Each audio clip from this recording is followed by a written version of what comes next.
For the safety of your smile, use Pepsodent twice a day. See your dentist twice a year.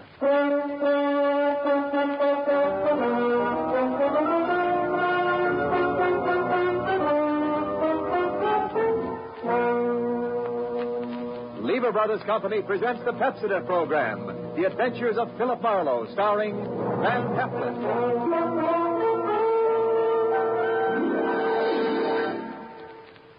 Philip Marlow, the famous private detective of Murder My Sweet and The Lady in the Lake, created by Raymond Chandler, brought to you on the air by Pepsodent, and starring MGM's dynamic young actor, Van Heflin.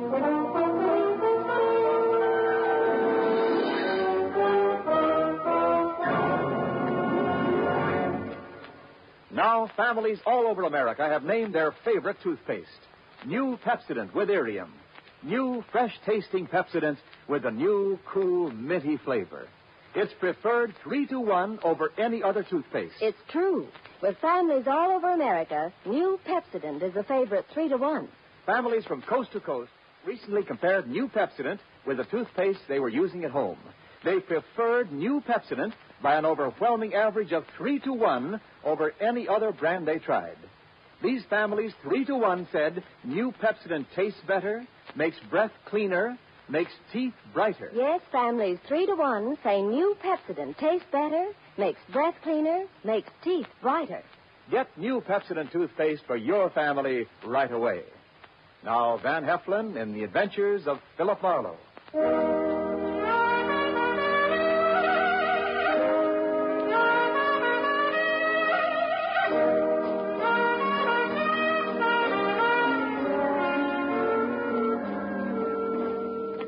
Hollywood after midnight is like any other city after midnight. Night moves in and the city becomes hushed and stealthy. The nightclubs close up one by one, but now and then the police whistle and the prowl car sirens serenade the sleeper. If you've got any cop in you at all, you get on edge and you have to get dressed and go out and walk it off to relax. Well, I was relaxing past the Swank Carlton Hotel on the Sunset Strip about 1 a.m. when all of a sudden, recess was over. Hey, Marlow. That you, Marlow? It was George Millar, the quiet-spoken night clerk of the Carlton, hailing me from the doorway, probably to Mucha Melacrino. No, I was wrong. Hey, look, Marlow, you're very busy right now? Why, Millar? If I may be as cagey as all that. We've got some trouble on the 8th floor. Where's Curly, your fearless house dick? Tonight he has to have a hangover. What's the beef on floor 8? King Leopardi. Do you know him? King Leopardi? Oh, that's the sweetest trump this side of Gabriel. Is he tenting here tonight? He's in the corridor on the 8th floor, dressed in yellow pajamas and his trumpet.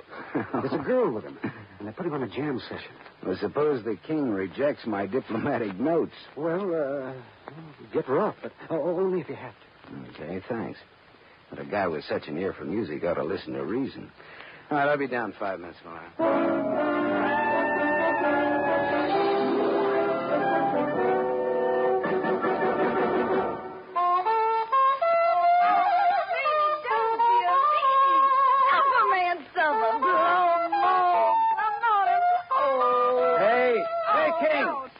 King, that's all, boy.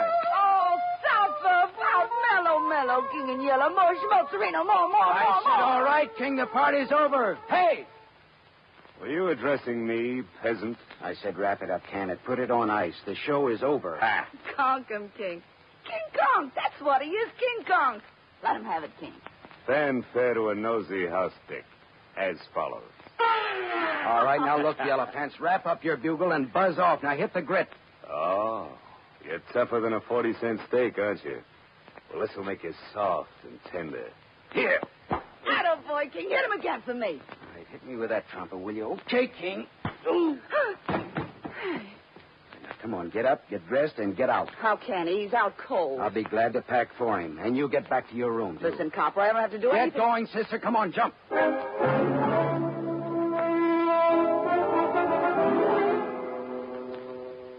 The door to room 815 was ajar. I went in and began tossing a lot of that yellow silk that the king liked so well into his suitcases. Something at the small desk stopped me. Tucked under the corner of the desk blotter was a note. It was assembled from words and letters cut out of newspapers and pasted on a telegraph blank. It said, 10 grand by Thursday night, Leopardi, or else. Her brother. I slipped the note in my pocket and went out in the corridor just as the king staggered past me into his room. I could get an infection from the dirty look he gave me as he slammed the door after him. The door 2 suites away opened a crack and then shut again very quickly. I went over and knocked. Beat it, Copper. I want to talk to you. I don't want to hear from you. Okay, here I come, sister. Ready or not? I'll blow you down, so help me, I'll let you have it. Lay that pistol down, babe. Come on, Get out come before on. you pick up weight you didn't count on. And what would the little girl be doing with a .25 automatic, I wonder? A girl needs protection with insects like you around. Look, what's your name? Little Bo Peep. Okay, but what does little boy Blue with a horn mean to you? I admire his work. Do you know King Leopardi? No. Well, what are you doing in a place like this? I can tell you can't afford it. What's your angle? I won a soap contest. All right, baby. You want it that way? What are you going to do? I'm going to make a phone call. Won't cost you a nickel.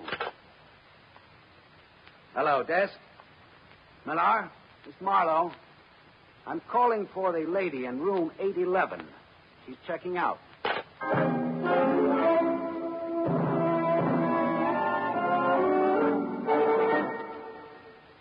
I had a little trouble up there, Millar. Your 2 noisy guests will be checking out any minute. Okay? Oh, well, hate for things to happen on my shift. Well, the king balked me with his bugle, and the girl had a gun. Gee, nice people. Yeah, how come you put a floozy like that girl so close to the king? Well, I didn't. Another Quillen, thing. the day man did. Look, there was a receipt for rent to Miss Marilyn Delorme on the telephone table in her room. Well, that wasn't the name she gave Quillen. Apartment 211, Ridgeland Apartments, Cord Street, L.A. She lives right in town in a cheap neighborhood, but she checks in here at a price she can't afford and gives a phony name. Now, why? Why?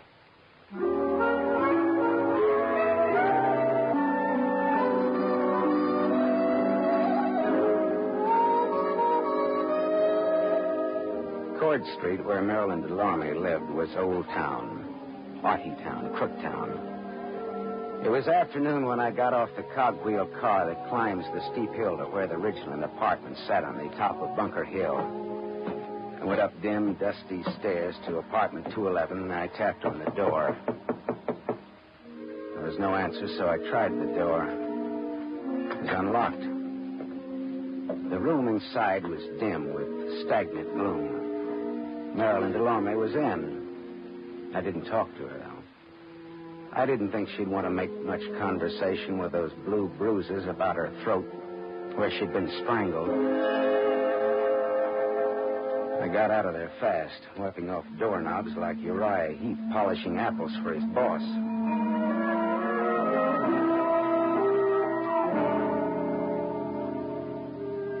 I found King Leopardi at his job at the Club Belvedere. He was relaxing at a table in the bar with a kind of a girl commonly referred to as a knockout.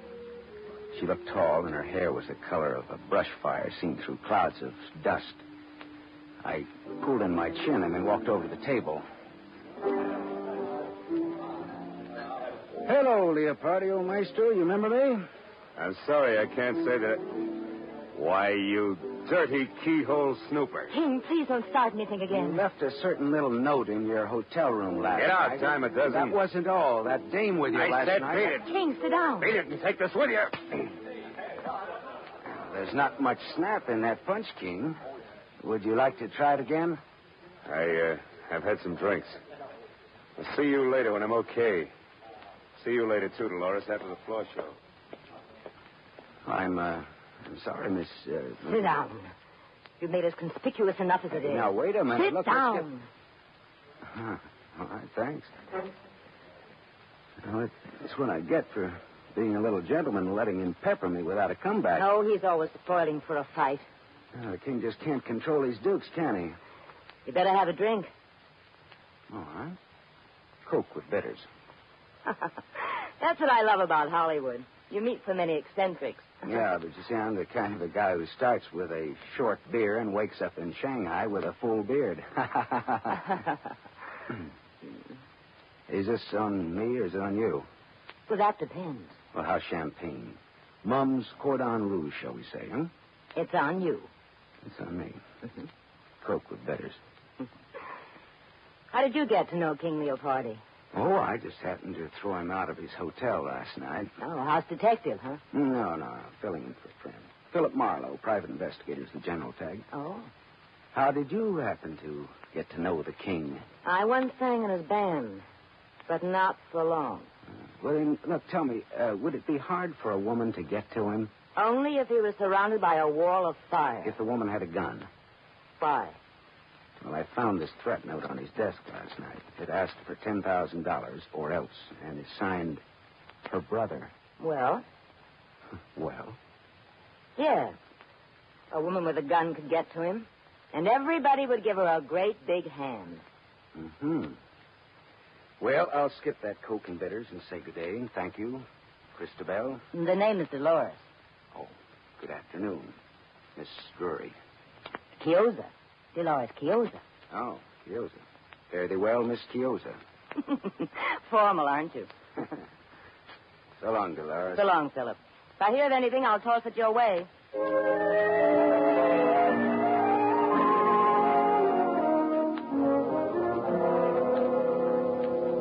The evening papers carried a squib about Marilyn Delorme found strangled in her Cord Street apartment.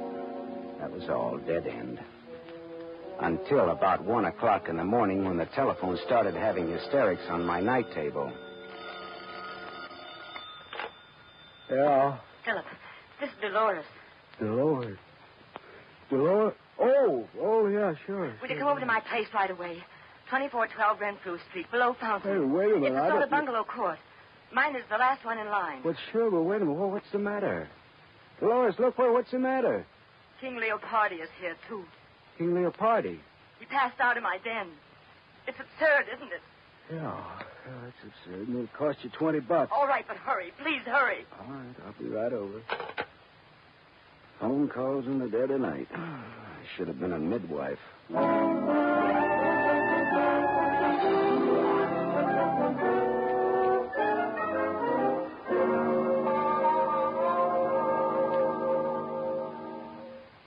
Oh, come in, Philip. I'm sorry I woke you at this hour. That's okay. I always get up around this time anyhow to take my bitters and answer phone calls. Where is he? May I have a cigarette? Sure. Thanks. Right.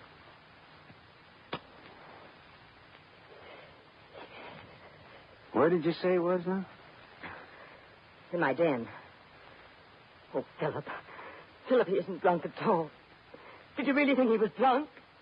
He's dead. What? The king is dead. Long live the... With my gun. Well, good for you. Maybe wins the large Cupid doll. Hey, come on, let's go and look at him.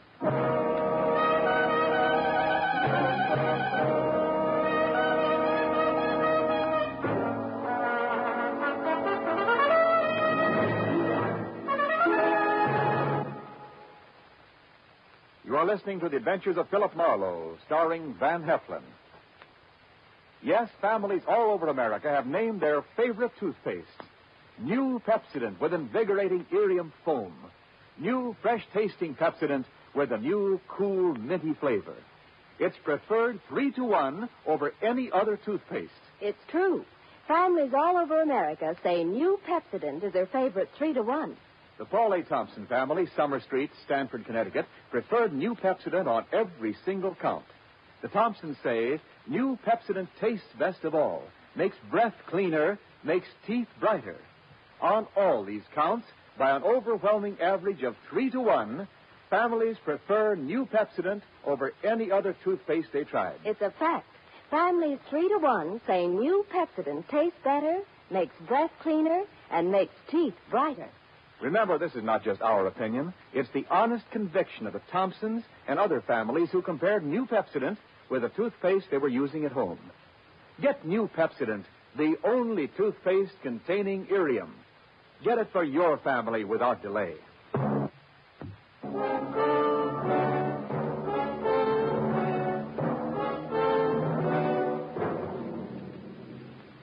we continue with The Adventures of Philip Marlow, starring Van Heflin, who appears by arrangement with Metro-Goldwyn-Mayer. Producers of The Huckster, starring Clark Gable.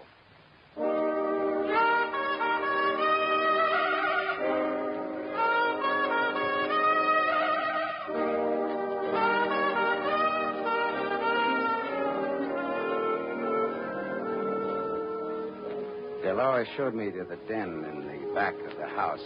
Trumpet man King Leopardi was lying on the studio couch, large, smooth, and artificial looking even in death. A small Mauser automatic hung loosely in his right hand. There was a bullet hole in his golden yellow sport coat, right over his heart. Dolores, is this your gun? Yes. Someone gave it to me once. I don't even know how to use it. Oh, no. Oh, I don't expect you or anyone to believe me. Don't expect anything. Just tell it. Well, I was out late. I sing at KFQC on a late 15-minute program. Agatha and I got home about 11:30. Who's Agatha, the cat? My maid. I came into the den for some liquor and fizz water and found him. Like that. I sent Agatha home so she wouldn't find him. Finally, I thought of calling you. Well, he got in here. How? I don't know. Were you ever in love with him? The king never loved anyone. I asked if you loved him. I hated everything about him. It's even better to tell the cops that is but copacetic. I can't help it. It's the truth. Dolores, look. Go on out in the other room and buy yourself a drink. I want to be alone here with tall, dead, and handsome. Go on now, huh?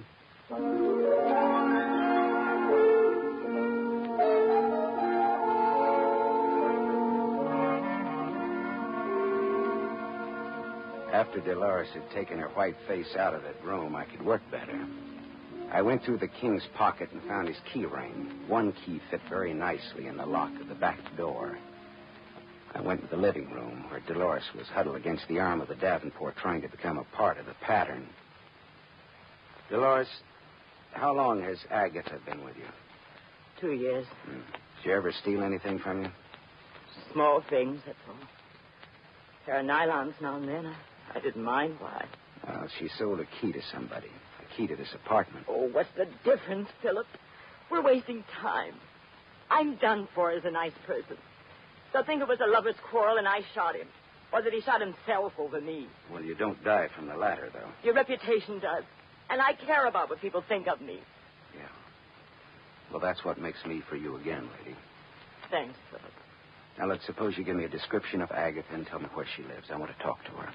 Tonight.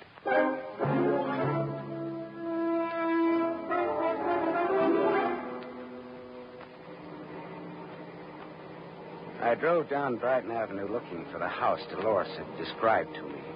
All at once, I slammed on my brakes. In the driveway of a vacant house stood a small coupe.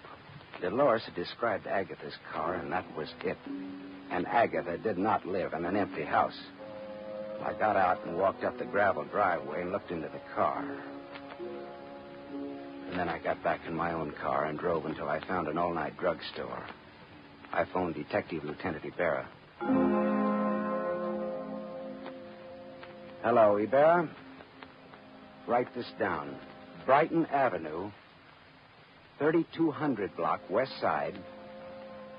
Driveway of empty house. Car parked with dead woman in it. When alive, answered to the name of Agatha. Strangled.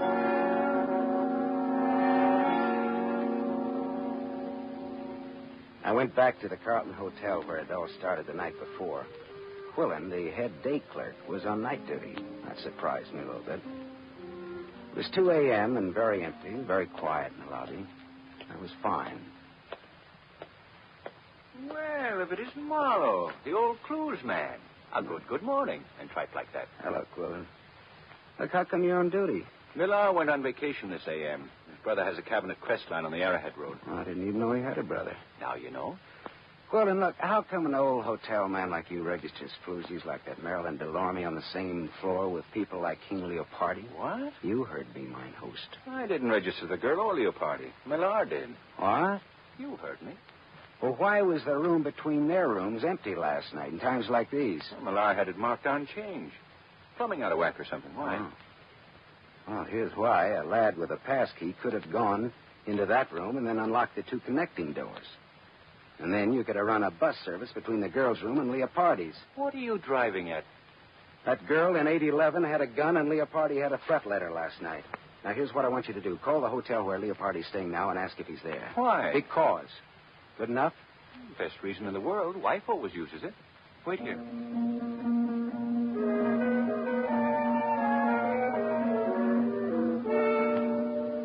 In about 3 minutes, Quillen came back and leaned on the counter again. Leopardi isn't there. I talked to a guy in the suite who was almost sober. He said Leopardi got a call about 11 from some girl. What girl? Well, he didn't know. But Leopardi went out preening himself. Okay, thanks, Quillen. Anything to do with that brawl you had with Leopardi here last night? No, all in the spirit of boyish mayhem. Oh. That 815 has a jinx on it, you know. Girl shot herself there 2 years ago. What? A girl shot herself there. Yeah, you said that, but what girl? I don't know what her real name was. Look here, Quillen. I want to see your hotel files of that day 2 years ago and all the newspaper clippings about it. Come on. All right. Let go of my arm, physical culture. I'll get the keys to the record room.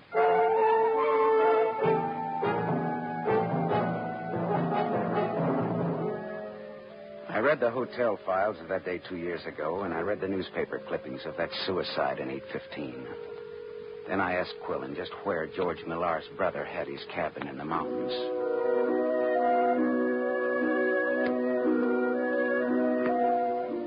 It was just getting light when I pulled up at the cabin, high against a growth of dagger pine and cedar.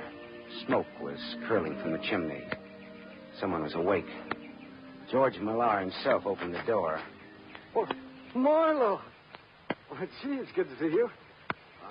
How'd you ever find us up here? How about some bacon and eggs? The answer in my brief Marlow morning manner is yes. Oh, that's swell. I'll wake up my brother and we'll all eat together, huh? You don't have to wake me up. I'm up. Oh, hello, Gaff. Who's your friend, George? Gaff, this is Philip Marlow. You've heard me talk of him. Hiya, Marlow.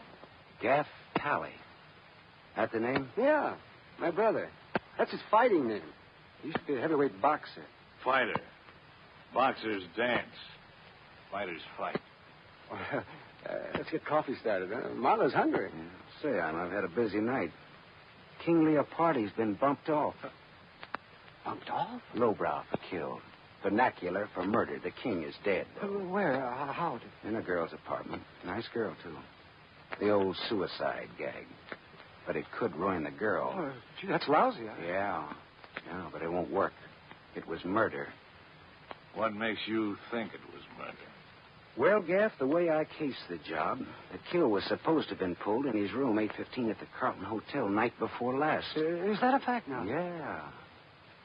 I spoiled it by giving the king the merry heave-ho before the girl in 811 could get to him.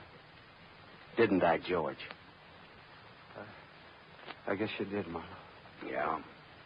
Of course, it would have been poetic justice if King Leopardi had been killed in the same room where a girl committed suicide 2 years ago, registered as Mary Smith. Usual name, Eve Tally.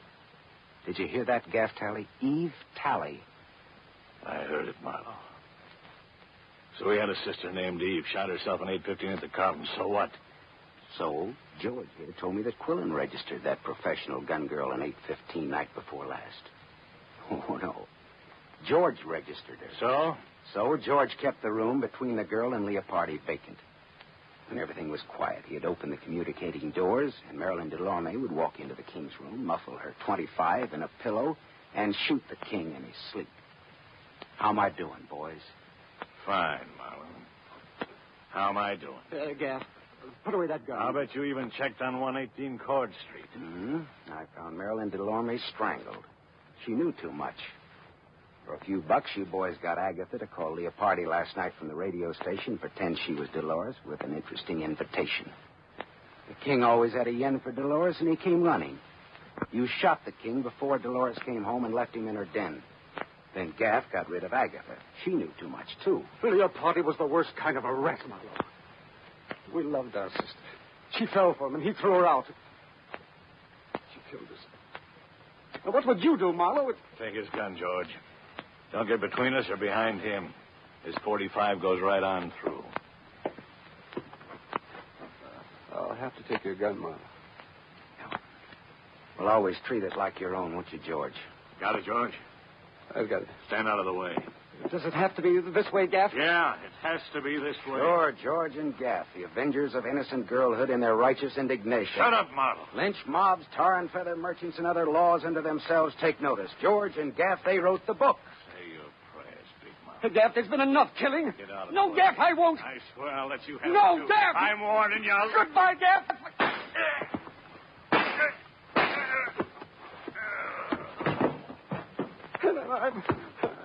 I'm sorry, Gaff. I had to do it. George, he's dead. Listen, I had to do it, Gaff. I just had to. You understand, don't you, Marlow? Yeah, I understand. He was a killer. He killed 3 people. He wasn't going to kill a 4th. I wanted to finish Leopardo out in the open and take what came, but Gaff tried to do it cute. I didn't know Leopardo was dead until you told me, Marlow. I believe you, George. Yeah. Here's your gun back, Marlow. It shoots fine.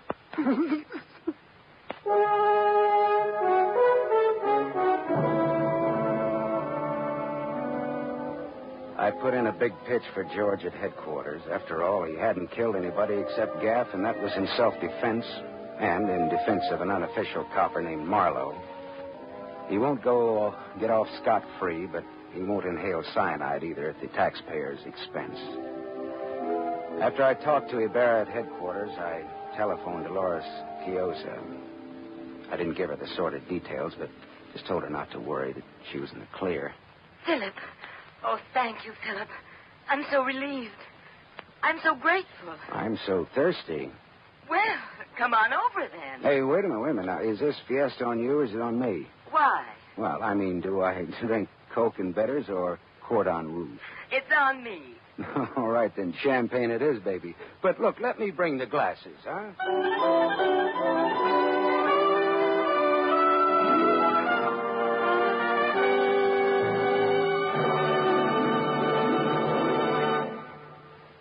You have just heard Van Heflin, starring in the new mystery series, Raymond Chandler's The Adventures of Philip Marlow, brought to you by the Lever Brothers Company, makers of Pepsodent. Van Heflin will return in just a moment. Men, here's an important announcement. News about a sensational hair tonic discovery. It's Trim Hair Tonic made by Pepsodent. For the first time, science has created a hair tonic with pure virgin olive oil. There's no finer hair and scalp conditioner. Yes, because it contains pure virgin olive oil, Trim Hair Tonic conditions your scalp as it grooms your hair. Get new Trim Hair Tonic during the big 1-cent introductory sale at toilet goods counters now. 2 60-cent bottles, $1.20 value, only 61 cents. Ask for Trim Hair Tonic with olive oil.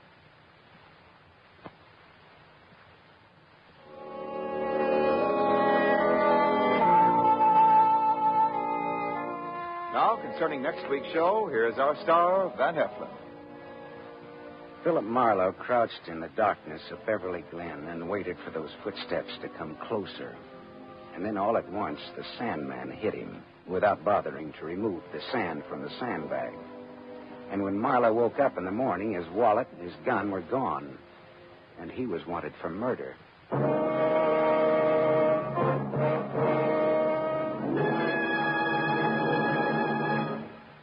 Tonight's story was adapted by Milton Geiger from The King in Yellow by Raymond Chandler, creator of Philip Marlowe, the screen's most famous private detective. The original music was composed and conducted by Lynn Murray.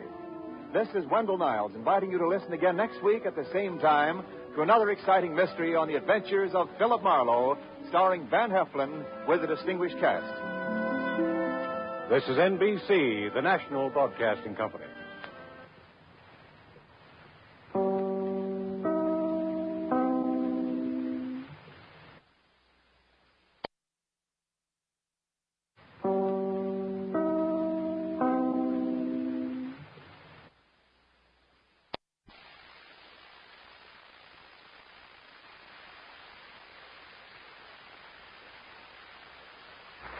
For the safety of your smile, use Pepsodent twice a day.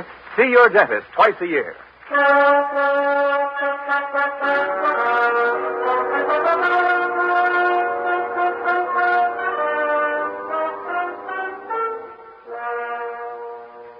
Lever Brothers Company presents the Pepsodent program, The Adventures of Philip Marlow, starring Van Heflin.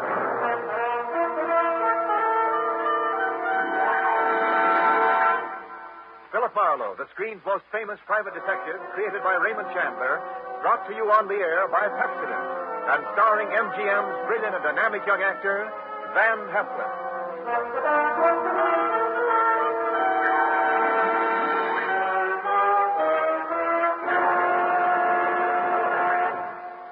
Now, families all over America have named their favorite toothpaste. New Pepsodent with Irium. New, fresh-tasting Pepsodent with the new, cool, minty flavor.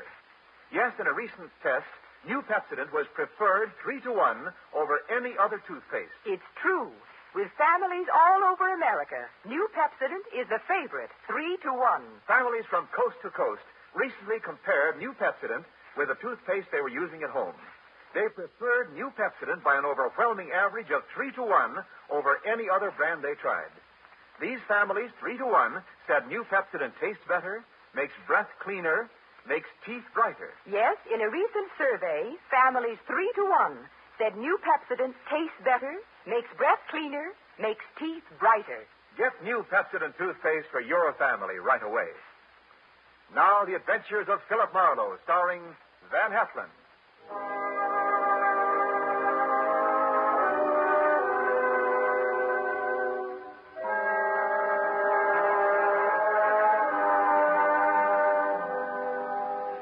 The moment old man Jeter came into my office, I made up my mind not to vote for him if he ever ran for president. He was tall and thin with straight, compressed white lips. He wore a neat pinstripe flannel suit with a small rosebud in the lapel. He carried an ebony cane, and he wore spats. He looked a smart 60, and unless his ulcers got nasty, I gave him another 15 years, which was pretty big of me.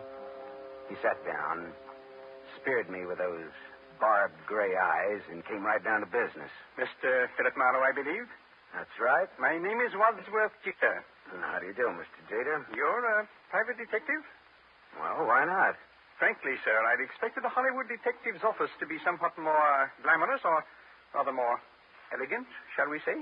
Well, Philo Vance has a branch office here on the 4th floor. If you're shopping around... No. You'll do, I'm sure. Well, my rate is $25 a day, plus expenses. Money is no object. Except when you don't have much of it. That seems to be the motivating philosophy where Miss Harriet Huntress is concerned. Who or whom is Miss Harriet Huntress? A rather standard, rather obvious gold digger who wishes to marry Grover. You want to tell me who Grover is? Grover is my adopted stepson, my late wife's son. Go on. Next year, he will inherit $1 million left him by his mother. Which explains Miss Huntress's interest in Grover. Precisely. Look, Mr. Jeter, am I being hired to smear Miss Harriet Huntress? Not at all. Merely to disillusion Grover about her. Yeah, well, that's the same thing. I think you'd better find yourself another boy. Wait. There's more. Okay, let's hear it. Do you know a man named Marty Estelle? Sure. He's a big-time gambler out on Sunset Strip. Why? Mr. Estelle claims my son Grover owes him $50,000. Well, then Grover'd better pay up if I know Marty Estelle. But suppose my son doesn't really owe Estelle the money. Does he or doesn't he? Mr. Estelle supplied photostat copies of Grover's notes with Grover's signatures.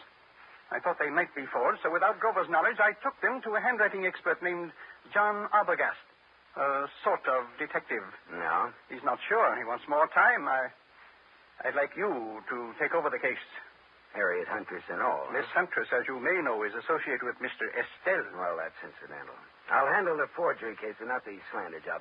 Now, where does this Arbogast have his office? On Sunset near Ivar. Okay, I'll look it up. Miss Huntress? She lives at the El Milano on North Sycamore. All right, I'll look her up, too.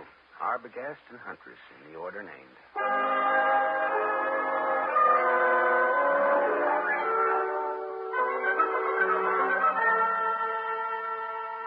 There was no snooty secretary to prevent me from walking right into John D. Arbogast's extremely fat presence on Sunset near Ivar.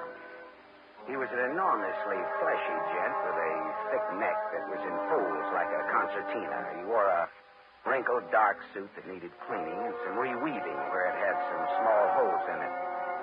Arbogast just sat and stared at me with the whites of his eyes. Because those 3 holes that needed reweaving were bullet holes. And John D. Arbogast was dead, very recently dead. I left in a hurry, and as far as I could tell, nobody saw me come, nobody saw me go. My next stop was the Swank El Milano Hotel on North Sycamore. Just a second, mister. Something you want? Yeah. Who are you? I'm the house detective. Well, I'm looking for a Miss Harriet Huntress. Miss Huntress ain't seeing anyone. You can tell her it's Marty Estelle. Are you Marty Estelle? I'm from him. That's different, ain't it? That's none of your business, is it?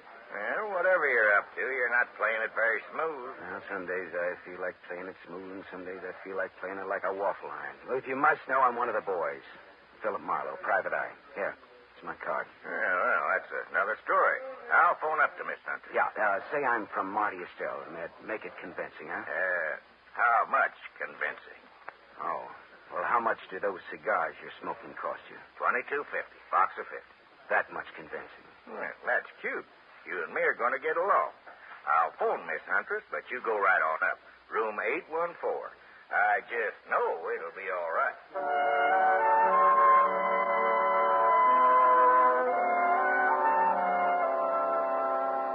Harriet Huntress was too tall to be cute, too beautiful to be really cheap. Her green eyes were wide set, and there was plenty of thinking room between them. Her hair was a dusky red, like fire seen through a haze. The green eyes were that much green ice as she sized me up in the doorway. Well, what's the big message, Sonny? I'd have to come in. I never could speak very well in public. Come in. Never could speak very well on a dry throat either. There's the scotch. Help yourself. Thank you. So, you're from Marty Estelle? No, not strictly, not even loosely. Not at all, in fact. What's your racket? No racket. Marty will love to know you used his name. I'm shaking in my shoes. You're some kind of detective, aren't you? Yeah, right. Philip Marlow. It's good scotch here. I'm glad you like it. Now, what's your business? All right. How much will you take to give up Grover? You look smart, but you talk stupid. Old man Jeter's pretty tough. His idea is that you get nothing. You get smeared. I don't see it that way. How much? How about $50,000? How about $500? How about talking about the effect of the rain on the rhubarb? Now, look, sister. Suppose we skip the footwork, considering the sobering fact that a man named John D. Arbogast has already been murdered in this little case. Does that have anything to do with me? I don't know. He was hired to analyze some notes Grover gave Marty Estelle. He was killed just after I took over the case. Do you think Marty Estelle works that way? You know him better than I do, does he? Have you told the police yet? No, I thought I'd see if I could make a deal with you first. I'm going to tell you something. My people were nice people who never got involved in murders. Old Jeter ruined my father. My dad shot himself and my mother died of the shock. I'm going to fix Jeter for that someday, even if I have to marry his son to do it. Adopted stepson, really. There's no relation at all. It'll hurt Jeter just as hard. And the kid will have $1 million next year. I could do worse, even if he does drink too much. You wouldn't want Grover to hear that now, would you?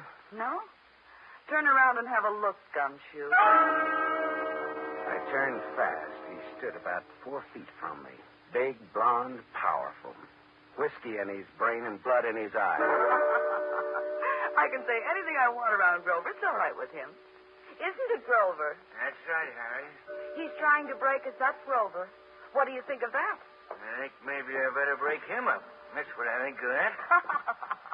She laughed, and that made me mad. I turned to growl at her. It was a dirty look. It was the look of the month. That was a mistake. The big guy hit me. I went over sideways. It wasn't a hard punch, but my head hit a desk going down, and the desk got the decision. It gets dark fast in Southern California, but seldom that fast.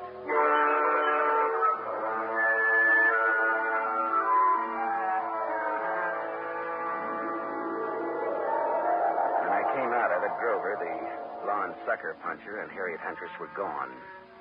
But the bottle of scotch was still there, so I took that for a souvenir and stuffed it in my pocket and floated down the elevator into the street. It was dark by the time I got back to my apartment on Hobart Avenue in Hollywood. I turned on the light, and there stood a big guy, another big guy. This was National Big Guy Week. This one had a big nose, the dead color of wax, and he had a .22 caliber Colt Woodsman pointed straight at me. Close the door and reach. Come on. I turned a little to close the door. I got my hand under my coat. Then I turned back to Waxnose fast. I had my Luger out. We stood there facing each other. Waxnose didn't seem at all impressed with my automatic. I just came to tell you to be smart. You're looking at a Luger, mister. I know. Men of distinction carry Lugers. Me, I pack this small bore because I can shoot. If you think you can take me, go to it. Now, look, what's the game? Maybe you can take a hint, and maybe you can't. Maybe and maybe not. What is it? Lay off old Jeter's boy. Well, I wouldn't think of contradicting anyone who uses a Colt Woodsman .22 with the front sight filed off. Must think he's pretty good. I am good. Yeah. And that's why I say, okay, pal. We'll see. Speaking of .22s, do you know anybody named John Arbogast? I meet such a lot of people. Well, this one was fat and shot 3 times with a .22. I don't remember shooting no fat guys today. So long, chum. Remember what I told you. Lay off, Grover. So long, chum. Yeah. Swell. Oh, shut up. Yeah. Mr. Marlow? Oh, Mr. Jeter. Well, your son or your adopted son or your stepson or whatever he is poked me in the jaw today. He is both my stepson and my adopted son. Well, both of them poked me in the jaw. My word, where? In Miss Huntress's apartment. You spoke to her? What did she say? She wants $50,000 and no dice. I offered her $500, just as a gag. Just as a gag? Mr. Marlow, perhaps you underestimate the importance of this matter to me. Listen, Mr. Jeter, there are some very unusual angles to this case. For example, a gunman just stuck me up in my own apartment and told me to stay off of this case. What? I don't see why this case should get so tough. Good heavens. Listen, Mr. Marlow, my chauffeur, Waldo, will pick you up in my limousine. I want to talk to you. All right. Well, tell Waldo to park on Hobart facing Franklin. He'll be around for you in 20 minutes. Good. Just give me time to drink my dinner. Bye-bye.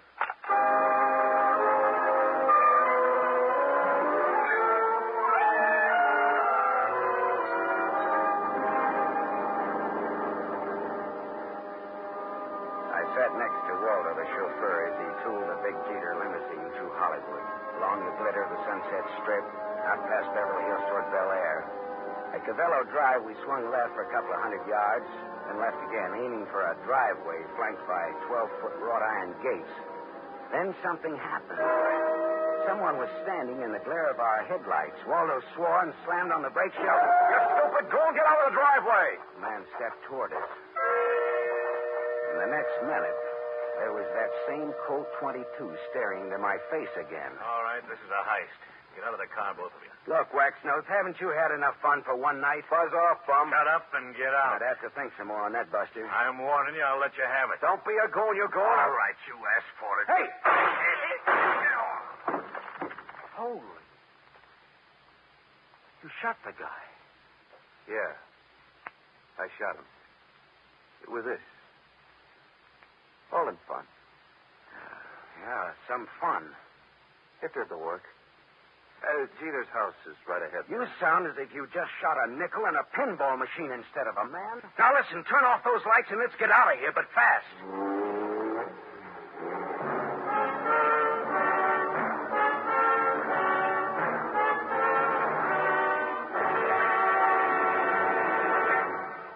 You are listening to The Adventures of Philip Marlowe, starring Van Heflin. Yes, families all over America have named their favorite toothpaste. New Pepsodent with invigorating Irium foam. New fresh-tasting Pepsodent with a new, cool, minty flavor. In a recent test, New Pepsodent was preferred 3-to-1 over any other toothpaste. It's true. Families all over America say New Pepsodent is their favorite, 3-to-1. The William Kilpatrick family, 212 South Missouri, Claremore, Oklahoma, preferred New Pepsodent on every single count. The Kilpatricks say New Pepsodent tastes best of all, makes breath cleaner, makes teeth brighter. On all these counts, by an overwhelming average of 3-1, families prefer new Pepsodent over any other toothpaste they tried. It's a fact.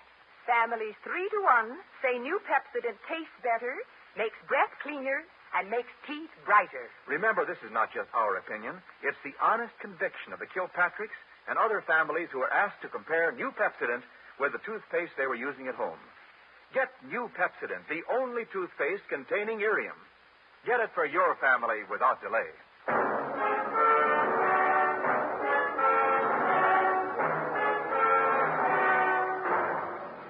We continue with the adventures of Philip Marlow, starring Van Heflin, who appears by arrangement with Metro-Goldwyn-Mayer. Producers of The Romance of Rosie Ridge, starring Van Johnson.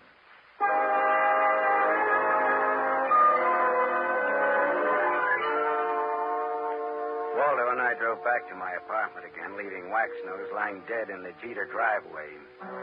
We went back to my place to start all over again, over what was left of my purloined scotch.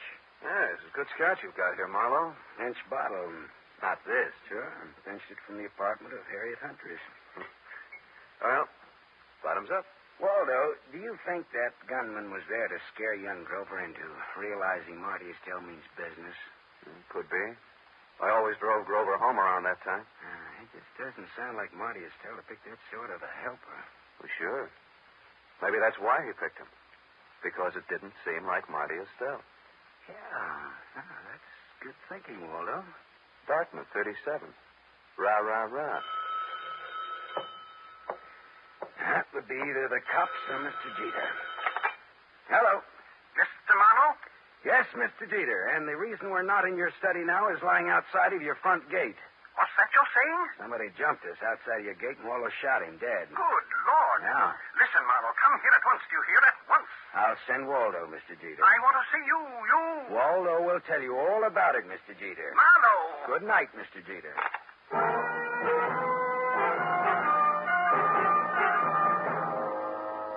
After Waldo, the chauffeur, had left, I went back to the El Milano Hotel. Hawkins, the house stick, was all smiles and open palms. I placed no confidence in his smile and a $20 bill in his palm. Harriet Huntress again? What's the matter? Just take me up to her apartment, that's all, huh? Sure. Right this way, fella. Hawkins took me to the 8th floor, room 814, and opened the door. There was someone in the room, waiting. Here's company for you, Mr. Estelle. Beat it, Hawkins. Yeah, this is the guy I was telling you about, Mr. Estelle. Come in earlier today. Said he was from you. Beat it, I said. Oh, sure. Come on in, Marlow. I came to see Miss Huntress, not you, Estelle. Well, first of all, Harriet's not home. I came to tell her what happened outside of Jeter's gate. So you keep informed. I can't wait for her any longer. Got to get back to the casino. Well, then, what did you come back for, Marlow? I'm looking for the Jeter boy. After what happened to him tonight, he needs somebody to walk behind him. You think I play games like that? All I know is we were shot at. I asked you a question. I answered it to the best of my knowledge. What knowledge, for example? Well, for example, you hold $50,000 worth of Grover's notes for gambling debts. I've got $50,000 invested in the kid. Would I be likely to bump him off? That makes sense, all right. I always make sense. Bully for you. When I have $50,000 invested in a guy, I'm apt to find out all about him. Like about old Jeter hiring a man named Arbogast to work for him. Arbogast was shot today. You know it. I know because I had you followed. You didn't tell the law, Marlow. That could be very hard on you. Well, it could. Does that make you and me friends? A little blackmail, huh? Not much. We'll call it tattletale grail mail. From now on, do you stop bothering Miss Huntress?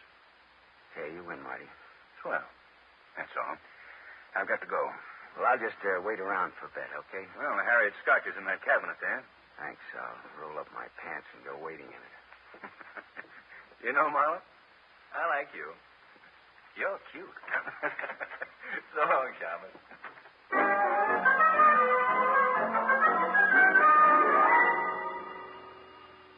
Marty Estelle was right. He wouldn't kill anybody who owed him money and was soon to come into a lot of it. Now I was in bed with the police for not reporting Arbogast's murder. Well, I looked around Harriet's apartment vaguely, walked into the bedroom, and stopped. Because mixed with the fragrance of good perfume and good cosmetics was the plain, ordinary, homespun odor of gunpowder. I walked across the room and yanked open the closet door and stepped back. There, just as big as life, but as dead as they ever come, was young Grover Jeter. And at Grover's feet, among the graceful shoes in Harriet's closet, was a tiny pearl-handled automatic. I felt bad about that, because I guessed that the dainty holes, the bullets from that dainty gun, would fit the two dainty holes over Grover's heart. I put the neat little pistol in my pocket. I thought old man Jeter ought to know about his son, I thought.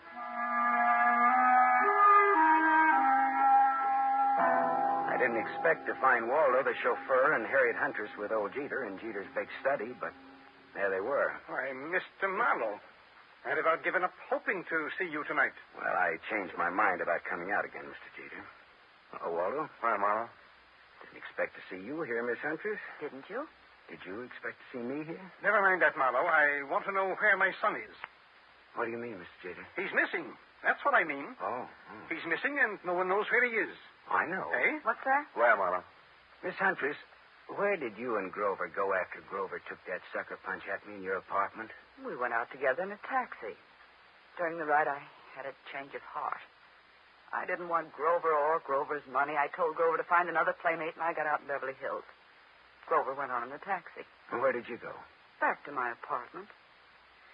Later, I got out my car to come down here and tell Mr. Jeter I decided to forget the whole thing. And for him to call off his dime novel, Sleuth. A dime will no longer buy a novel of any description, but that is beside the point. You said you knew where Grover is. That's not beside the point, is it, Mr. Marlow?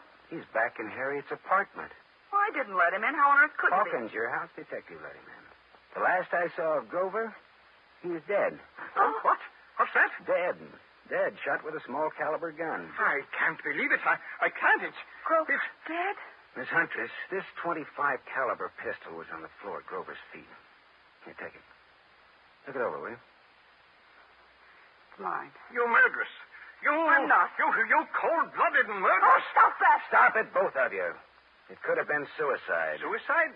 Well, yes, that's a possibility, of course. I see you like that idea, Jeter. But it wasn't suicide. Then she did it. The murderess, the scheming, contemptible... It was murder, and it's fairly obvious who did it, Jeter. Eh? Marty Estelle is my guess. Well, guess again, Waldo. Estelle had $50,000 invested in Grover. He wouldn't kill a golden goose like that. And Waxnose didn't do it because he was dead, thanks to Waldo here. That leaves her. She did it. There had to be a motive and an opportunity. Well, it was her apartment, after all. Correct, Waldo. But Grover was Jeter's adopted stepson. Oh, like a real son he was to me. A real son. Yeah. But did you lovely people know that in the state of California, a man can inherit from an adopted son who has money and who gets dead? Did you know that, Mr. Jeter? Why, what do you mean? Your inheriting Grover's $1 million would be a motive for killing him, wouldn't it? Mr. Marlow. That was the motive, Jeter, and it was Waldo's job to find the opportunity to murder Grover for you. All right, Marlow. That'll be all for you.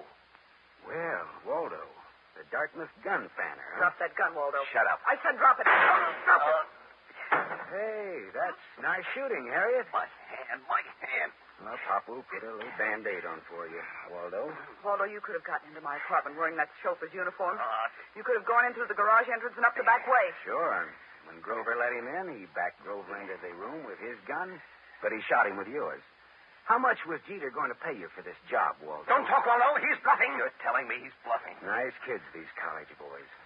Tell me, was it Dartmouth or Dannemora, Waldo? Shut up, copper. You killed John Arbogast to throw suspicion on Marty Estelle. Then you hired Waxnose to fake a holdup on Grover. Why? Again to throw suspicion on Marty Estelle.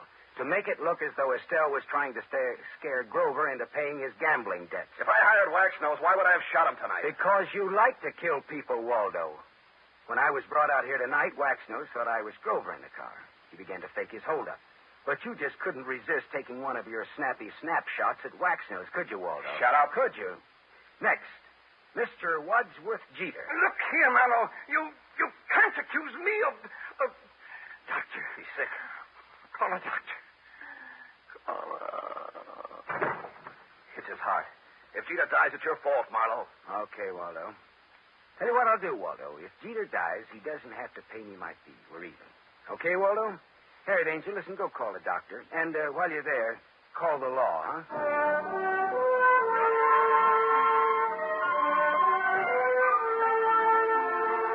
Jeter didn't die. His heart was as good as mine, if you want to make anything out of that. The law had Jeter and Waldo cold, and I mean cold. Me?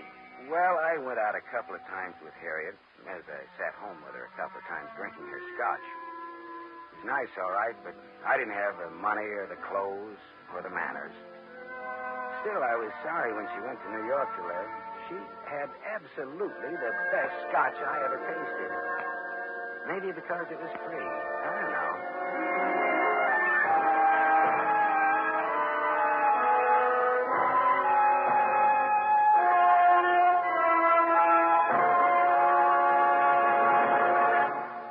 You have just heard Van Heflin, starring in the mystery series Raymond Chandler's The Adventures of Philip Marlow, brought to you by the Lever Brothers Company, makers of Pepsodent. Van Heflin will return in just a moment. Have you tasted the new Pepsodent toothpaste? Its lingering, minty flavor is so fresh and inviting, families prefer it by an overwhelming average of 3-to-1 over any other toothpaste they tried. In a recent nationwide test, these families said new Pepsodent tastes better, makes breath cleaner, and makes teeth brighter. Remember, new Pepsodent gives you more invigorating irium foam. It sweeps dulling film away. No wonder it's the 3-to-1 favorite with families all over America. Get new Pepsodent with irium for your family right away.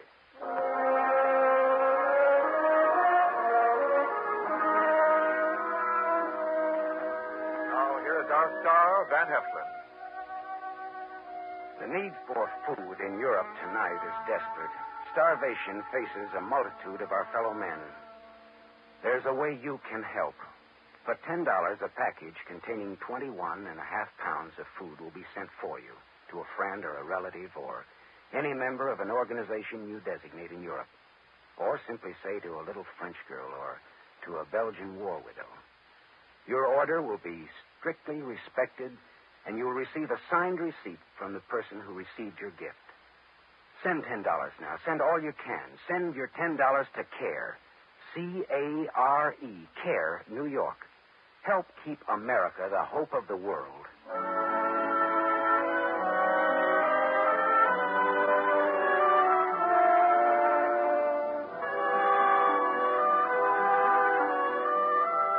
Tonight's story was adapted by Milton Geiger from the story Trouble Is My Business by Raymond Chandler, creator of Philip Marlowe, the screen's most famous private detective. The original music was composed and conducted by Lynn Murray. This is Wendell Niles inviting you to listen again next week at the same time to another exciting mystery on the adventures of Philip Marlowe, starring Van Heflin with a distinguished cast.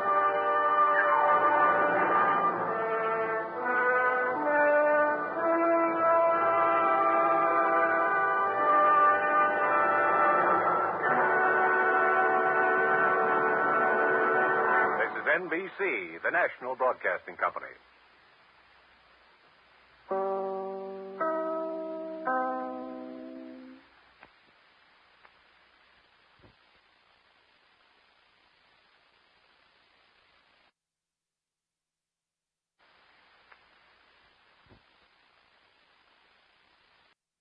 It was hot, boiling hot that night. I wanted to grab a beer and turn in early. So what happens? I get my beer, but with it comes a gunshot, a beautiful woman in trouble, and murder. From the pen of Raymond Chandler, outstanding author of crime mystery, CBS presents his most famous character, brought to you now in The Adventures of Philip Marlowe.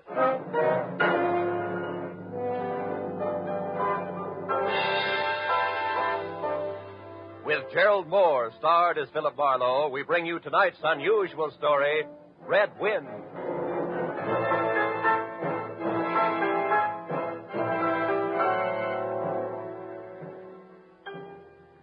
There was a rough desert wind blowing into Los Angeles that evening.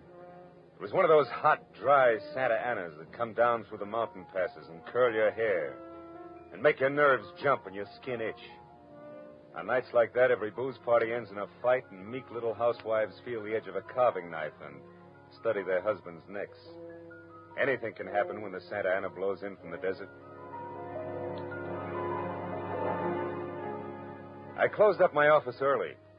I got tired of reading Philip Marlow, private investigator, backwards on the ground glass of my office door. So I locked up and decided a nice cold beer would taste good before I went up to my apartment. Killer up again, Mr. Marlin? Marlow. Marlin. Yeah, Marlin's a fish. Yeah, I know. Marlin's also the name of a lady on the radio. Marlin, Mary, the story of. Yeah, my wife listens to it. Yeah, good for her. All right. Hey, you bartender. Another rye. Yeah, that drunk again. What do you expect in this business? Autograph hounds? No, just sapping. You hear? Be right with you, sport. Gotta draw this man a beer. Crying out loud, these stumble bums. Hey, Bud. You got another customer, Backus? Hey, Bud, you seen a lady in here lately? A lady? Tall, good-looking, brown hair, a print bolero jacket, and a blue silk dress. No, sir. No, sir. Nobody like that, Spinion. All right, straight Scotch fast. Yes, sir. Yes, sir. As the man drank, I noticed the drunk was grinning at him. And then, without changing his grin, the drunk swept a gun from somewhere so fast it was just a blur coming out. Made a couple of hard snaps and a little smoke. Very little. You other guys, don't move. So long, Waldo. Don't move, you two. Poor Waldo. I bet I made his nosebleed. So long, boys. Drink up. Get on the phone, kid. I'll get his license number. Holy smoke. Too late. He drove away in the dead guy's car. Maybe he ain't dead. No, he's dead, all right. Oh. That guy was using a .22 target pistol. Yeah. When they use that kind of gun, they don't make mistakes. Where's your phone? This is for the police.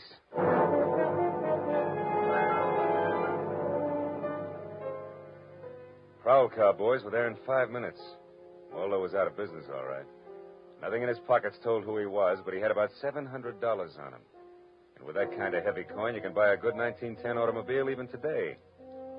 Well, I told the cops what I knew, including about Waldo's brown-haired, pretty girl in the bolero jacket. It was about 9 o'clock when I stepped out of the elevator in my apartment house and almost walked right into a brown-haired, pretty girl in a bolero jacket, waiting for the elevator on my floor. Oh, excuse me. Just a minute, lady. What is I'm a great admirer of bolero jackets. What? Now, take the one you've got on, for instance. I'm sorry, but I'm in a hurry. No, wait. If you'll be good enough to let me... Oh, you've made me miss the elevator. It's just as well. What? Well, it's better you don't go out in those clothes. What do you mean? Tall, good-looking, bolero jacket, blue silk dress. Mm-hmm. Lady, might I take the trouble of telling you that you're in trouble? Trouble? Yeah, the cops are looking for you. In those clothes. I haven't done anything. Maybe not. But if I were you, I'd have a little talk with me. I've all the I'm in nerve. room 41 across the hall. And I know things about you. Well...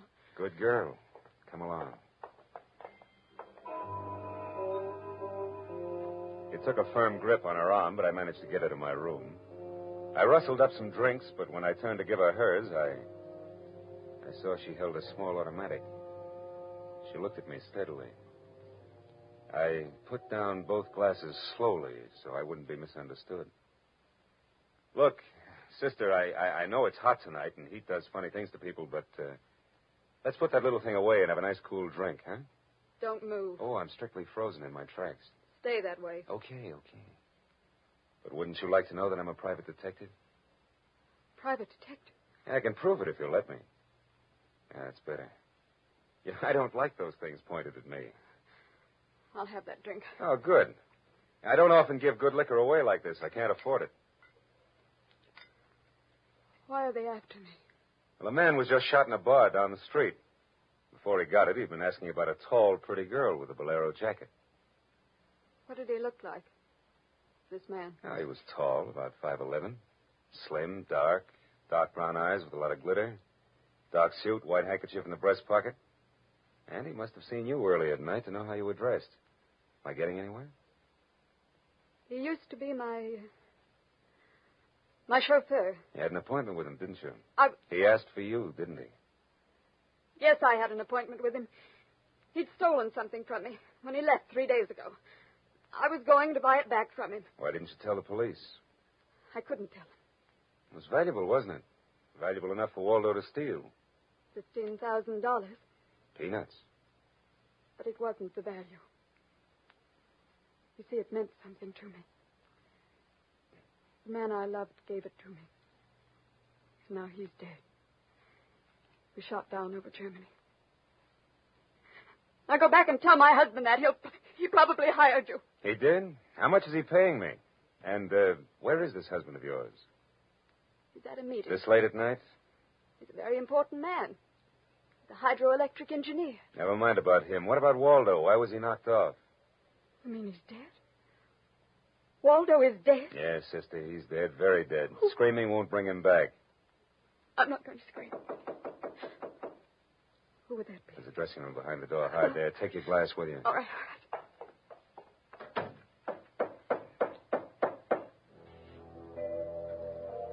I went to the door, making a loud, yawning sound. Foolishly, I didn't have my gun. That was a mistake. Because when I opened the door, the guy on the other side certainly had one. A .22 target automatic that had already killed one man that night. And I knew the bald head, the flat, shiny eyes, and the face like a poisonous lizard. Baldy put the muzzle of his gun lightly against my throat. I backed into the room, and Baldy kicked the door shut. You alone? Look for yourself. I'm asking, not looking. I'm alone. You and that dumb bartender saw me dust off Waldo. What did Waldo do to you? Who's asking? Just making conversation. He stooled on me on a bank job we did together. Got me 4 years in Michigan Penn. How is he? Dead. Well, I'm still good. Drunk or sober. Tell me why I came here, pal. You heard the barkeep and me talking. I told him my name and where I lived. That's how, pal. I said why. Skip it. The hangman won't ask you to guess why he's there. You're pretty tough at that, ain't you, pal? But you're slamming off. All right. But, could you get that gun out of my neck and try somewhere else? Just any place. This better? This suits you all right? Yeah, just so it isn't my neck. Say when, pal. It's your party. I leaned against the gun weakly. The door of the dressing room showed a crack of darkness. The crack widened. I began to shake a little in spite of the heat. The girl came quietly into the room, but there was white all around her irises. She was scared. She had a gun in her hand, but I was sorry for her. Dead sorry. She tried to make the door a scream. Either way, it would be curtains for both of us. Scared, mister? Worried about any little thing? I couldn't talk. The girl floated in the air somewhere behind Baldy. And her horrified face was drifting toward us. My mouth was as cold and dry as yesterday's toast. Well, kid, how's it feel? You ready yet? Say the word. Well, don't take all night about it. If you're going to do something about it, do it. Why not, pal? I like this. Suppose I yell. Go ahead. Yeah. Put up your hand. Hey, look! Thanks, sister. That buys me. Everything I have is yours, now and forever. Is he dead? And flatter me, no end, lady. I only punched him. Now get out of here while I call the cops down on this killer. Good night. Wait a minute. That jacket marks you for the cops. Leave it here. You don't need it in this kind of weather. Oh, yes, here. Okay. See you again? Why? I don't know. Who am I to be the rival of a dead flyer and things like that? Nah, on second thought, forget the whole thing. I'll see that the police get Jesse James here. Good night, lady.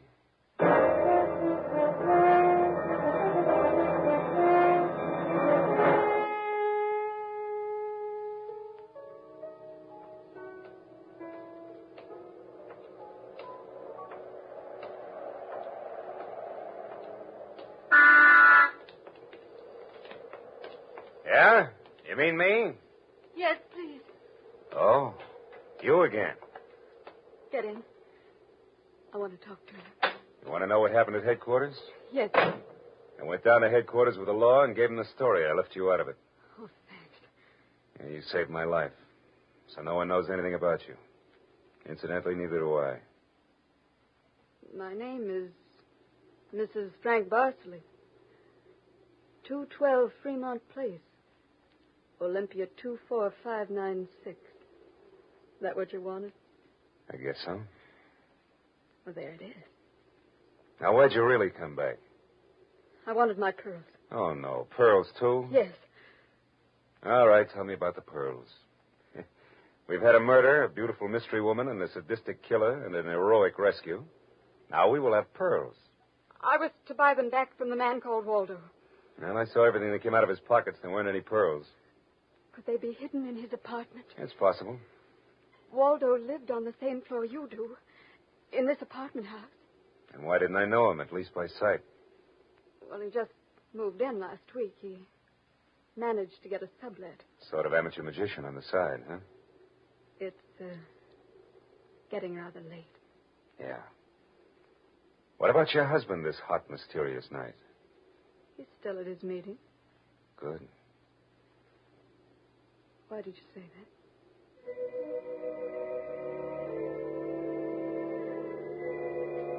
I didn't have any answers. We just sat there looking at one another. I was suddenly aware of the hot desert wind stirring up the night. I took hold of her and I kissed her. She sat very still. I was shaking when I let go of her. Her voice trembled a little when she spoke. I meant you to do that. Oh, I wasn't always this way. Only since Johnny Dalmas was killed in the war. He gave me those pearls. 41 of them. With a diamond propeller clasp. I'd have loved them if they were wooden beads because he gave them to me. I love Johnny. The way you love just one time. You understand that? Yes, I can. What I don't understand is how you could explain a $15,000 pearl necklace to your husband. Told him they were imitation. That I bought them myself. How did Waldo latch onto them and what they stood for? When my husband was in Argentina, Waldo and I would go for long drives. I was restless and wretched because of Johnny. Sometimes Waldo and I had a little drink together. But that was all. But you confided in Waldo about those pearls. Yes. And when your husband came back, Waldo stole the pearls and offered to sell them back to you. He'd tell Papa. Oh, I was a fool. And now you think the pearls are upstairs in Waldo's apartment. I suppose it's a lot to ask. I've been paid. I'll go look. Wait here.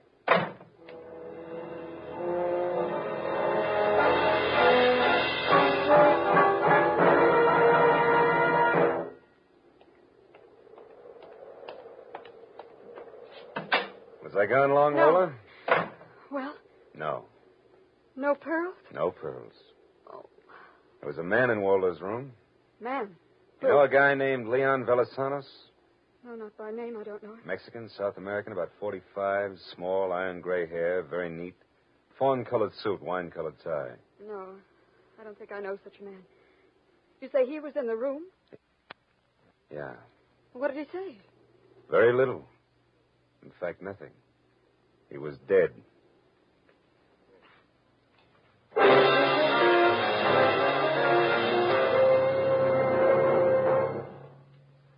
You are listening to the adventures of Philip Marlow, created by one of America's most outstanding writers of crime and mystery fiction, Raymond Chandler.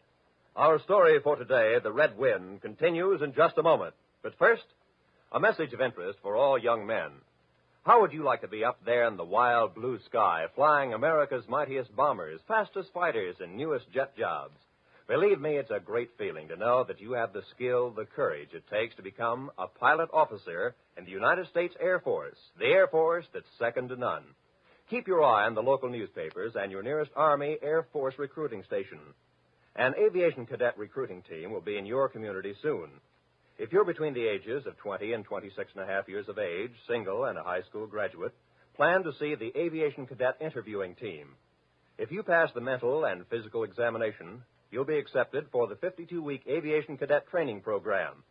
When you graduate, you'll be a second lieutenant in the U.S. Air Force, the mightiest of all.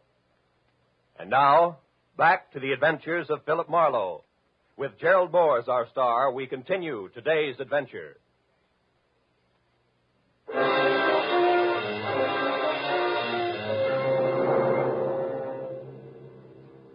I sat with Lola Bosley in her car, listening to the hot wind gallop around in the midnight streets. I just told her about the Latin-looking man I'd found in Waldo's room in a very dead condition. I held her hands until they stopped trembling, and then I gave her the few remaining details.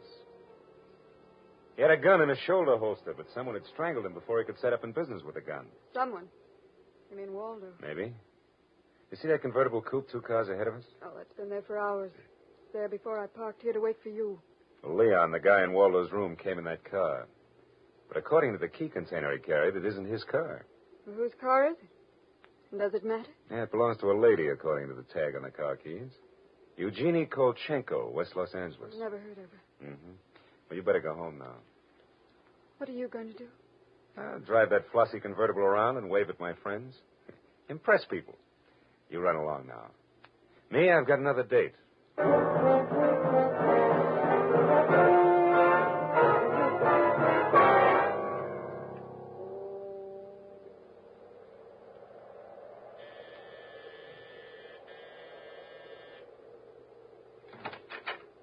Yes. What is it, please? Miss Eugenie Kolchenko? Yes. What is it? Did you lose or misplace a pigeon gray convertible coupe? What are you saying? Now, don't be alarmed. I found it, brought it home to you. Oh, come in, please. If is a reward you wish, shall we say... Snap out of it, dragon lady. Who was he? Who was who? The little guy, Leon. You loaned your car to. He's dead. Who was he? Oh, no. No. Eugenie. Darling, come here, please. What's the matter, my dear? Who is this man? I came about Miss Kolchenko's car. What about her car? Well, the gentleman who borrowed it couldn't return it on account of he isn't alive. He's dead, darling. He is dead. That's putting it more bluntly, of course. Dead, huh? Yeah, completely. Who are you? Philip Marlow, private investigator. My card. Have you told the police yet? Never do at once what can be profitably deferred pending negotiation. Aesop. I might negotiate. Peachy. Just what do you know, Marlow? Well, a man named Waldo was shot in a bar tonight. I happen to have the inside as to who he was, and when I visited his apartment tonight, I found this Leon Velasanos dead. He wouldn't have had $500 in 20s on him, would he? No. But this Waldo had over $700 on him when he was killed in that cocktail bar, mostly in 20s. Is there a basis for negotiation yet? Very well, Marlow. There were certain bills for some stuff Miss Kolchenko here had charged to my account. But, darling, you told me I might charge to your account. All right, my dear, so I wasn't bright. That might be the understatement of the decade, but go on. I had the bills safely in my briefcase. Somehow, this Waldo had a chance to steal the briefcase. I hired Leon, gave him $500 to buy back those bills from Waldo. Instead, Waldo took Leon's coupons, was forced to kill Leon in the process. Then he went out to keep another date and walked into an old pal hostile enough to blow him down, huh? And somebody still has those bills, and I'm in for a divorce suit, huh? The man who shot Waldo got away in Waldo's car with your briefcase in it, could be. Cops caught him. And the police have the briefcase? Maybe. But the police are interested in solving crimes, not in tossing mud for the benefit of sensation eaters. I have a friend or two at headquarters. Let me see what I can do. It's worth $500 to me, Marlow. Then that's what it'll cost you. All right. Good luck, and thank you, Mr. Marlow. Philip Marlow, remember? Marlow. My name is Frank Barsley. Barsley? Oh. And just what does that mean? The big hydroelectric engineer. Yeah. Yes, how'd you know? Never mind. May I use your telephone?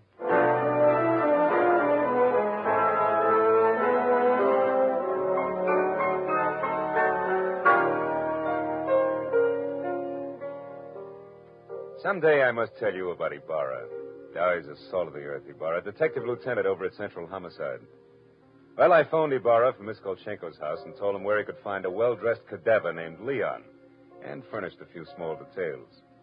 I gave Ibarra time to check my tip, and then I went down to see the good lieutenant and told him why I'd been up in Waldo's room, only to find Leon instead of a certain lady's string of pearls. Pearls, eh? Yeah, I thought Waldo might have had them up there. Whose pearls were they? The ladies. Go on. Or they might have been in Waldo's car that Waldo's killer drove away in. Yeah? What, yeah? They might have. Yeah. Also a batch of bills charged to the account of a certain Frank Barsley. Yeah? police aren't interested in domestic scandal. They want to prevent or solve crimes, right? So? So I've got $500 for the police fund. If those pearls and those bills are returned to their rightful owners. Quit your kidding. It's a valuable necklace. Yeah. There's your necklace. Take it away. On the level, Ibarra? Just tell me straight what it's all about. All I ask. Sure. Well, you see, this Waldo was blackmailing a wife with the pearls and her husband with the bills. Bosley, that's the guy's name, sent Leon to get the bills from Waldo. Waldo killed him and then stepped out and got nailed by that guy in the bar he'd stool pigeoned against once. Well, if Bosley's name stays out of the papers, I get $500. It goes to the police fund. Thanks. We'll keep them out. I'm not in this case for money. I just want to get back the bills and the pearls. Sure. And like you say, Marlow, the police aren't in business to sling mud. Look, you can deliver the pearls to the lady yourself if you like. No, you better take them to her, Marlow. You see, except for that diamond propeller clasp on them, they're phony. Phony? But look, Marlow, I know pearls. Real pearls feel gritty between the teeth. These are hard and glassy. Try. Yeah. They're phony. All but the clasp, Marlow. All but the clasp. I took the pearls and had them appraised the next morning at a gilt-edged place in Beverly Hills. Phony all but the clasp. An imitation as good as these couldn't have been made that fast. These were the pearls that Waldo had stolen. I took the glass pearls to a dive on Melrose and had them duplicated for $20. I had the jeweler attach the diamond clasp to the $20 duplicate string of pearls. Then I called up Lola. Hello, Lola. Okay, you're in? Oh, Mr. Marlow. Yes, it's okay here. I have a string of pearls for you. Oh, really, Philip? Really? Did you get... Now, wait a minute, Lola. Waldo was getting set to gyp you. We sold the real pearls and made up a string with the diamond clasp. Oh. Well, may I at least have the clasp? Sure. Meet me at 4 at Nikolaev's. Nikolaev's at 4. I'll be there.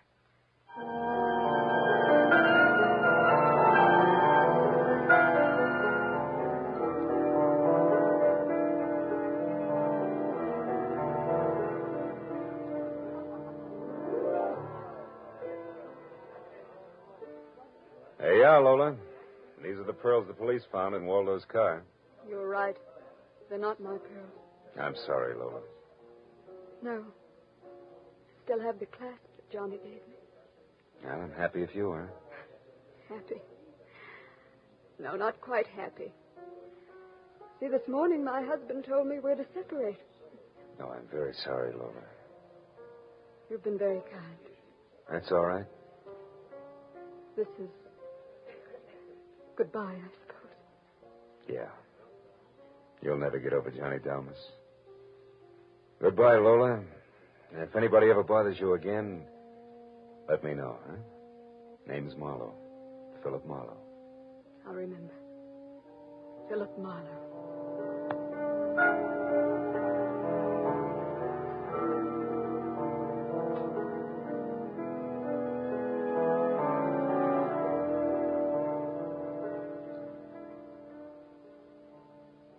I drove almost to Malibu. And then I parked. And then I walked. Way out on a rock cliff, jutting into the Pacific Ocean. And then I reached into my pocket and dug out the string of Bohemian glass pearls that Lieutenant Ibarra had found in Waldo's car. I cut the knot at one end and slipped the pearls off, one by one. One by one, I flipped them into the water. Should have seen the gulls swoop down on them. Then they flapped up again, screaming indignantly. Phony pearls. They'd fooled Waldo and Lola Barceley. But they couldn't fool a seagull. I said aloud, to the memory of Johnny Delmas, just another four-flusher.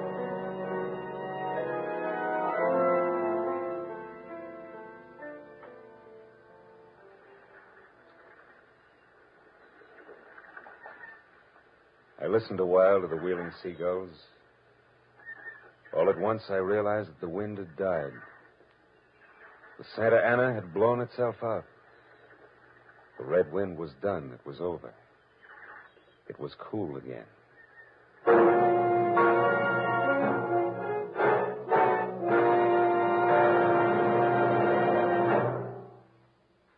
The Adventures of Philip Marlow, created by Raymond Chandler, stars Gerald Moore and is produced and directed by Norman MacDonald.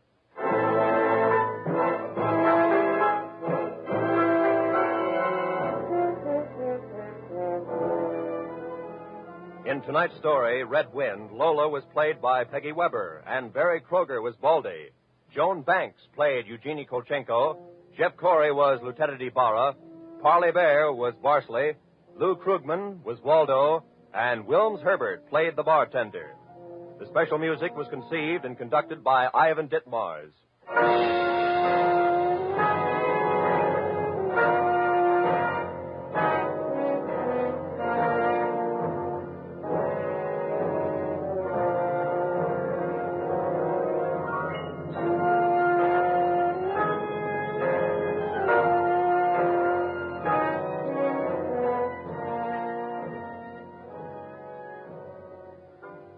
Philip Marlowe will be back in just a moment.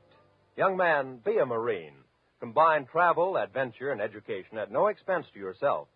When you're a Marine, you can travel to the far places of the earth and carry on at the same time your own educational program through free Marine Corps Institute correspondence courses. You have plenty of courses to choose from, and an ideal way of studying geography or history is to take a course dealing with the background of the area in which you are stationed, or any of the more than 160 Marine Corps Institute courses. Thanks to this Marine Corps Institute, thousands of Marines are making continual educational advancements during their service in the U.S. Marine Corps. That opportunity, upon becoming a U.S. Marine, is yours for the asking. Check with your nearest Marine Corps recruiting office tomorrow for complete information.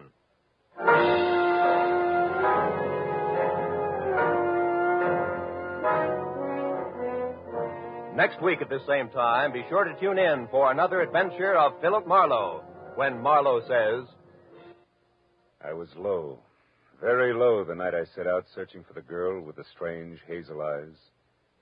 The fog which hung over Los Angeles didn't help, and I felt even worse when I found her. For by then I had death on my hands.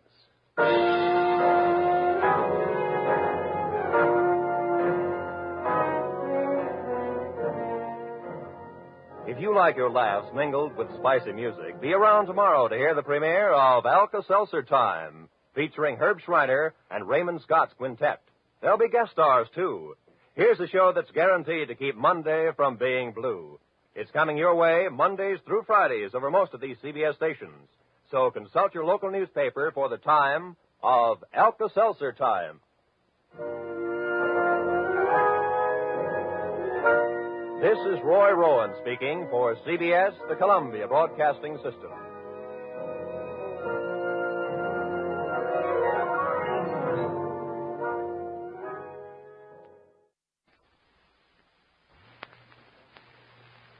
I felt low, very low the night I set out searching for the girl with the strange hazel eyes.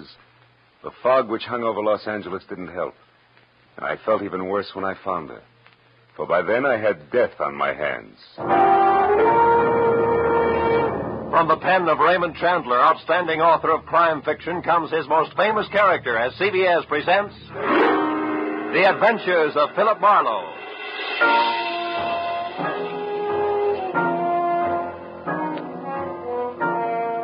And now, with Gerald Moore starred as Philip Marlowe, we bring you tonight's gripping story, The Persian Slippers.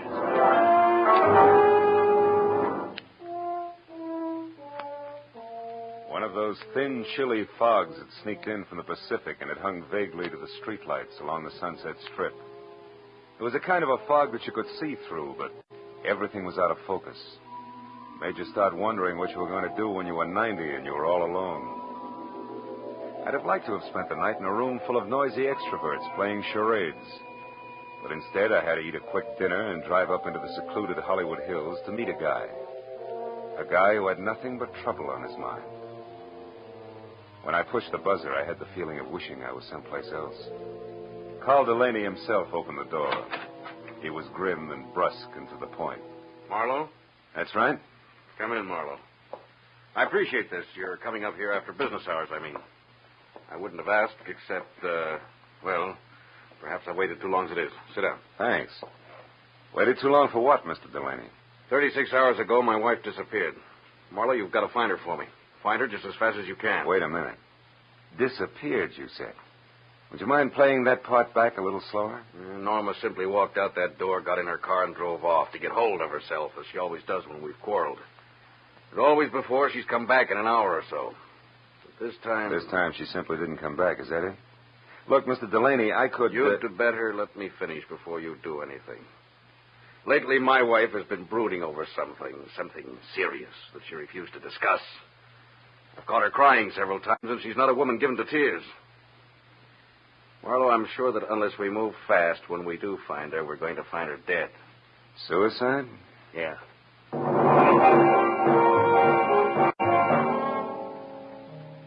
With his thick, blunt hand, Delaney reached for a color portrait lying face down on the table and gave it to me. I looked and saw the face of a dream.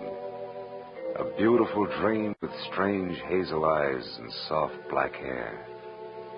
I felt Delaney watching me as I glanced up in time to catch the fading end of a very ugly expression on his face. I handed the picture back to him, and he laid it on the table again, face down. Then he took me upstairs to Norma's room. It was a nice, frilly room, typically haunted by elusive, sweet smells. There was only one incongruous note. What was the horoscope doing on her desk? From the looks of the picture, I knew that Norma was attractive enough that she didn't need to look to the stars for a future. A horoscope? Yeah, you know how women are. Marlow, will you find her for me? Well, I'll try. My rate is $25 a day plus expenses. And remember, you hired me to find her, not bring her back. Fair enough. You just find her. I'll be satisfied. I'll need a starting point. Were there any phone calls or letters or anything that might be a lead? What about friends? We have no close friends. Norma always stayed to herself. Wait, there was a phone call yesterday from, Madame Jeanette, I think it was. Who's that, a dressmaker? I haven't any idea. She wanted to speak to Mrs. Delaney. I told her Norma was out, and she asked that my wife call her when she got back. That's all there was to it. Anything else you can tell me? No. No, it's not much to go on. I'll see what I can do, Mr. Delaney. I'll be here all night, Marlow. Call me if you need anything. I'll do that. Good night.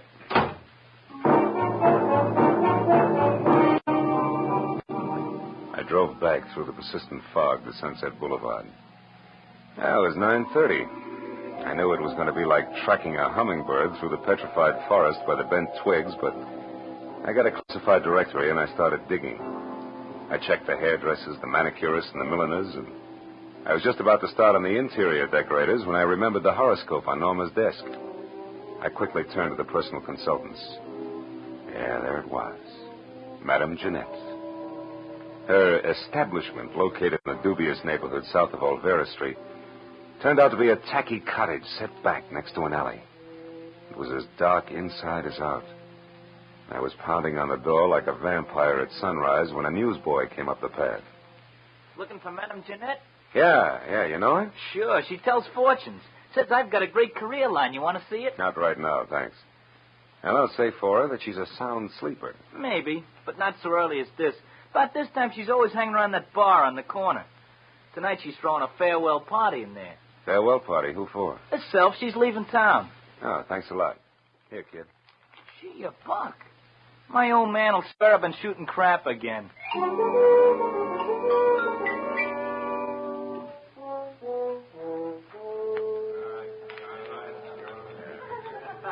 Give me another one, Charlie. Not every night I say goodbye to my dear old neighborhood. Muscatel again, Jeanette? Yeah. Did I say dear old neighborhood, Charlie? I think you did, Jeanette. Must have had one too many then. Because of all the low, flea-bitten row of shacks I ever lived in, this is the new low. Jeanette, that's no way to talk. You hurt my feelings. Pinky, there ain't nothing like a little beer to soothe hurt feelings. Yeah, you said it. Jeanette, can I have another? Yeah. Charlie, give Pinky another. This is his last. The last? I thought you said it was a farewell party. You with all your dough. This dough's to get me out of this rat trap of a town, see? It's the last I want to see it of it in all my life, see? Yeah. Another we see. muscatel, Charlie. Hold on a minute, Jeanette. Hey, what'll it be, mister? Something just a bit drier than muscatel.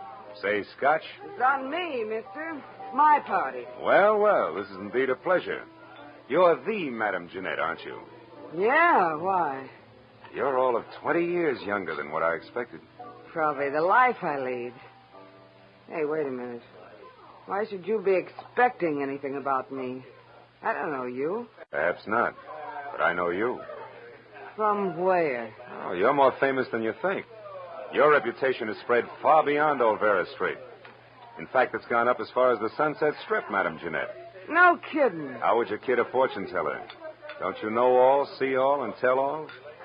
Well... And judging from that Spanish shawl, your Hungarian skirt, and those embroidered Persian slippers, I'm beginning to think your fame is not only local, but international. Say, you're beginning to make me feel like I shouldn't be giving up this racket after all. Giving up fortune telling? No. Yeah.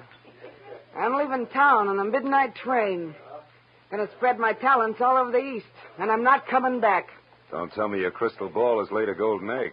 So to speak, yeah. I come into some lettuce. Suddenly. That's always nice. Well, I guess it means you won't be interested in the few paltry dollars I'd intended to spend with you. Hey, can I have another beer? Shut up, Pinky Blow. Ah, just a... Traveling lady can always use a little extra moolah. What was it you wanted, Bud? I'm looking for someone. Norma Delaney. I'm afraid I don't know anybody by that name. I'm afraid you do. What's your angle? Who are you, anyway? I'm Philip Marlow, private detective. Some private dick you must be to have to resort to fortune tellers. Come on, Jeanette. Look into your crystal muscatel. See if you can spot Norma Delaney. I told you once. I don't know the name. Now blow. Just a minute, Doc Eyes. Hey, Charlie. Yeah? This bird's crabbing my party. What kind of a joint is this, anyway? Lady can't sit here and have a farewell party without being insulted by every jerk that drops in. Well, mister, I haven't finished my drink yet. you got pockets, ain't you? Just pour the drink into one of them and take it along. You ain't finishing it here. Charlie reached under the bar for his pick handle, so I left without pursuing the subject further. But I knew Jeanette was lying, right in a purple lipstick about Norma. I walked back to my car, lit a cigarette, and spent a few precious minutes trying to decide whether or not to break into her place and snoop. But then I caught the shadow of a figure slipping up on me from behind. I turned. Wait, don't swing, man. Don't swing. It's only me, Pinky. I was in the bar when you was talking to the madam. That tightwad, Jeanette. Yeah, I saw you, so? She did something the minute you left. I figured you might like to know what it was. That all depends. Well, I thought it might be worth something to you, like a saw, maybe. Come on, you. Spill it. Wait a minute. Spill it. Wait. If it's any good at all, it's worth $5 and no more. Oh, all right. She made a phone call. Who to? What'd she say? Nothing. Just some swear words in Spanish. The line was busy. But I kept my eyes open, and I got the number. All right, let's have it, if you can still remember it. Oh, I can remember it easy. 5 first, huh? Here. Thanks. The number was Crenshaw, 1929. But you get it?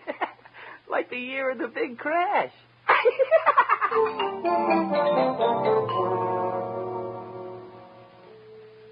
Thanks to the thirst of an underweight lush, I wasn't at the end of my rope yet. I drove as far as the nearest drugstore, dropped a nickel in the slot, and dialed.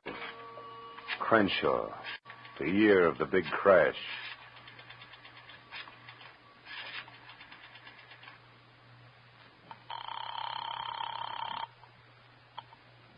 Hello? Hello, let me speak to Norma Delaney, please. I'm afraid you must have the wrong number. Look, you, I'm trying to locate Mrs. Delaney. I suggest you help me. How did you get this number? From a client, Mr. Carl Delaney. But that's impossible. Let's stop sparring. We can save each other a lot of wear and tear if we get together and talk this over. Maybe you're right.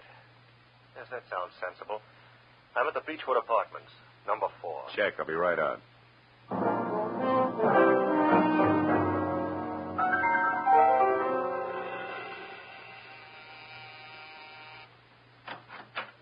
Mr.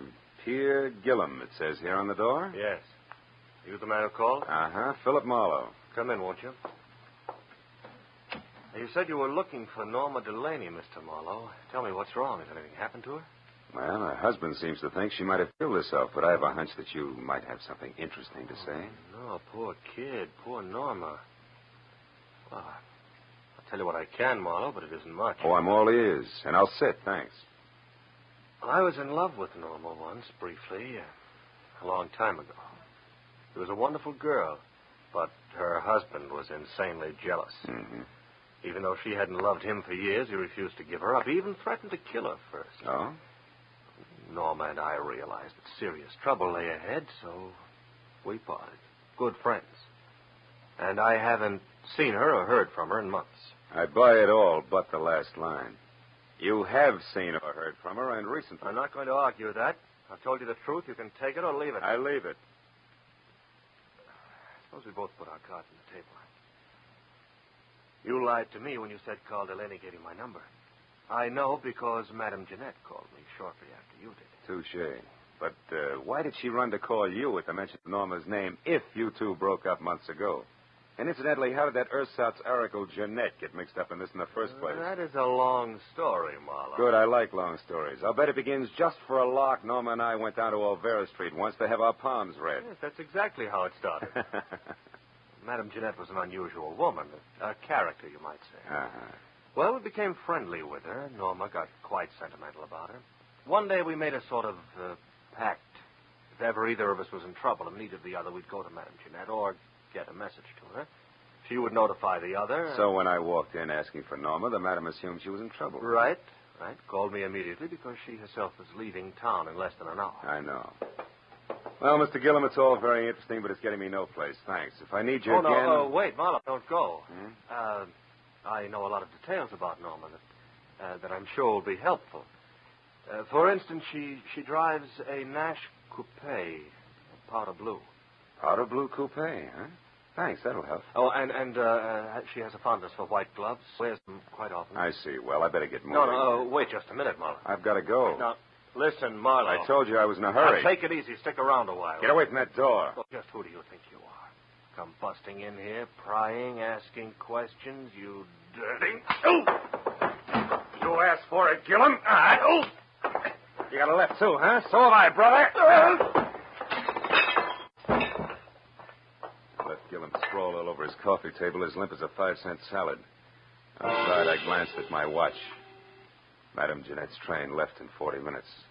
I ran through $22 worth of red lights, getting down to a cottage because I was sure Gillum's attempted stall was tied in with the departure, but I couldn't figure out why. That is, I couldn't until I switched out my lights and coasted to a stop in front of her place. Then I saw it. Half hidden in the shadows back of the house sat a powder blue coupe. I got up on the porch close to the front door and listened. Jeanette was talking to a woman. I couldn't catch what they were saying, but one thing was certain. The woman was Norma Delaney. All at once, I realized the talk had stopped. That was my cue. I shoved open the door and went in. Jeanette sat at a table alone, facing me. Well, Mr. Marlowe, you've returned. What is it this time? I'd like my fortune told. Yeah? Now, listen close, Gumshoe. I'll make this a short and snappy reading because I'm catching a train in 15 minutes. There's a woman very close to you. In fact, she's right behind you, sucker. What? Go!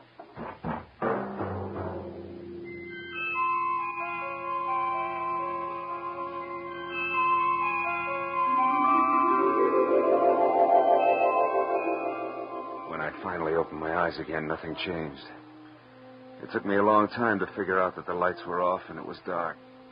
I climbed up the table leg hand over hand and switched on a lamp. Jeanette's house was absolutely quiet. I had caught a glimpse of a white glove holding what is known as a blunt instrument just before I dozed off. And that reminded me what I was down here for. I wobbled through the kitchen and out the back door, but the powder blue coupe was gone. It was 12:15. My head and the fog both had gotten a little thicker. So I just stood there, useful like a ping-pong ball in a bowling alley. It was the sound of footsteps that finally moved me, and the newsboy was back. Well, how you again, mister? Did you ever get a hold of Madame Jeanette before she left? Yeah, but not tight enough. Say, a blue coupe left here a few minutes ago. Did you see it? Nope, I did. Gee, I'm sure sorry she went away. She gave me $1 tonight, too. Said she was coming into a fortune. Hey, you and your career...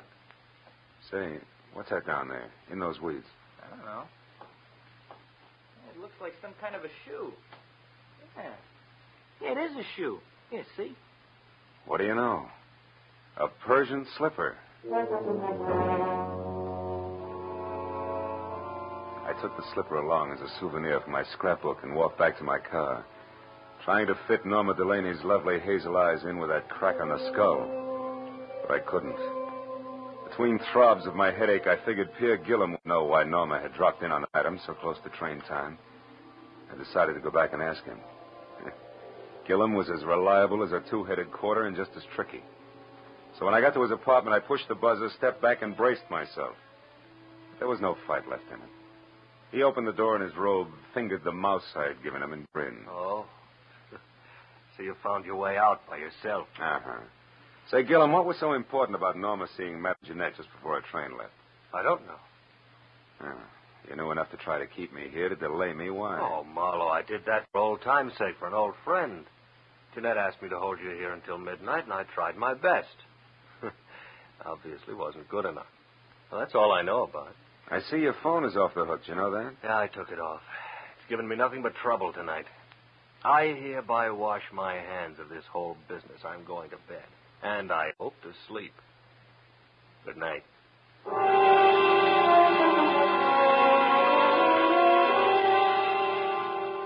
I envied him and left to call my client, Carl Delaney. He said he'd be in all night, but the phone kept ringing and ringing, and no one answered. I suddenly got a very creepy feeling. And 20 minutes later, I pulled to a stop at that small but elegant house. The lights were on, and I saw the powder blue coupe in the garage next to Carl's big black sedan.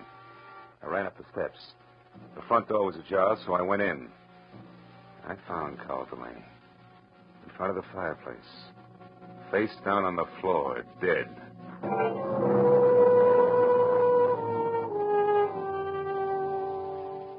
There was a handbag on a chair. I opened it. Compact, cigarettes, and a key to room 340 in the Bradford Arms Hotel. No identification.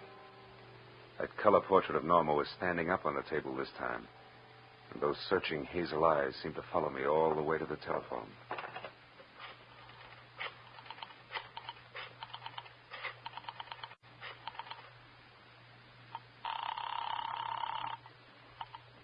Lieutenant Ibarra speaking. Bill Marlow, Ibarra. There's a dead one at 1077 Hollycrest Road, named Carl Delaney, murdered. I'll be right out. I hung up the phone, and then the hair on my neck crawled as I heard the unmistakable sound of a woman's heels on the floor upstairs. I ducked behind a door as the heels clicked down the steps. And then she entered the room.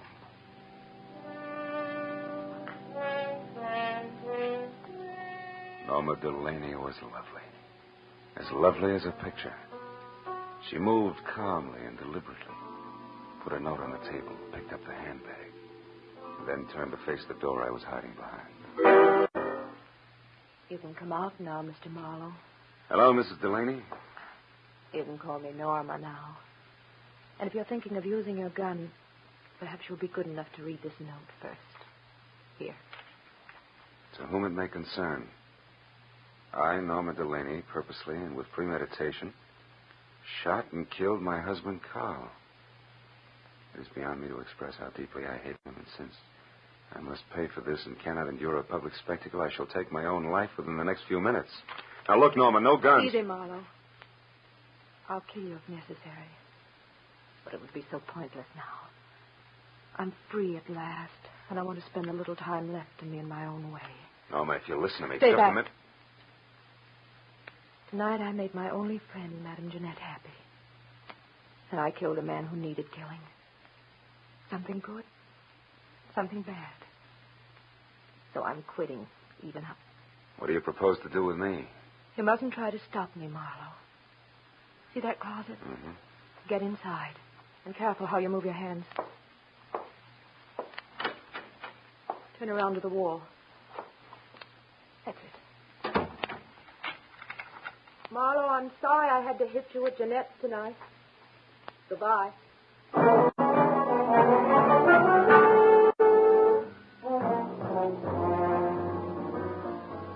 It took 3 shots to smash the lock on that closet door.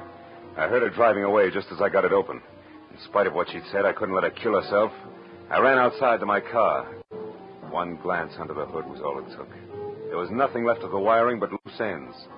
I ran into the street and a miracle happened. The first time in my life, a taxi in Los Angeles when I wanted it. I'm sorry, fella. I'm going to call. Skip it. This is an emergency. Hey, wait a minute. You Police can't... business. A girl is driving up the road in a blue coupe. We got to catch her before she kills herself. Let's go.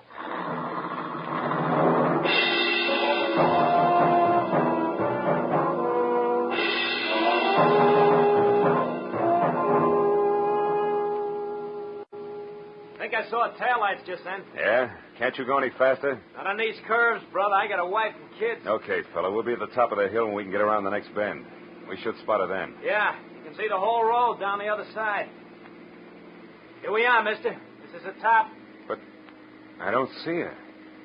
Where is she? Hey, wait a minute. Stop here. Turn up your motor. This is haywire. I don't get it. We were gaining on her, and now she just disappears. Hey, what's that? A motor. That side road we passed. That's it. Hey, look. Look!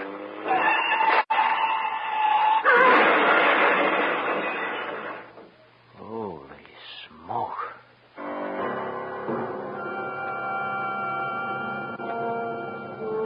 We both saw the awful sight for just an instant. A powder blue coupe with a woman crouched over the wheel. It shot out of that side road, crashed through the guardrail, and fell end over end down into the gorge. By the time we got to the hole in the fence, the wreck was an inferno. Oh, no use trying to get down there. The whole hillside will be on fire in another minute. I guess she pulled over here into this side road and waited for us to go by. And we did. Yeah. Sandy here, too. It's a wonder she didn't get stuck. What's the matter? There's something buried here in the sand. One of her tires ran over it. What is it? Why, it's plenty, brother. Come on, turn that hack of yours around. Let's get off this mountain. I just found the answer to a lot of questions.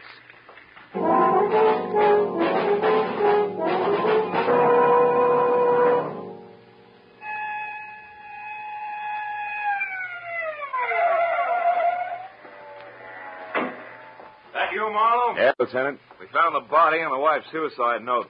And one of the boys spotted that fire up on the hill. What is it? Car went off the road. An accident? Or the suicide? Just a little of both, Ibarra, but we'll talk later. Right now, we got to go to the Bradford Arms Hotel on the double. And please, no siren.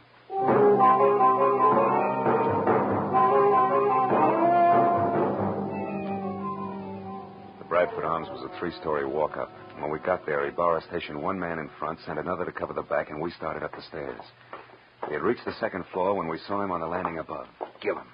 He spotted us at the same time and turned back fast. There, Marlow. Who's that? That's our boy, Ibarra. Here, Gillum, let's go. There he goes. He's heading for the fire escape. Take him, Lieutenant. He's all yours. I got business the other way. Hey, you stop or I shoot!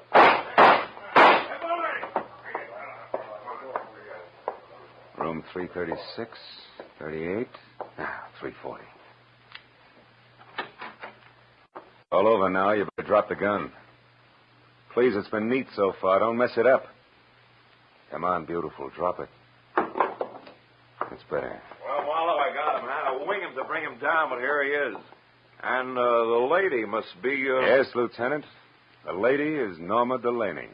The girl who wanted to kill her jealous husband and then commit suicide, but didn't want to die doing it. So she used someone else's body, Madame Jeanette's, which was a logical choice because Jeanette was blackmailing her. Thus, 2 vultures with 1 stone, leaving 2 lovebirds free to fly away together. Right, Norma? Didn't you give Madame Jeanette money so she'd leave town and tell everybody she was going away? Yes, I did. That way the body wouldn't be missed, huh? Yeah. Isn't it pretty? Oh, lay off, Marlow, can't you? Okay, Gillum, okay. Well, Ibarra, I've got a sour taste in my mouth. I think I'll go home and goggle. Anything else you need? No, I guess not, Phil. I've had all that's necessary. Wait. Just one thing. How'd you get inside this setup? How do you find out it was the dead Madame Jeanette who went over the cliff instead of the very much alive Mrs. Delaney here? Well, Jeanette had on a pair of Persian slippers, Lieutenant. One fell off down at her cottage where Norma murdered her and put her in the trunk of the car. The other one fell off in the sand of that side road when she took Jeanette out of the trunk and propped her up behind the wheel. It was lucky, Burra. Just dumb luck.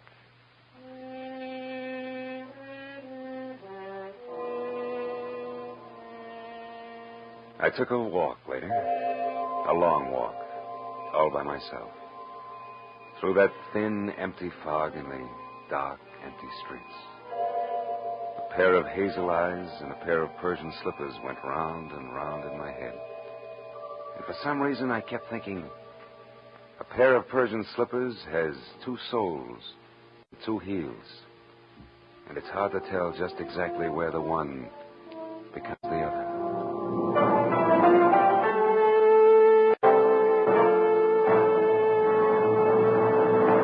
The Adventures of Philip Marlow, created by Raymond Chandler, stars Gerald Moore and is produced and directed by Norman MacDonald. In tonight's story, The Persian Slippers, Virginia Gregg was heard as Madame Jeanette, with Larry Dobkin as Pierre Gillum and Louis Van Rooten as Carl Delaney. The additional players were Gene Bates as Norma Delaney, Gil Stratton Jr. as the newsboy, Frank Richards as the barkeep, and Tony Barrett as Pinky. Detective Lieutenant Ibarra was played by Jeff Corey. The special music was conceived and conducted by Ivan Ditmars.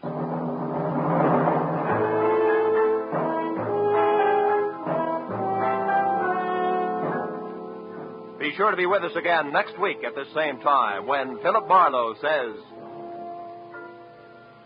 Sounded good, real good. A weekend at Malibu, expenses paid with a cash bonus thrown in. But that was before I knew about the henchman, the redhead, and the corpse. These three and a white Panama hat ruined it all for me.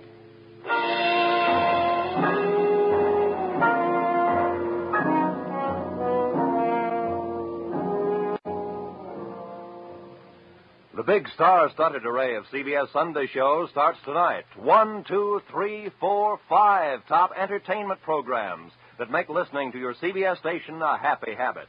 1, Cabin B-13, the popular dramatic show by John Dixon Carr, renowned mystery writer. 2, the new Electric Theater, guest starring Henry Fonda tonight, and regularly starring Helen Hayes, First Lady of the Theater, when she returns from London. 3, Our Miss Brooks, the hilarious comedy success starring Eve Arden. 4, Lum and Abner, a brand new half-hour show of smiles and chuckles with the merchants of Pine Ridge. 5, Strike It Rich, the sensational quiz show with a heart to wind up the sparkling parade of entertainment.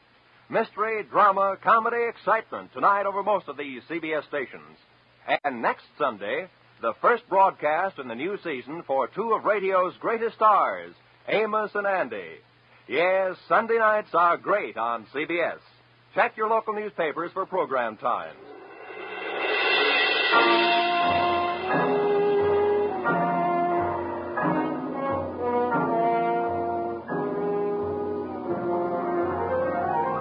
This is Roy Rowan speaking for CBS, the Columbia Broadcasting System.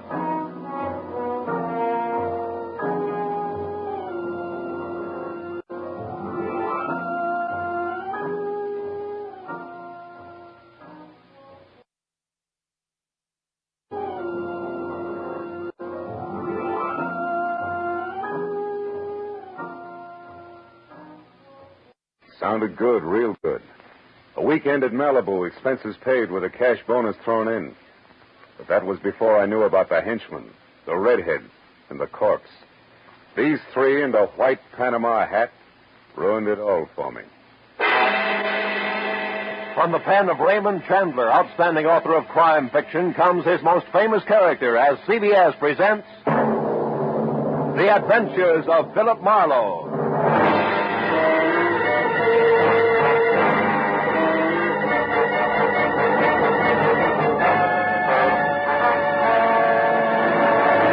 And now, with Gerald Moore starred as Philip Marlowe, we bring you tonight's unusual story, The Panama Hat.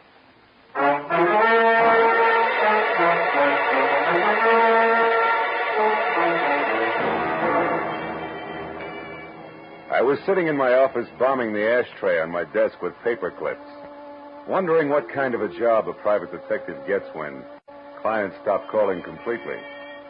I was seesawing between the picture of me as a well-starched huckster and the more comfortable portrait of Marlowe, author in English tweeds, man of distinction.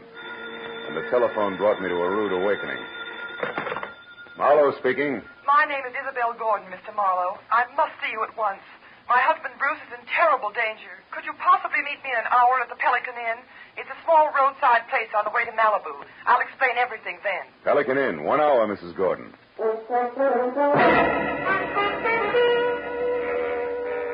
The Pelican Inn was strictly a liquor license with chairs, and a bored piano player in one corner grinding away.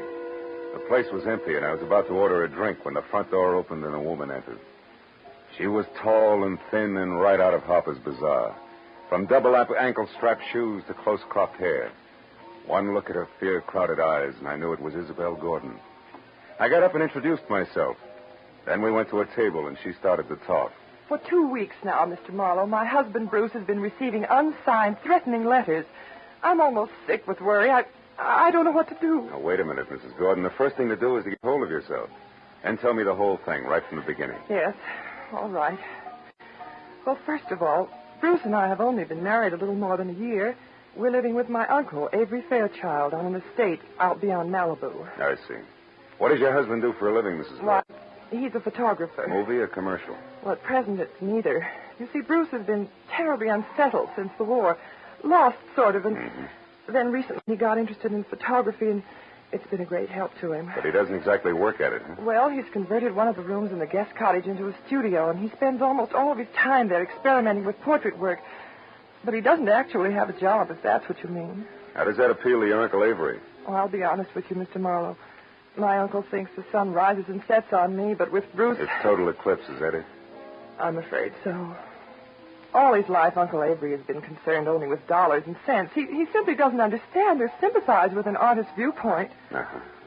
Now, what about these unsigned letters? Well, Bruce has been getting them for the past 2 weeks. They're always made up of words cut from newspapers and pasted on ordinary paper. That's a cheap stunt. What do they say? Each one threatens my husband's life. Yet both he and Uncle Avery consider them nothing more than the work of some harmless crank, in spite of the fact that for the last several days I've seen a strange man lurking around our place every night. Can you describe him? No, except he's about your height and build. Is that all? Yes. No, wait a minute. There is something else. Each time I saw him, Mr. Marlowe, he was wearing a white Panama. Well, that's not much to go on. Tell me, why haven't you called the police? Uncle Avery wouldn't hear of it. He hates publicity, dreads it. That's why I suggested contacting you, a private detective. He's sort of a bodyguard for Bruce, huh? Yes. However, Mr. Marlowe, Bruce is somewhat temperamental, and I know he'd rebel at the thought of being watched over, so I'd rather you posed as a house guest, an old college chum of mine, perhaps. My fee is $25 a day plus expenses, Mrs. Gordon. Oh, any price is all right, Mr. Marlowe. Let's see, it's a little after 7 now. Can you be at our place at Malibu at 9? I think so. But as a fellow alumnus, Isabel, one last question. Where'd you go to college? Southern California. Why? Well, I was afraid you might say Vassar.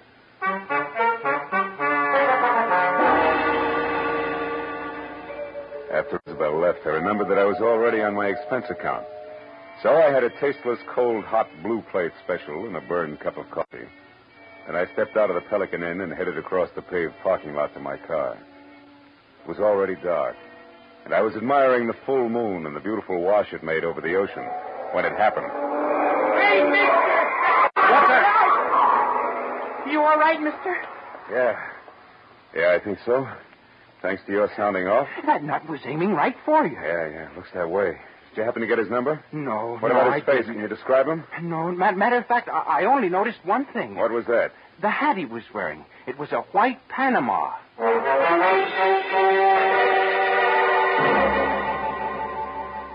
I tried to be broad-minded, but there was no other way to look at it.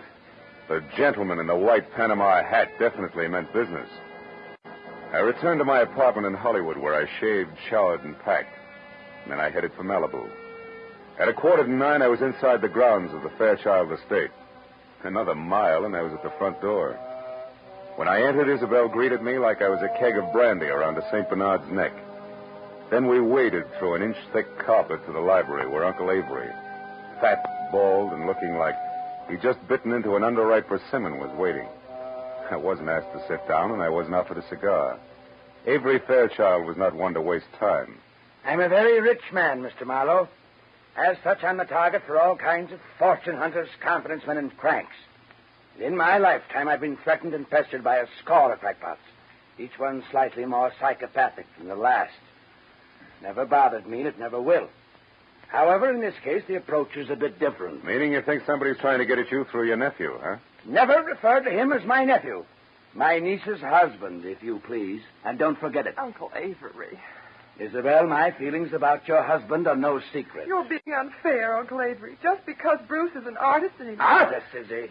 Why, Isabel, that man's no more an artist than I am a horse jockey. Good evening, everybody. Hello, Bruce. Hello, darling.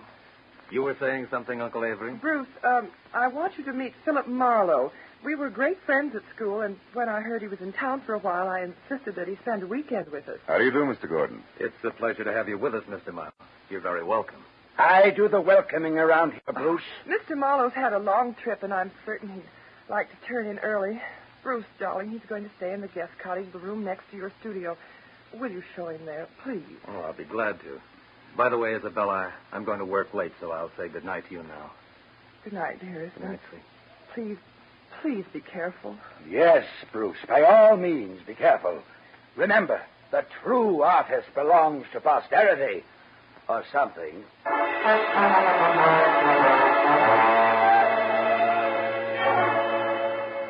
The guest cottage was only a landscaped hop, skip, and a jump from the museum that Uncle Avery called home. And as Bruce and I strolled along a flagstone path, I feigned a deep interest in photography. That was all my host needed. He struck at the bait like a shark with malnutrition. Well, Mr. Marlowe, it didn't even occur to me that photography might be one of your hobbies. Isabel never said a word. Well, good for Isabel. I'm strictly a dabbler. Now, tell me, Mr. Gordon, how long have you been at this? Portrait work? Oh, about 6 months. You see, I divide my time between my studio here and a school I attend in Hollywood. That way I capture both the theory and practical experience at the same time. Oh. Well, here we are. Would you like to see the studio? Yes, I would. Here. Let me get the light. Wow. This is all right, huh? Enlarger, 2 cameras, dark room. Are these your pictures? Yes. What do you think of them? I don't know exactly. They're certainly different, huh? They are unusual, aren't they? Yeah. You see, Marlowe, each picture is actually made up of 2 separate studies which are superimposed. I call it interpretive photography. Uh-huh. Now, this one. A splash of light and a bent pipe cleaner? The sun and the plant shoot. It's called metamorphosis. Oh. Well, what about that one there in the corner? The girl's face and clouds, maybe. Mr. Marlowe, you'll excuse me, but that picture isn't ready for display yet. I'm sorry. I didn't mean to pry. I thought it was just another interpretive photograph. Well, it's not. That is, it isn't finished yet. Now, Mr. Marlowe, I'm afraid I've forgotten what my wife said about your long trip. Shall I show you to your room? Yes, please do, Mr. Gordon.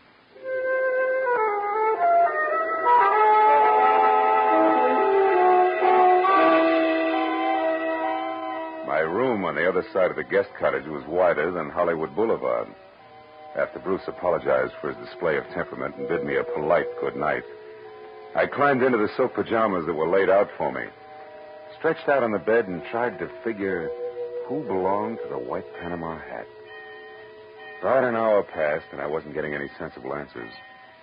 So I switched out the light, put my gun on the table next to me, and snuggled into what felt like a mile and a half of mattress. I was almost asleep, and the clatter of a shovel falling on the walk outside brought me straight up in bed. I grabbed my gun and made for the door. But the second I threw it open, I knew that I'd made a mistake. Whoever kicked over that shovel had heard me and met me with a large fist that came straight at my face. Oh!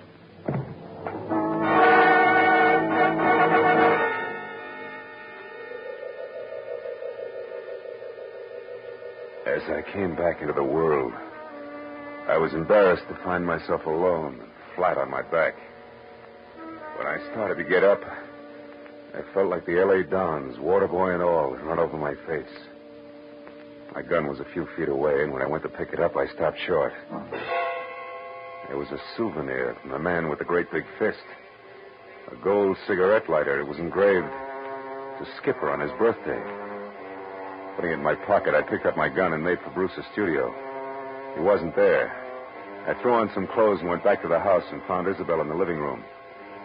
I was about to give her a biased account of the shortest fight on record when I noticed Uncle Avery quietly entering the house from a side door that led to the garden. What's the matter, Phil? Bruce isn't in the studio anymore. What? Now, Isabel, there's no reason for alarm. Why, Bruce often goes off into the night like this. Calls it a search for beauty or some such rot. And what was it you were after just now outside, Mr. Fairchild? I was looking for my niece, Marlow. Isabel, your cousin John telephoned to say he wouldn't be down this weekend. Oh. I didn't know there would be other guests. Oh, just my cousin, John Martin, Phil. Not really a guest. He comes down often. Too often to suit me. Oh, Uncle Avery, please. You know that I'm fond of him. Yes, but I don't know why. He's a chronic gambler and of no use to anyone. Living at the Wilshire Gardens when he can't afford it. Driving expensive Oh, cars. you're too hard on him. Skipper is Skipper? Yes. Do you know him? No.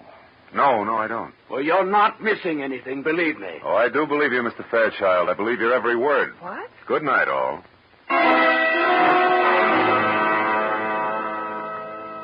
I left the house and headed straight for my car with the Wilshire Gardens in Hollywood in mind.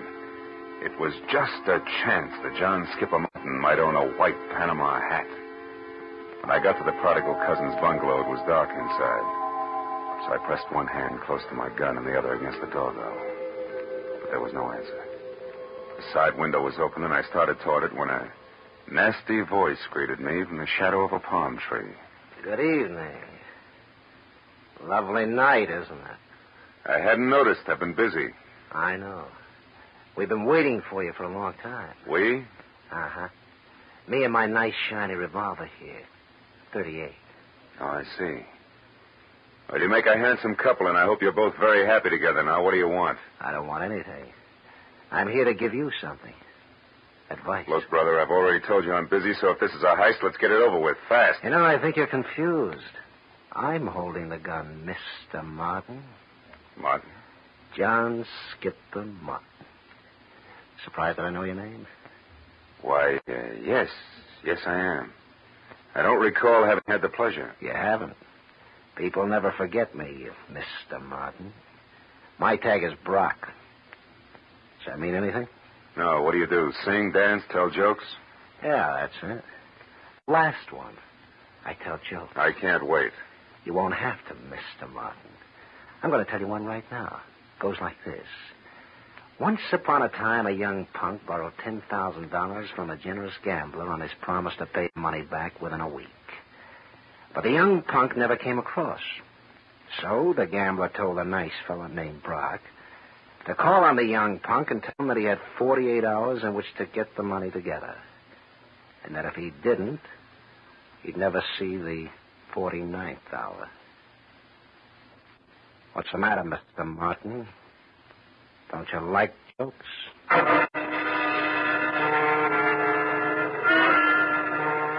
Brock grinned, shoved his .38 into his shoulder holster, and walked away. As soon as he rounded the corner, I went to the open window and climbed in. I rummaged through 2 closets looking for a white Panama you-know-what. I was about to search a third when I heard something that brought me to a dead stop. It was a key on the door lock.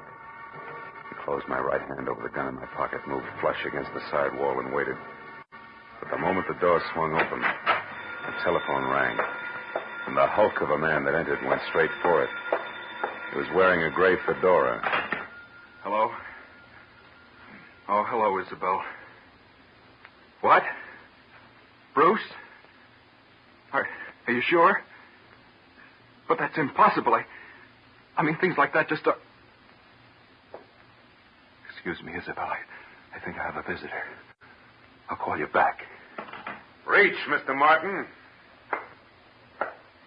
Who are you? The name is Brock. You owe a client of mine $10,000. He wants his money in 48 hours. I'll get it. I swear I will. I'll have it right here, on time, all of it.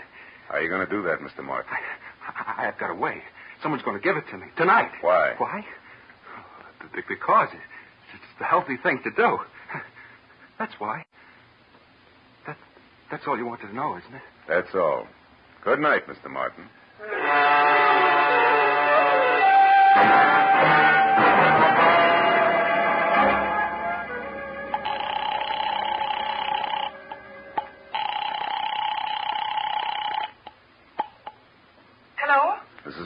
Isabel. I'm calling from a drugstore in Hollywood. Has Bruce returned yet? No, and he won't. He's been kidnapped. What's that? And whoever did it wants $50,000 before morning, or we'll never see Bruce alive again.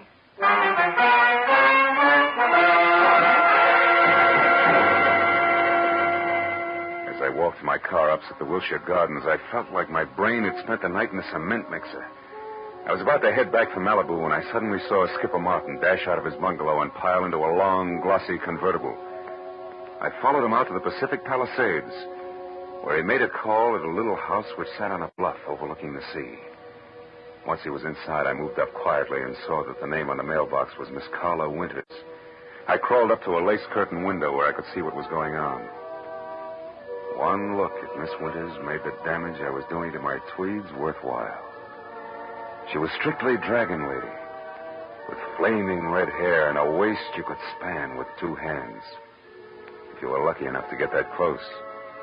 And the rest of the measurements fit just perfect. Why, you sniveling coward, you wouldn't dare open your mouth about us. Wouldn't I? Listen, Carla, I've got myself Skipper Martin to look after. First, last, and always. You remember that. Why should I? You've always been cheap talk and no more. Look at you now. You're in trouble, so what do? You holler blackmail. Go on, get out of here. Get out of here before I kill you.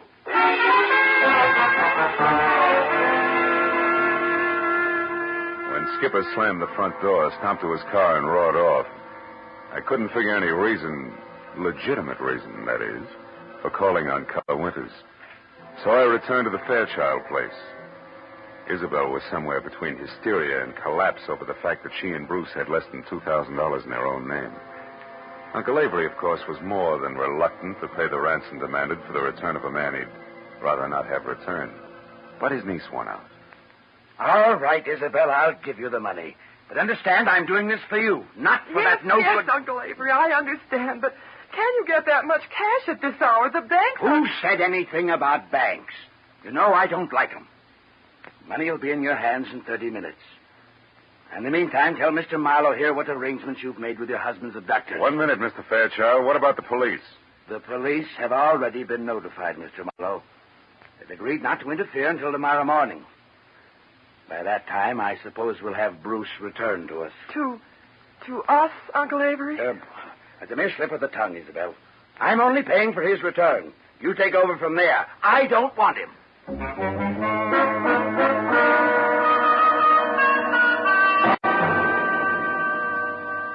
A half hour later, Avery Fairchild handed me a bundle of bills which added up to $50,000 cash. The bills seemed slightly dirty. The old geezer must have had them buried someplace. For a moment, I couldn't help thinking, boy, to get at this place with a shovel sometime. But then I got back to the more pressing matters at hand. I wrapped up the money in a shoebox, and I drove north along the Pacific Coast Highway. I covered the 60 miles to the rendezvous, which was a junkyard near Ventura, in about as many minutes. Then, according to instructions, I slowed down to 10 miles an hour. I blinked my lights twice, tossed out the shoebox. I was just about to resume my speed when the headlights of an approaching car fell on a man as he darted back into the junkyard. And I saw what I'd been expecting all the time. A white Panama hat. But I was still playing by the rules. So there was only one thing I could do about it. I slammed my foot down on the accelerator and kept it there until I reached the nearest telephone, where I telephoned Skipper Martin at the Wilshire Gardens. It was just possible that he owned two hats. But that little balloon exploded in a hurry.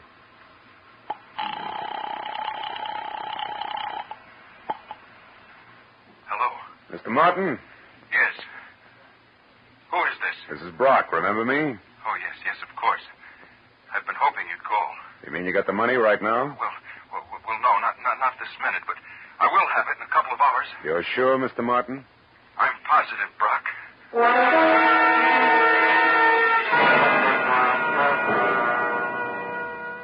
Now only one thing figured. The man in the Panama hat worked for Skipper Martin. It had to be. An hour later, I pulled in at the Fairchild estate. And the moment I put my AA over the threshold, I knew that the kidnapper, too, had kept his part of the bargain. Bruce Gordon was back, safe and sound. It happened shortly after you retired, Mr. Marlow. I was working in my studio when a man wearing a white Panama hat? Yes. But how did you know that, Mr. Marlow? They're very popular this season, Mr. Gordon. Darling, Mr. Marlow was a private detective. Huh? But I'll tell you all about that later. Go on with your story. Well, this man was wearing a handkerchief over his face, and he forced me to go along with him at gunpoint. Took me to a car parked in the service driveway and told me to turn around. And I was hit from behind and went out cold. Oh, darling, how terrible. Wasn't pleasant to you. When I came to, I was bound hand and foot, blindfolded, and gagged. I had no idea where I was. Oh, but didn't you see anybody before you were released? No, Uncle Ed. Before they let me go, they hit me again. When I came to that time, I was lying on the road out near Ventura, untied. That's about it. I suppose you've told the story to the police already, huh? No, he hasn't, Mr. Marlowe, and what's more, he isn't going to. I'm sorry, but I was forced to lie to you earlier this evening. The police mean reporters, and they mean publicity. And I hate publicity. I'm sure you see my point. I wouldn't make book on that, Mr. Fairchild. Secrets like this only encourage kidnappers. Well, since we no longer see eye to eye, Mr. Marlowe, I'd suggest that we consider your services at an end. I'll have my check at your office in the morning. Good night, sir.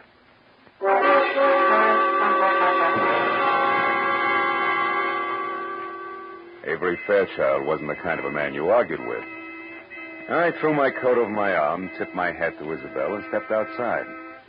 I hadn't once mentioned Skipper Martin to the family. That might have been a mistake, but I still wanted to look around before I yelled copper. As I walked past the guest cottage, I decided to go in and check Bruce's studio.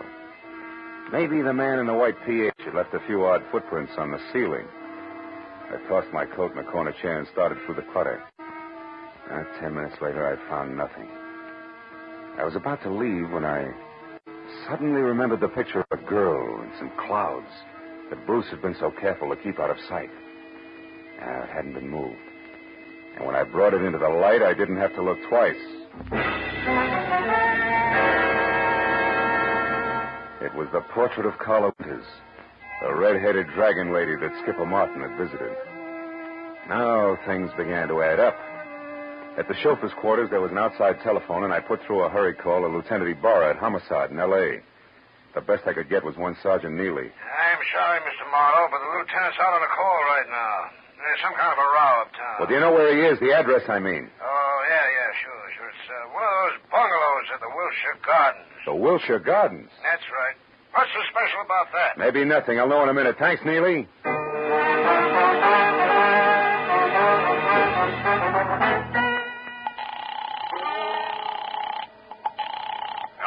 This is Marlow, Ibarra. What brings you to Skipper Martin's at this late hour? Well, it seems as though some person or persons unknown fired a gun several times a little more than an hour ago. 4 shots, to be exact. Well, you think Skipper Martin fired them? No, Marlowe, I'm sure Martin didn't fire them. You see, he stopped them, personally.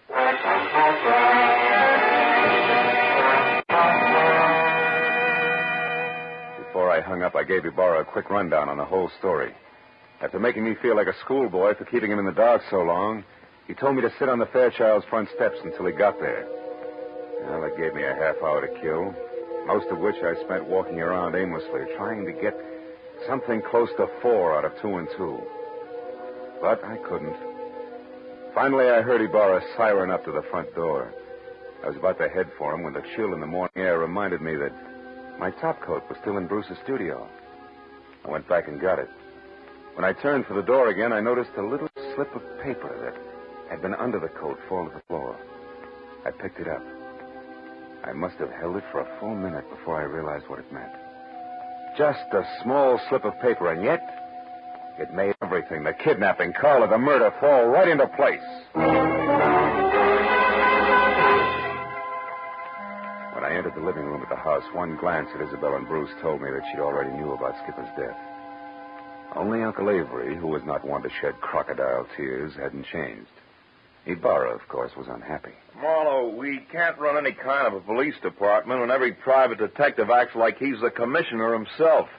Why didn't you call me when this business first began to smell? You know better. I'm sorry, Ibarra, and I hate to sound immodest, but I happen to be one of the 2 men in this room who can name Bruce Gordon's kidnapper and Skipper Martin's killer. You know what you're saying, Marlowe? I think so.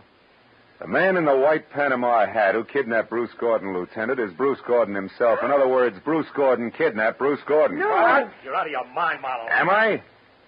Would you still say that, Gordon, if we paid a call to Carla Winters and asked her to hand over the $50,000 of so-called ransom money she's holding for you, too? Or would you prefer... Stop, Gordon, stop. The window, Ibarra!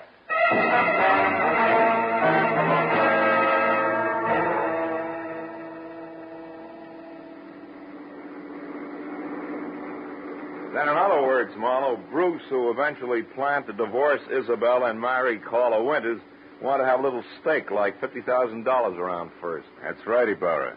But Skipper Martin knew about Bruce and Carla's plans to marry later, and he tried to blackmail them to pay off his gambling debts. That's why he came to Bruce's cottage on the sly. However, he got there just in time to see Bruce leave of his own free will, and therefore knew later that he couldn't have been kidnapped. Which gave him 2 holes over Bruce. That's right. But he made a mistake when he went to Carla's house and got too demanding, because she told Bruce about it, and before he released himself, he took care of Skipper, with 4 gunshots to be exact. Charming people, aren't they, Ibarra? Lovely. Sometimes I think I should shoot higher and save the state a lot of money. And he almost got away with it. By the way, Marlowe, how do you know? That Bruce was the man in the white Panama hat? I was pretty certain, but I got my proof accidentally. Promise not to repeat this, Ibarra? Yeah? Well, I practically fell over a little slip of paper in his studio. It was a receipt from a department store, and it was made out to Bruce Gordon. For 1 Panama hat? Uh-huh. Nothing else but.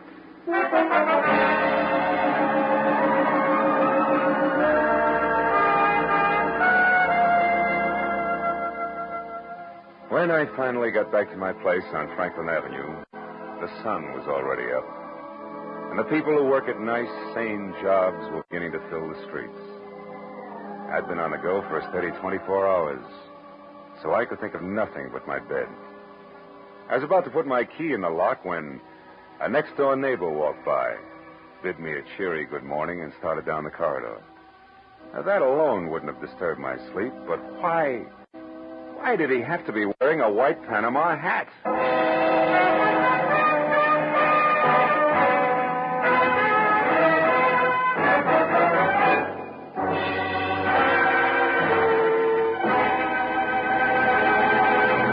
The Adventures of Philip Marlow, created by Raymond Chandler, stars Gerald Moore and is produced and directed by Norman MacDonald.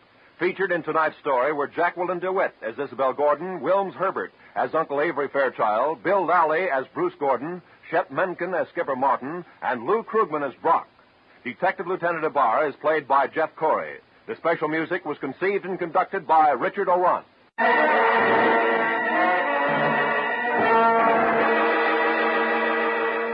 Be sure to be with us again next week at this same time when Philip Marlowe says... When her will was read, everybody figured she'd been crazy when she wrote it, and that included me. But I changed my mind after spending the night on an island with a pig, a cat, and an ape. Because in reality, they were people.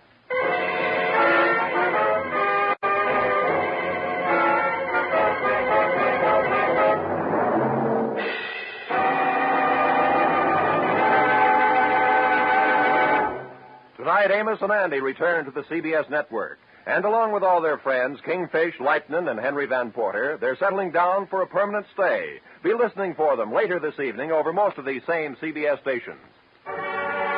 This is Roy Rowan speaking for CBS, the Columbia Broadcasting System.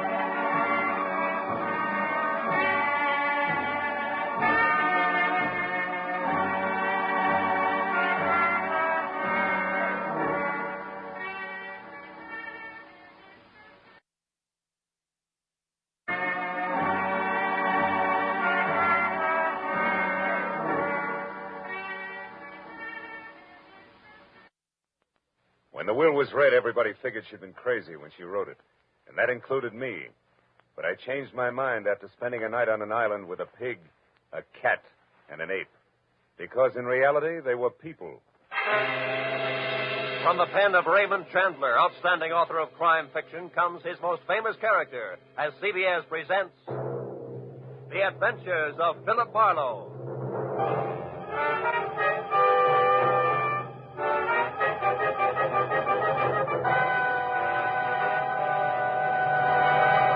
And now, with Gerald Moore, starred as Philip Marlowe, we bring you tonight's unusual story, Where There's a Will.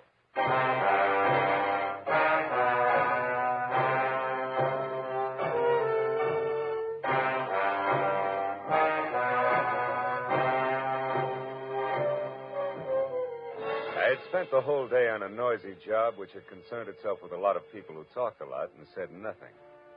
When I finally locked up my office for the night, I was worn out. As I drove slowly along the street, I was glad to be heading for home in a little peace and quiet. At least that's what I thought. But when I pulled up for a full stop sign, only a half a block from my apartment, something happened which brought my little dream of peace and quiet to an end. The car door opposite me flew open, and something mighty excited jumped in. I'm being followed. Drive on, please. The law? No, please drive on. Okay, lady, get a good grip on the upholstery.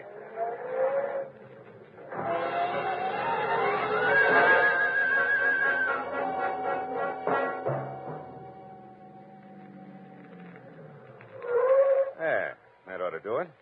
Now, what's the... Say, you look a little pale and beautiful. I'm always pale when my heart's in my mouth. Well, then why don't you swallow once, take a deep breath, and tell me who was after you? There isn't much to tell. He was a nasty little man, that's all I know.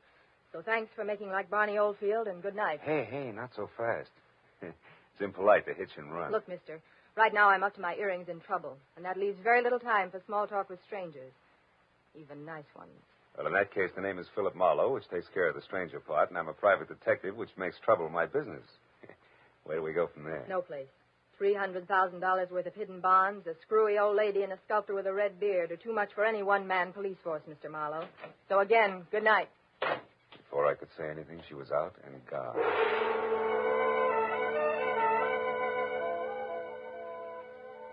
There was only the heady scent of taboo in the air, and the memory of a gorgeous profile with jet black hair and pale blue eyes. I sighed like a schoolboy and decided to put her under the heading of things that pass in the night. But I couldn't. Why, out of all the cars in Los Angeles, should she have picked on mine? Well, the next morning, as I was walking down the corridor to my office door, I was still seeing pale blue eyes. Maybe that's why I didn't notice the man who waited outside my door until I was almost on top of him. He was well-dressed and about 35. He looked like a man who had forgotten how to smile. Marlow. Right. I want to compliment you on your behavior last night, Mr. Marlow. Barbara told me about it. Oh? Come on in, Mr. Shields. Edward Shields. Would you be interested in aiding 3 people in a search for more than $250,000 in negotiable bonds? 1% of which will be yours if the bonds are found? Being a fairly fast man with figures, yes. Yes, I would. Splendid. I'd like a few details. Well, Mr. Marlowe, my aunt, Bernice Mayhew Shaw, died, leaving her entire fortune to charity, with the exception of the bonds I mentioned. Those are to be divided equally among 3 of us, the sole heirs, if we find them within 24 hours. That sounds like something you dream about after a midnight snack of pizza and pig's knuckles. Perhaps. But you didn't know my aunt. Beside myself, the beneficiaries are Barbara Haynes, the girl you met last night. She was Aunt Bernice's personal secretary. And another nephew, Harlan Crane, who, at the moment, happens to be a sculptor. Happens to be? 6 months ago, he was a sailor.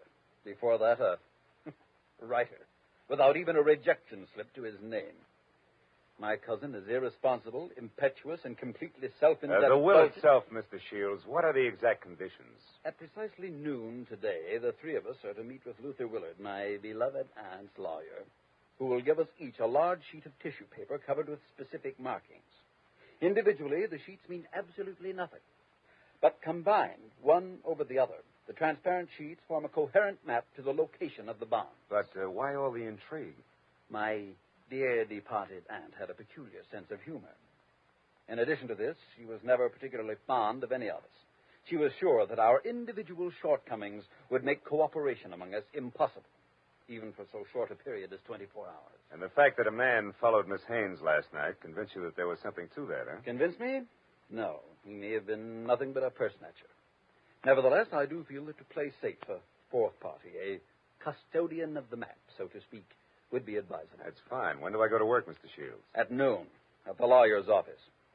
However, I regret that first you must be approved by the 3rd heir.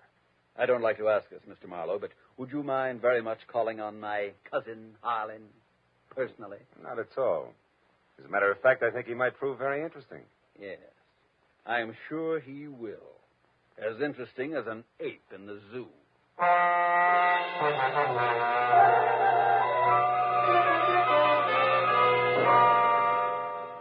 like saying, look, Shields, I'm not as gullible as I look.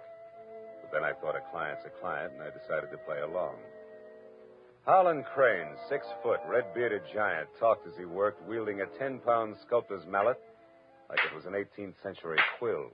I'll be frank with you, Marlow. Money isn't everything to me and never has been. Over $100,000 will buy a lot of marble. Half the state of Vermont, I'd say. But come to the point, Mr. Crane. Do I get your seal of approval? Oh, I imagine you'll be all right. Anyone who can get by Shields, the all-American Scrooge, ought to do. Thanks, a million. I'm not being personal where you're concerned. It's just a matter of facing a fact bluntly. Edward Shields is conniving, avaricious, and dull. I heartily recommend him to nobody. And the girl, Barbara, you feel the same way about her? No, I don't. And the truth of the matter, Marlow, is that I know very little about Barbara Haynes. But what I do know, I like very much. Yeah, that I can understand. Marlow, do you realize that once you have the whole map in your possession, you're worth an awful lot of money? Of course I do. The whole map, I have a market value of exactly $300,000. That's right, fellow. $300,000, dead or alive.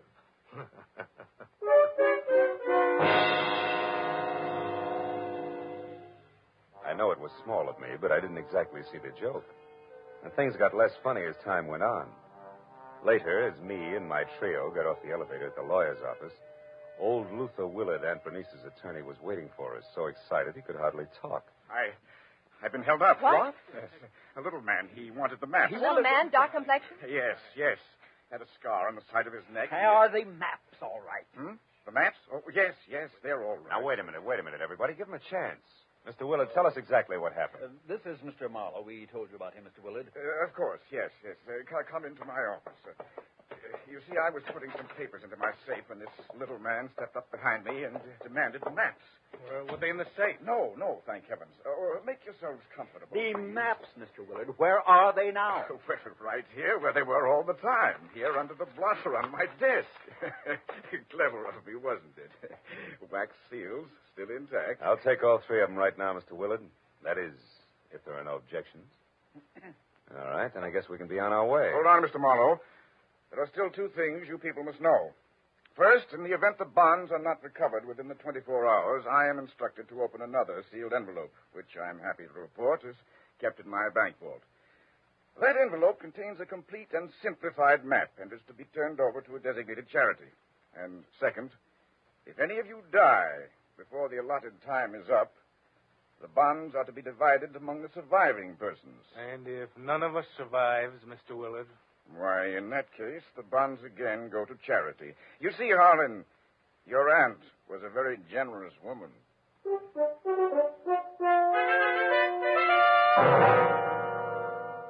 After arranging to meet with the three heirs at Shields' place later that afternoon, I headed for the nice and public library, where I figured I'd be able to examine the maps in safety.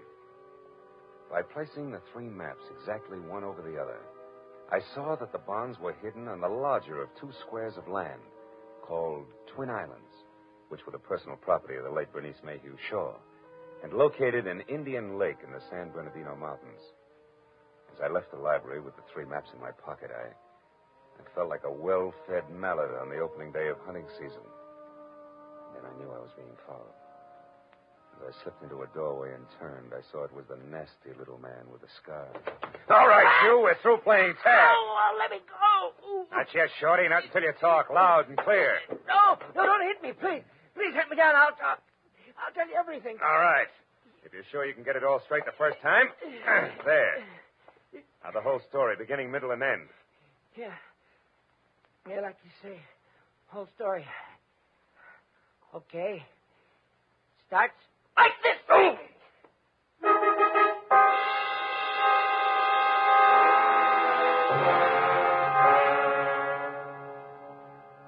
By the time I figured out that it had been the sawed-off end of a broomstick that had slammed my stomach up against my backbone, the little man was out of sight. Another 5 minutes went by before I quit calling myself sucker and I started to think straight. Nearest public locker was in the Santa Fe Trailways bus depot in Cahuenga. I went up there and deposited 2/3 of the map for safekeeping until we were ready to leave for Indian Lake. And I found a telephone, and a half a dozen calls later, I knew that a caretaker named Jumbo was the sole inhabitant of Twin Islands. And my last call was to him. I wanted some kind of a welcoming committee ready for us. When I left the phone booth, it was only 1 o'clock. So I returned to my apartment where I figured I'd rest until 3, when we were all to meet at Shields' place. But that was my second mistake. Because the moment I closed my apartment door, I was positive I wasn't going to get much rest. I had an unannounced visitor. Yeah, you look surprised, Mr. Marlow. I am. I didn't recognize you at first without your broomstick. Yeah, I traded that in on this 22 target pistol here. It's more expensive, but it's better. Makes me as big as you are. Maybe bigger. Yeah, but how much does it do for your personality? Quite a bit.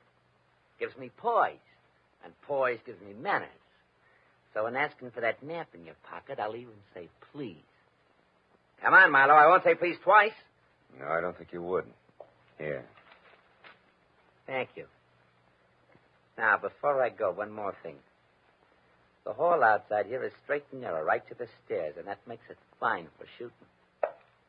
So after I step out, don't do anything rash. For a while.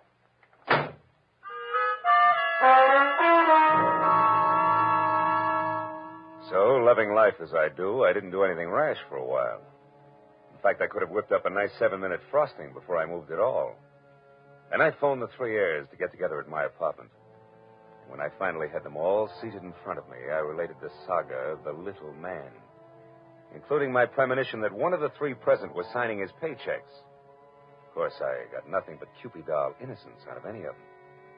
So after adding that we'd get underway just as soon as the missing 1/3 of the map was returned to me, I threw my trench coat over my arm and told them I was going for a walk. But before leaving them, I reminded them that whoever was behind the little man could fire him, because I would never have kept all 3 maps in one place anyway, unless all of the heirs were on hand to watch one another. And then I left. I hadn't walked more than a half a block up Franklin when I stopped at the sound of Barbara running after me. Phil, I'm scared. Harlan and Shields are acting like a couple of wild men, calling each other every name under the sun. What'd you expect? Chit-chat about the weather? I quit acting like a bobby soxer within squealing distance of Sinatra and try a cigarette. It'll calm your... Well, what is it, Phil? Why are you smiling like that? What's wrong? Nothing's wrong, Barbara. Nothing. It's just that I found this in the pocket of my trench coat when I went for my cigarettes. It's the map. That's right. The missing 3rd. It's back already.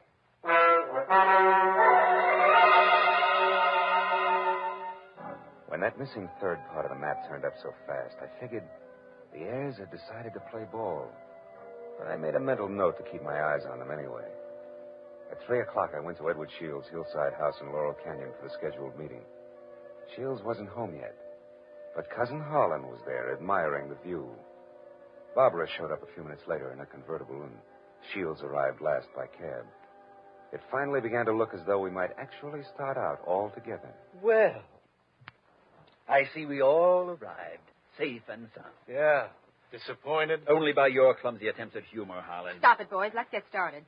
Phil, have you looked at the map? Where are we going? To Indian Lake. It's a 4-hour drive, so if you're all ready, I suggest we get started. Very well. I'll go up to the garage and get the car. So Aunt Bernice hid the bonds in a roost at Twin Islands, eh? Well, well, well. Nobody seemed surprised at the location Aunt Bernice had chosen to hide her bonds. And Harlan, Barbara, and I stood on the front porch watching Shields as he climbed the very steep driveway to his garage in the car. But Barbara got more of my attention than Shields. She made a mighty dreamy picture. And she leaned casually back against the rail of the porch. She wasn't aware that I was watching her. And I suddenly saw her go tense, her eyes filled with fear, and I quickly turned to follow her stare. Shields' car was going at a rapid clip down the steep driveway.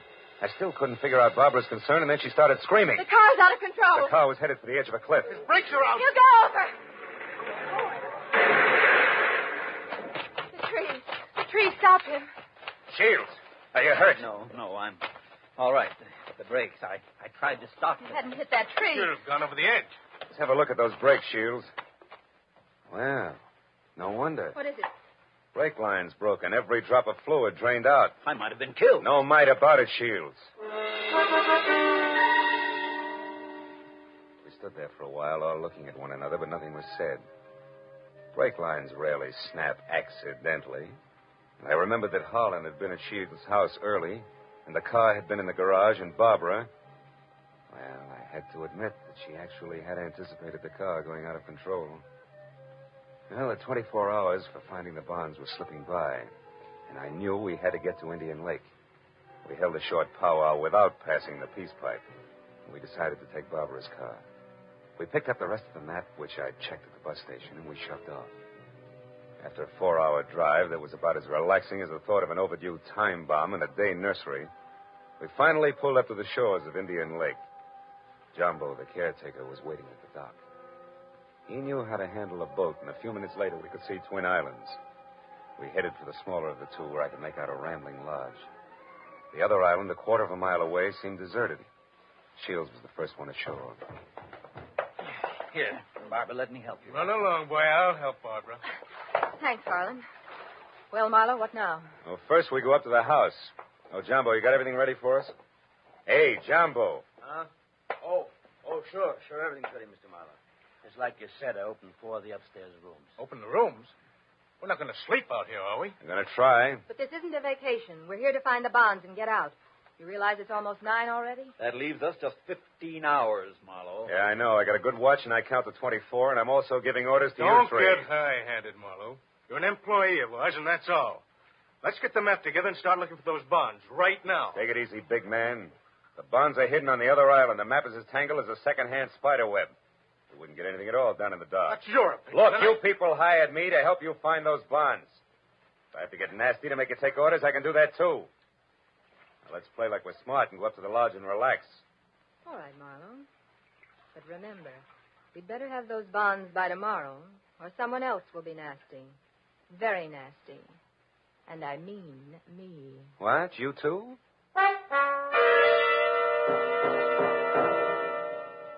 Getting the 3 heirs settled down at dinner table was quite a chore. And when I was sure they'd keep an eye on each other, I slipped outside. I hid 1/3 of the map in a drain pipe. Then I went upstairs to my room, and I hid another third in the window shade. Well, the maps were settled, and I began to think about other things, like the accident to Shields' car. There were too many accidents and coincidences to suit me. So I decided to drop in on Cousin Harlan's room to see what I could see. Well, after 15 fruitless minutes, I was about to leave when something in the wastebasket caught my eye. The corner of a half-hidden handkerchief monogrammed H.C. I had just picked it up when I saw Jumbo standing in the open door. A handkerchief there in your hand. Had blood on it? No. Now, it looks more like brake fluid. And in this case, it's practically the same thing, huh? I think we'll leave it right here in the wastebasket, Jumbo. Oh, did you want something? Just wanted to say I'll be in my own place out back if you want me. Okay. You know where Mr. Shields is? He's out in the veranda. Alone? Yeah? Thanks, Jumbo. If I need anything, I'll call you. Good night.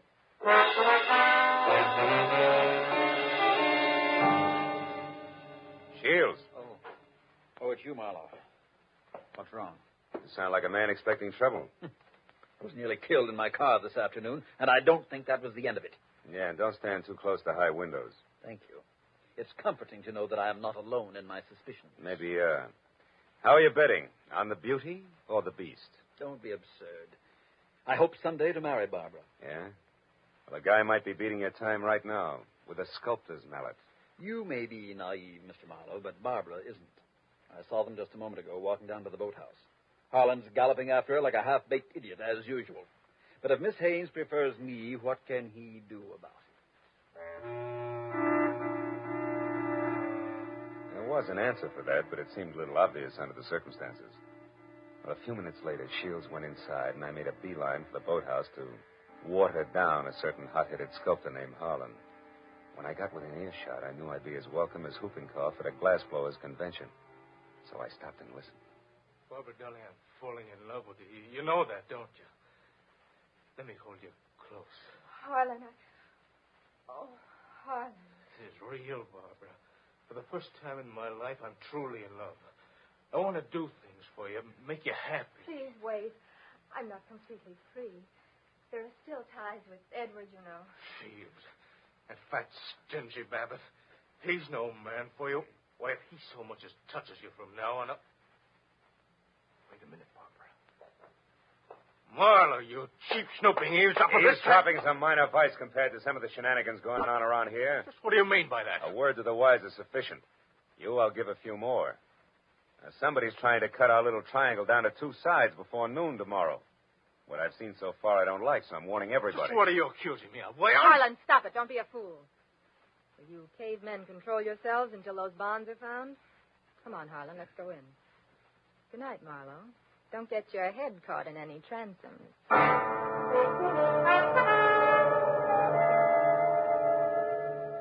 Deciding sleep wouldn't be very healthy for a man in my position, I decided to sit up that night. It was about 2 o'clock when I looked out the window and saw something mighty interesting. A light was moving on the other island opposite us. I got hold of John Moore and we went over there as fast as we could.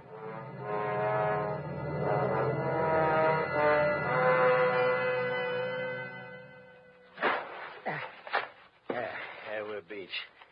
That light's dead ahead, Mr. Marlowe. Looks to me like it's up on the picnic shelter. Yeah, I'll see you later, Jumbo.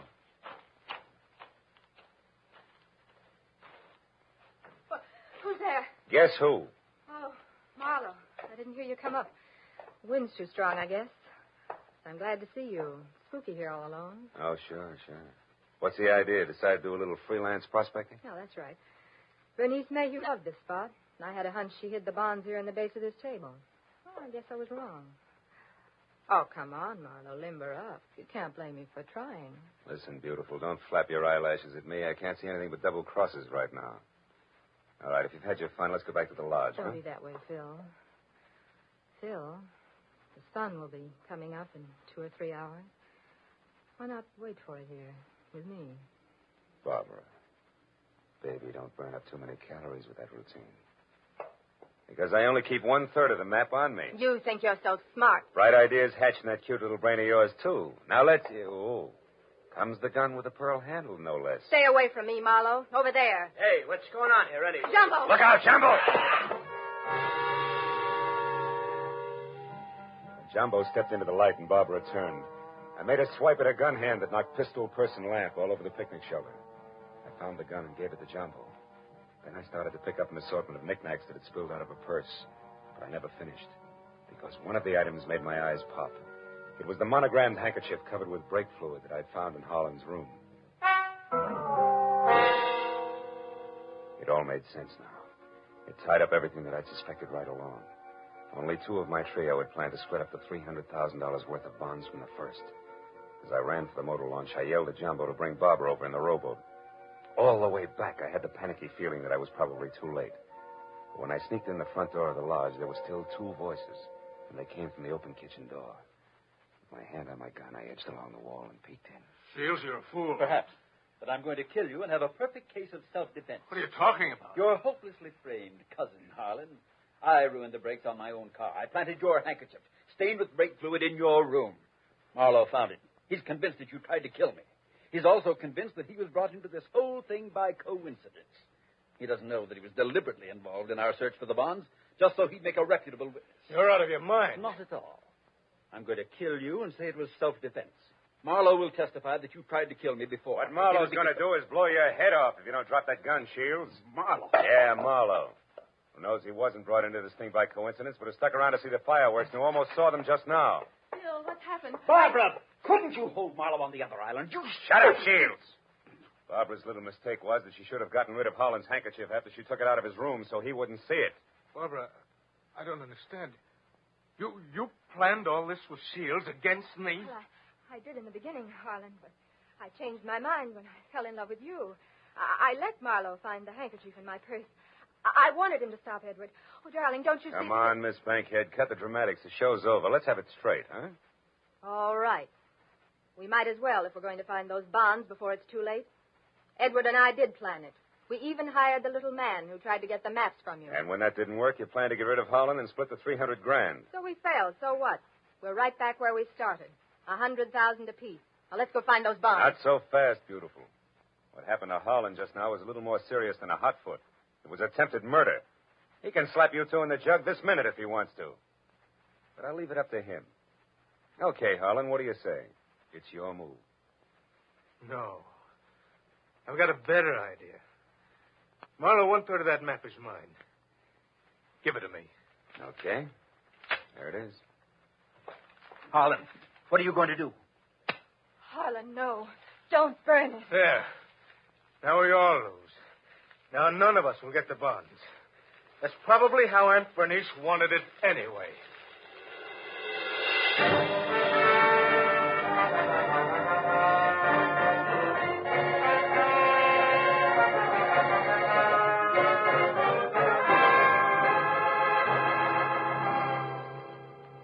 It was almost noon. I was standing on the veranda of the lodge, and a scrawny old crow was perched up on the roof. I saw Barbara and Shields quietly pull away in a boat with Jumbo. And I saw Harlan lumbering off to the far end of the island to sulk. And as I watched the three of them, I couldn't help thinking. A pig in a pinstriped suit, an ape with a red beard, and an alley cat in nylon. Yeah. Keep laughing, Aunt Bernice. You were right. Greed, treachery, and rashness don't mix, even for 24 hours. And the 1% of the bonds I was to get? Well, that's my contribution to charity. Who knows? Maybe I can take it off my income tax.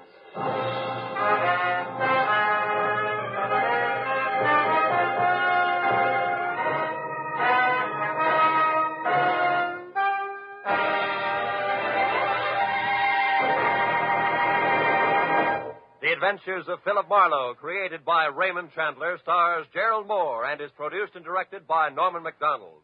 Featured in tonight's story were Mary Shipp, Parley Bear, Don Diamond, Ted Von Eltz, and Wilms Herbert. The special music was conceived and conducted by Richard Orant.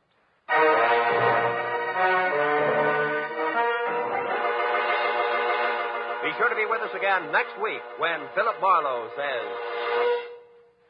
When I got the crisp $50 bill in advance, I figured my client had a heart of gold. But after I was beat up, double-crossed, and shot at, I realized just how hard a heart of gold could be.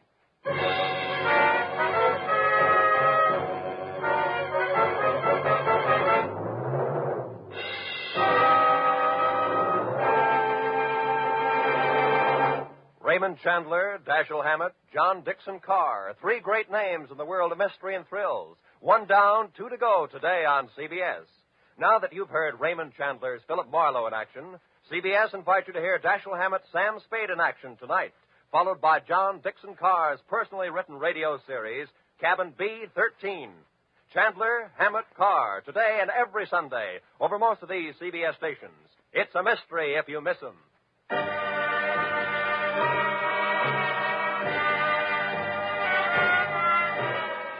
Roy Rowan speaking for CBS, the Columbia Broadcasting System.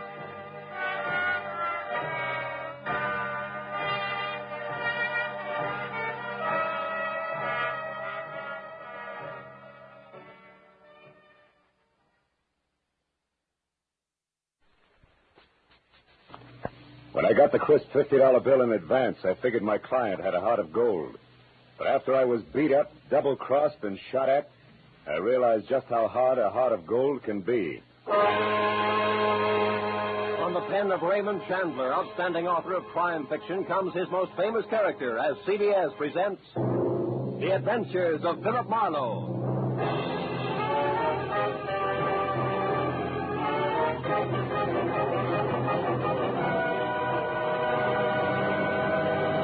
And now, with Gerald Moore starred as Philip Marlowe, we bring you tonight's unusual story, The Heart of Gold.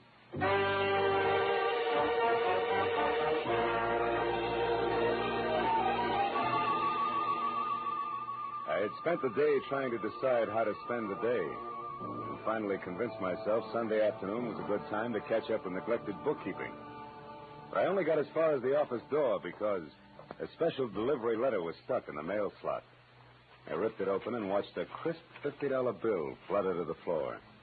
Bending it down with my toe, I turned to the letter, which was dated Saturday. Dear Mr. Marlowe, kindly investigate the party who lives at 1903 North Ogden Street to find out if his name is really Elliot Perdue and what his occupation is. Then please come to my residence at 5 tomorrow, Sunday. I live at the home of a friend, Arthur Stewart, 33 Lemonwood Drive in Bel Air. I sincerely hope that $50 will be a sufficient retainer. Truly yours, Helen Asher. Judging from the tone of her letter, it was obvious that Helen Asher didn't hire private detectives very often. Nevertheless, I glanced at my watch, which said I had to work very fast, and I headed for 1903 North Ogden. It turned out to be a small house near Selma Street. I got out of my car and walked up to the door.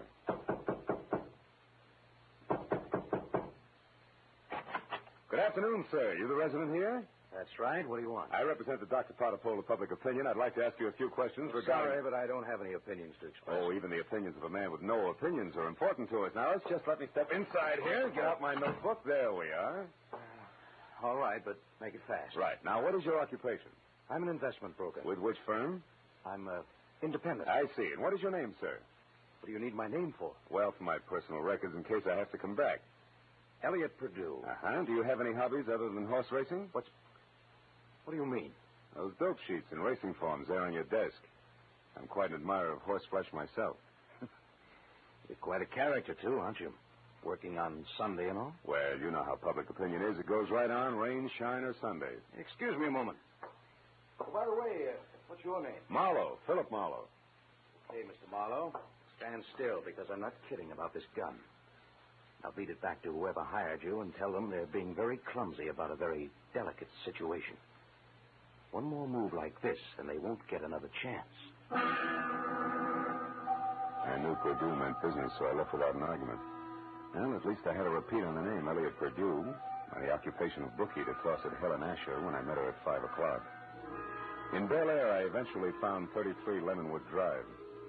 200 yards of palm trees stood at rigid attention while I drove through the gate and up to the house.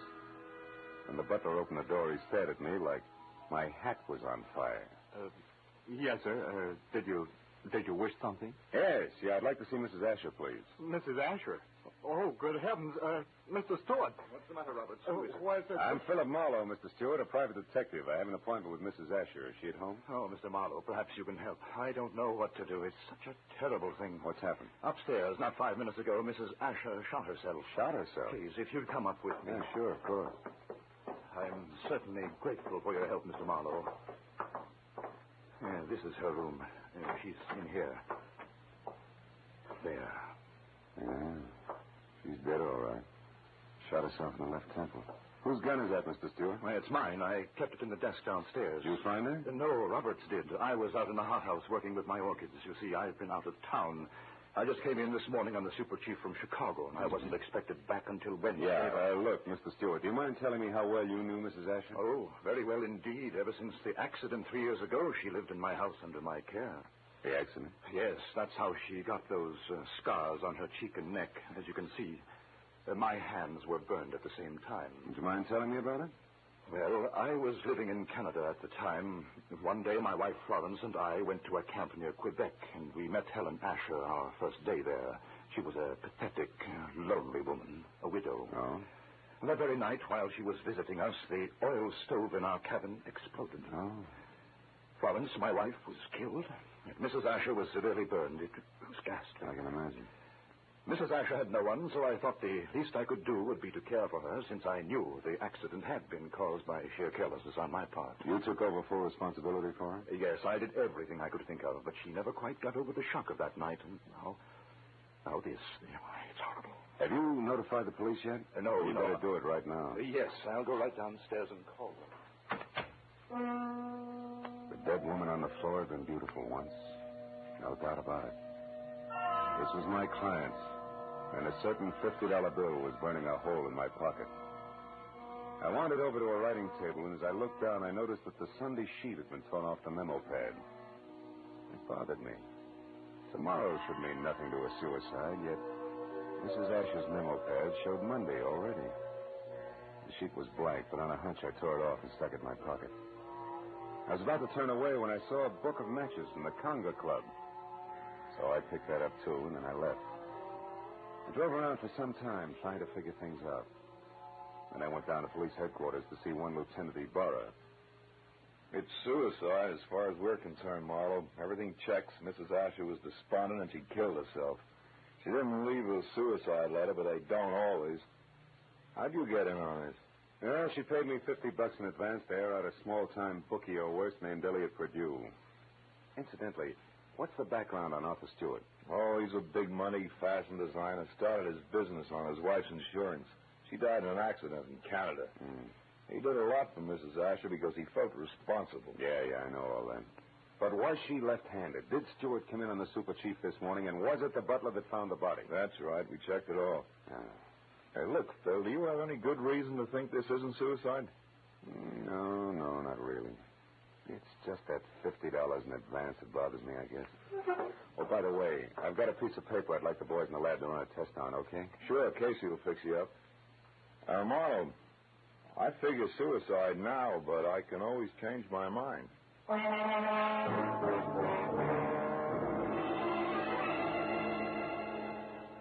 I went down the hall to the police laboratory and handed the blank page of the memo pad to Casey.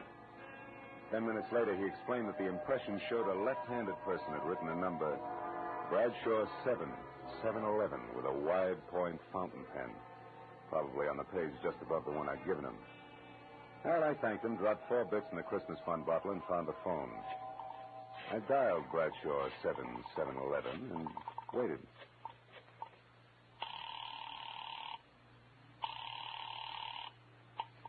Hello? Hello?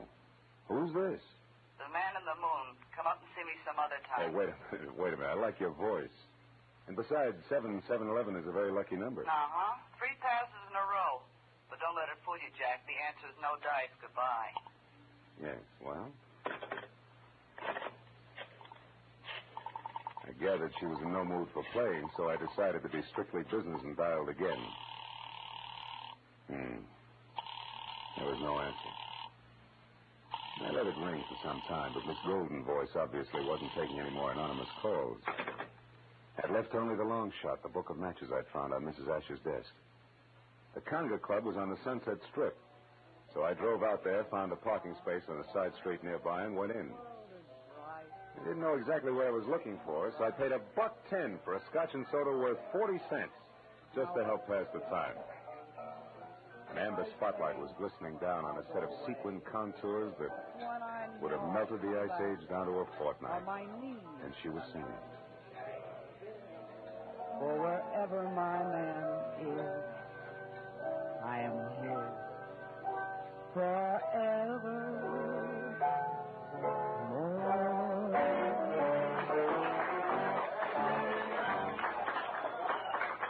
I knew it was Benita, the Conga's featured songstress, and I knew something else, too. There was no mistaking that voice. She was the girl with the lucky phone number. I wrote her a note, called a waiter to the table to deliver it, and then sat back to watch her as she glided over and sidled into a chair opposite me.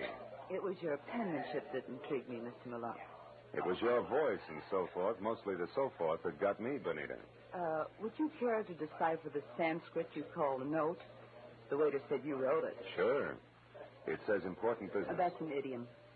If you wanted to talk turkey, how would you translate it? Do you know a woman named Helen Asher? Not that I remember. Why? Your phone number showed up on a memo pad. How do you account for that? How should I know? Maybe she intended to call me up. Look, you're quite a handsome man, Mr. Marlow. But you look silly with your nose bent. Why do you keep sticking it into other people's business?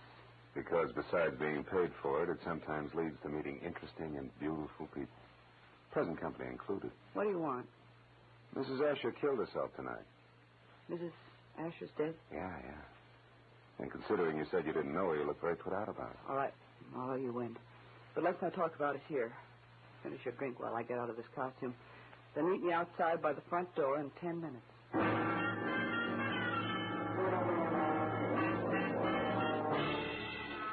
When she headed for the back of the club, I headed for the front. I got out the door and down to my car just in time to see her leave by the stage entrance.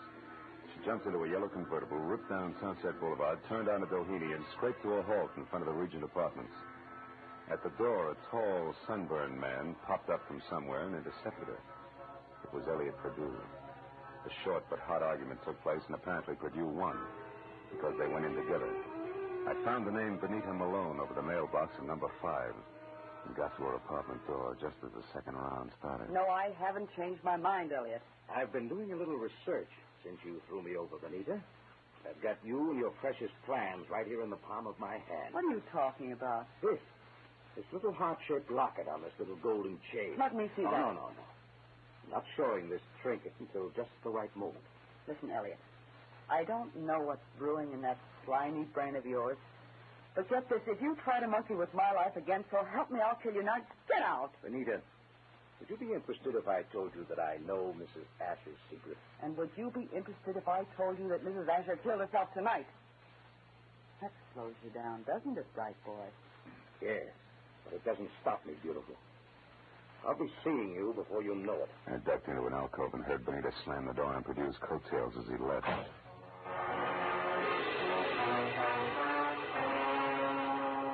So now I knew that Purdue, a locket, and Benita Malone added up some way to a bullet in the head for a scarred woman with a secret. I went back to my car and drove out to Stewart's house in Bel Air. When you were here before, Marlow, I was so upset I hardly realized you were a private detective. You had an appointment with Mrs. Asher. Had she hired you? Yes, to investigate someone, but she didn't live long enough to give me the details. Now, what sort of trouble could she have been in to have needed a private detective? I don't know. But perhaps you can help me find out by answering a few questions. Anything at all, Mr. Marlow. Does the name Elliot Purdue mean anything to you, Mr. Stewart? Elliot Purdue? No, I'm afraid not. How about Benita Malone? Yeah, I've never heard of her. You know anything about a heart-shaped locket on a gold chain? A locket? A gold locket? Yeah. Mrs. Asher had a heart-shaped gold locket. Where'd she keep it? Upstairs in her jewelry box, I should imagine. Come on, let's have a look, huh? Yes. Right up these stairs here. This is her room, Marlow. I know. I was here once before. Why? It's not here. It's not on her dressing table. Her jewelry box, it's gone, Marlow. But you think that... Elliot Purdue has it. I can't understand this. What's the locket like? What's inside it? Just a picture. It was valued by Mrs. Asher because it was the only one she kept of herself the way she looked before the accident. Now, why would anyone else want that? I don't know. But when we get that locket, we'll get a lot of answers along with it.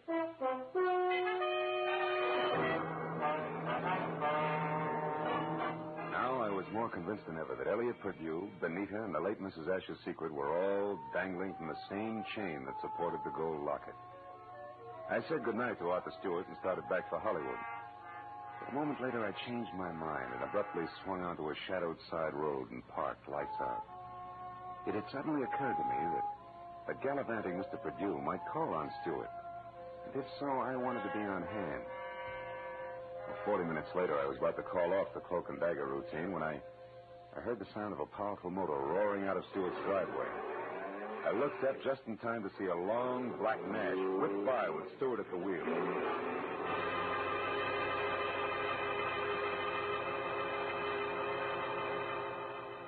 From the speed of the car, I was certain he wasn't going out for the morning papers. Decided to go back to the house and question the butler while I could have him to myself. Oh, why, no, Mr. Marlowe. I haven't any idea where Mr. Stewart went. I only know that he had a telephone call, after which he dashed out of the house highly upset. Well, maybe some sick friend needed sitting up with, huh? But tell me, Roberts, did you ever hear of a man named Elliot Purdue? Oh, yes, sir. He called on Mrs. Asher here once or twice while Mr. Stewart was away on business.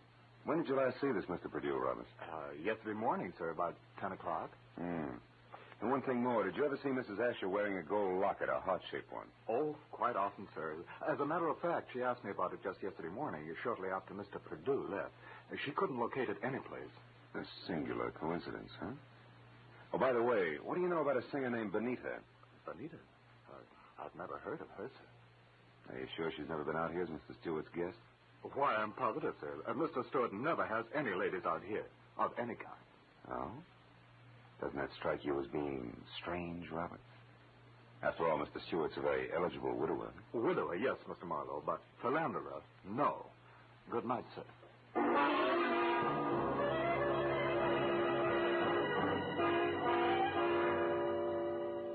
As I drove back to Hollywood, I tried to figure out where Arthur Stewart had gone. But I had about as much to work with as Gypsy Rose Lee after a third encore. Well, after discounting Benita's place in the Conga, there was only Elliot Purdue's house on North Ogden. 15 minutes later, I walked up to it, but the place was as dark and as quiet as the inside of a coffin. I was about to turn back to my car when suddenly I caught the reflection of a sliver of light bouncing off the glass in Mr. Perdue's living room. I found the back door lock easy to bluff. A moment later, I stepped into the living room. Marlow, how did you know I was here? Mr. Stewart told me. You're a liar. Arthur wouldn't... Arthur? Well, you see, Mr. Stewart and I... Oh, now it's Mr. Stewart, huh? Wait a minute, there's someone outside. Purdue. Put out your light. Now, when he finds you, keep talking. Say anything. I'll be behind the door. Here he is.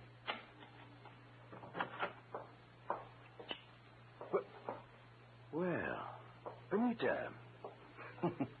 What a waste of time, my dear. While you've been here rearranging my socks, I've been talking to your boyfriend with the locket safely tucked away right here in my breast pocket. How clever of you. How absolutely ingenious. It's a bit late for nasty words between us, Benita, because possession of you was part of the bargain I struck with Mr. Stewart. You see, What are you staring at? My big blue eyes, Perdue. Don't move or I'll blast you. You'll do nothing. No. Get the gun, Benita. Now, Perdue, we'll play some more. Now the gentleman's breast pocket. Ah, here it is, Benita. Safe and sound. Which is just the way I want it, Phil. What? My own gun. Why, you beautiful The locket, snake. Marlow. Come on, I get nervous with one of these things in my hands. Throw it here. Thank you. Now, when I leave, Phil, don't come after me, because I'd hate to fill you full of little holes. Good night, dear.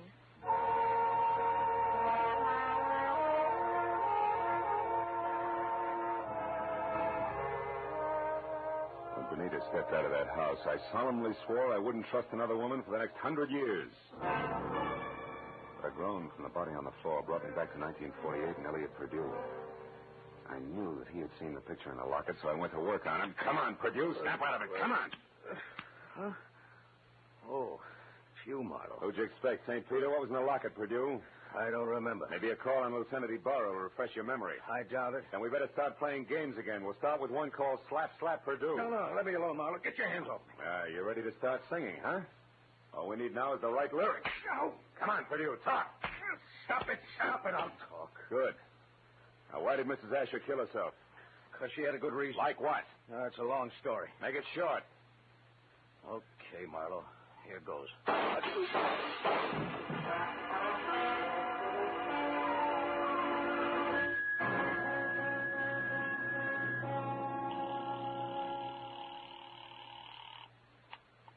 Lieutenant Ibarra speaking. Marlow, Ibarra.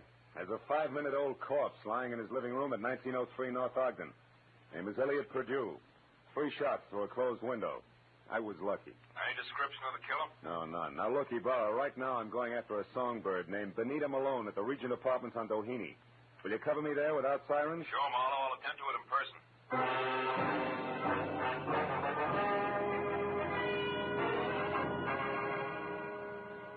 It was only a healthy center fielder's peg from Perdue's house to Benita's. When I got there, the place was dark and a car wasn't in sight.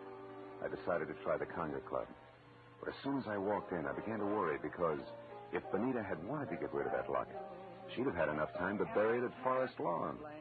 But I didn't know Benita, because Miss Oomph herself was singing in the amber spotlight, and dangling from her soft white neck was the heart-shaped gold locket.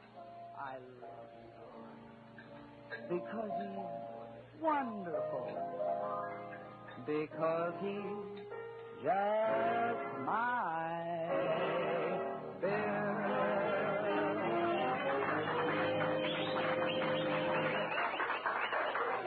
When she caught my eye, she smiled like a maitre d', and the moment she was through with her song, she headed back in my direction. But before she got to me, I saw her give the high sign to an ape in a tuxedo. He looked at her and then across toward my table and left the room. I watched Benita glide across the floor in my direction. She was distinctly a thing of beauty. Well, Phil, what do you think of my singing? No, I'm just crazy about it. That and your jewelry. Especially that locket. Family heirloom? Mm-hmm. It was more or less handed down to me, generation to generation. That's an old Spanish custom. Yeah, so I've been told. And I imagine tradition prohibits your parting with it, huh? That's right. Unless, of course, someone... Someone with oodles of money offers me lots of it in exchange. Then naturally I'd be obliged to part with it. I don't think you'd feel obliged to your mother on the second Sunday in May. Besides, I don't have oodles of money. Oh, you should have told me that earlier. Goodbye, good looking. Hey, wait a minute. We couldn't do any business in a minute. And don't follow me if you want to stay pretty.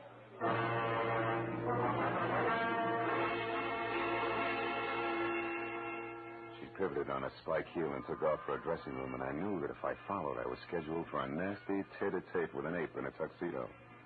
When I made the lower floor and saw that the long corridor to her room was empty, I knew the setup. The ape would be on the other side of the door waiting. Benita still had my gun, so I got the nearest substitute for a blackjack, a full bottle of Paul Masson champagne. Then I walked noisily down the corridor as far as her door and knocked. Turned the knob slowly, kicked the door open, and stood clear. It worked. The ape's hairy hand was wrapped around my gun, and it came down in an arc that was never interrupted. And that left him off balance.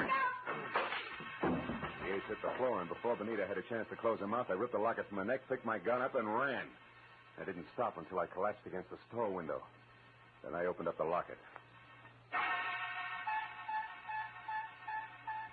2 minutes ran out on me before I realized what was wrong with the picture. Then I knew. Arthur Stewart's home in Bel Air was my next stop.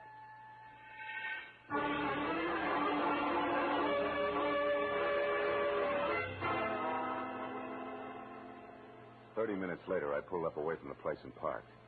And keeping in the shadows, I approached the house where only the library and an upstairs bedroom showed any light. The library had French windows. When I moved up close, I was startled by the sight of a figure going through Stewart's desk. I stepped into the room and found it was my little friend, Benita. I've got my own gun again, Benita. Phil. Oh, doing a little dusting, honey? Oh, don't be funny. I'm not trying to. How is it you're not upstairs helping Stewart pack? Because I've already finished packing, Mr. Marlow, and don't turn around. That was well done, Benita. Oh, fine. Sucked in by a little decoy sprinkled with sequins. Never mind the pose, Marlow. Just toss your gun on the couch over there. Now. That's better. You know, Marlow, I can't say that I'm very sorry for you. I don't expect condolences from a character who murdered a woman this afternoon and a man this evening. You killed Mrs. Asher? Yes, and that blackmailing scum fled you as well. But both murders were very necessary, Benita. Even as Marlow's here will be. Come over here, Benita, behind me. Hurry, Arthur, let's get out of here. Don't worry. And now, Mr. Marlow, it's time for you. Well, thanks, Benita. You swing a beautiful bookend. You know, I had you figured all wrong. No, don't mention it, dear. I heard the cops coming anyway. You sweet child. We're in here, Ibarra, all of us. Oh, I figured you'd be out here when you didn't show up at that Songbird's place. Well, what's this? The little man on the floor with a large bump on his head is Arthur Stewart, the man who killed Elliot Perdue to keep him from telling me the truth about Mrs. Asher, and the man who killed her this afternoon. So Mrs. Asher didn't commit suicide after all. No, but she wasn't murdered either. She died in that accident in Canada 3 years ago. What are you talking about? Well, the woman that Stewart killed here this afternoon wasn't Mrs. Asher. It was his wife, Mrs. Florence Stewart. You see, there must have been a mix-up in identifying the bodies of the two women at the time of the accident. Mm-hmm. Stewart and his wife had Mrs. Asher buried as Mrs. Stewart. Then they collected the insurance neat, huh? Yeah. But what happened? Yeah, it's simple. Stewart got bored with his scarred and unattractive wife, and he started running around with choice little numbers. Like Benita here. Phil, honest, I didn't know a thing about this. Stewart told me that Mrs. Asher depended on him so heavily that she'd be crushed at his seeing another woman. But I didn't know she was his wife. Marlow, how do you figure this all out? From a locket that belonged to the woman we knew as Mrs. Asher. It had a picture of Stewart and Mrs. Asher taken in dress clothes before she was scarred. Yet Stewart claimed that he and his wife had only met Mrs. Asher the day of the accident, and on a camping trip at that. But, Phil, I saw the picture, too, and I didn't figure that out. That's because you were too busy trying to figure just how much the locket was worth to Arthur Stewart, or to anybody, in cold cash. You were blinded by all the dollar signs in front of your eyes, baby.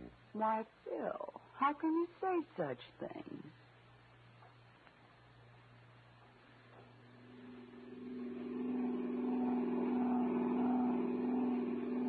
Now, Marlow, just so I don't toss and turn all night, tell me just why you were hired in the first place. Well, Ibarra, it goes something like this. When Perdue knew that he was losing Benita to Stewart, he decided to check up on the opposition. And he not only found out what he wanted to know, but he found out a lot of things, too, that he didn't want to know. Mrs. Stewart, the late Mrs. Asher, became suspicious of his questioning, and incidentally of her husband. So she sent for me. Well, Marlow, Stewart certainly had me fooled. I doped him out to be a very generous guy, a great benefactor who was doing the right thing for a lonely, unfortunate woman. Yeah, looked like he had a heart of gold, all right. But a funny thing, Ibarra, in the end, it was this heart of gold, this locket here that got him. Mind if I keep it? Not at all. You had a tough enough time getting hold of it. Good night, Phil.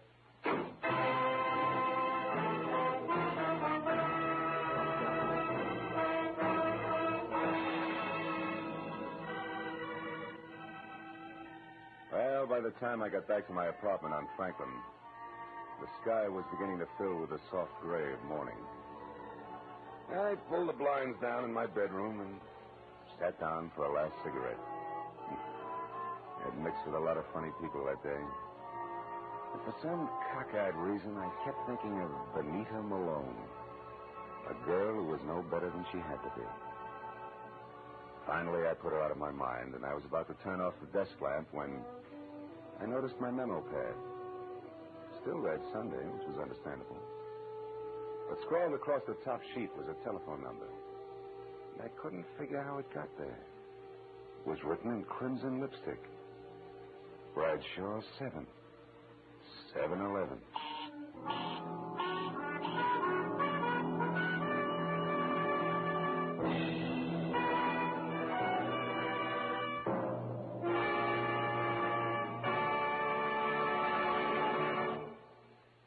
The Adventures of Philip Marlow, created by Raymond Chandler, stars Gerald Moore and is produced and directed by Norman MacDonald. Featured in tonight's cast were Gloria Blondell, John Daner, Jack Moyles, and Ben Wright. Detective Lieutenant Ibarra was played by Jeff Corey. The special music was conceived and conducted by Richard Orant.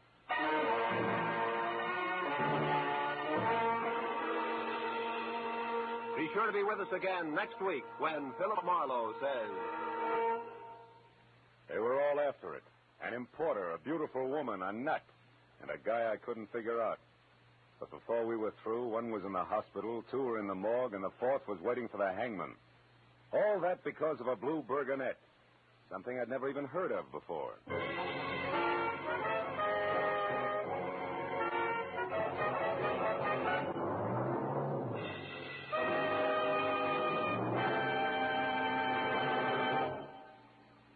Dr. Fabian, the ship's doctor in cabin B-13, tells a new story of danger in far ports tonight over most of the CBS network stations. Tonight's story, The Island of Coffins, is another original drama by John Dixon Carr, famed mystery writer. You can hear it when the ship's whistles sound outside cabin B-13.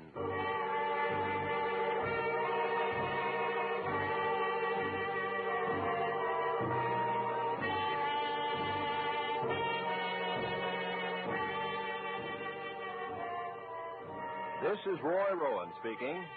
This is CBS, the Columbia Broadcasting System.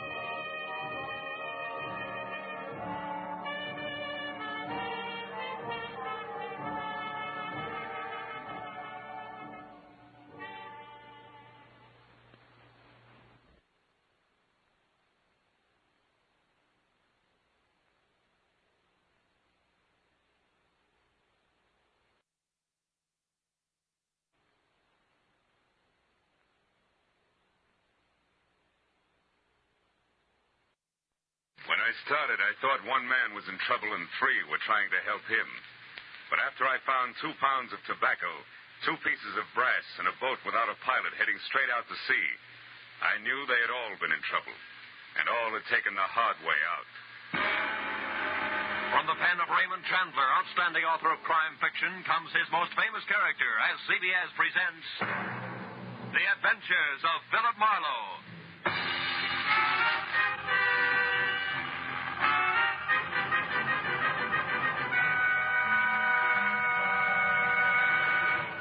And now, with Gerald Moore, starred as Philip Marlowe, we bring you tonight's exciting story, The Hard Way Out.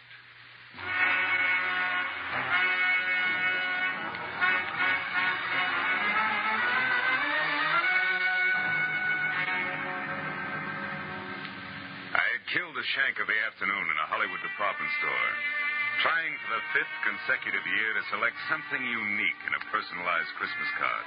A bright-eyed salesgirl finally suggested in desperation a smoking 38, spelling out Noel in delicate wisps of white curling smoke. Well, I gave up, settled for a reissue of last year's unoriginal message. An hour later, I was driving out towards Sepulveda and my new client, August Quigg. And I was glad to be away from the pre-holiday crowds and back to work. When I pulled up in front of the factory building, an immodest sign told me the man I was to meet inside was president and co-founder of Quigg & Slater, manufacturers of nothing but the best in construction materials. Come in. Be with you in a minute. I'm on the phone. Listen, August Quigg does not change his policy overnight, Slater. Not after 25 years. You should know that, you of all people. Never mind the excuses, Slater. Those you always have, and they make me sick. Partnership trouble, Mr. Quigg?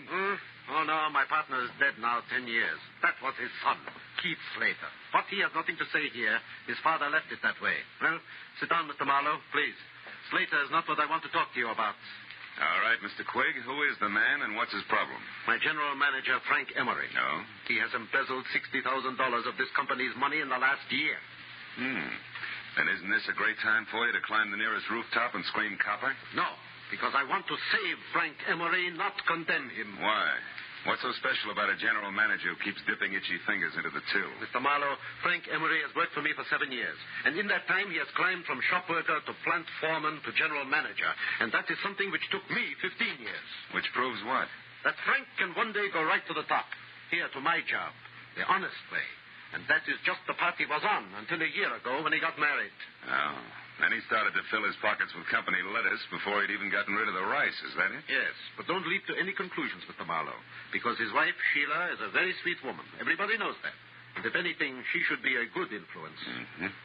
Mr. Quigg, what's Frank Emery's salary? $175 a week. Oh. When'd you last see him? This afternoon, about 2 o'clock. I called him in here, but I didn't say anything about the shortage. We just talked. I asked him if he thought he needed a vacation. He only sulked. He said he'd be all right in a little while. Then he left. But when he got back to his desk, he only stopped there long enough to pick up his hat. That was 3 hours ago. You've called his house since? Twice, but I got no answer. Here's the number, Marlow, and the address. Now we better stop talking, start moving. I must know what Frank Emery plans to do.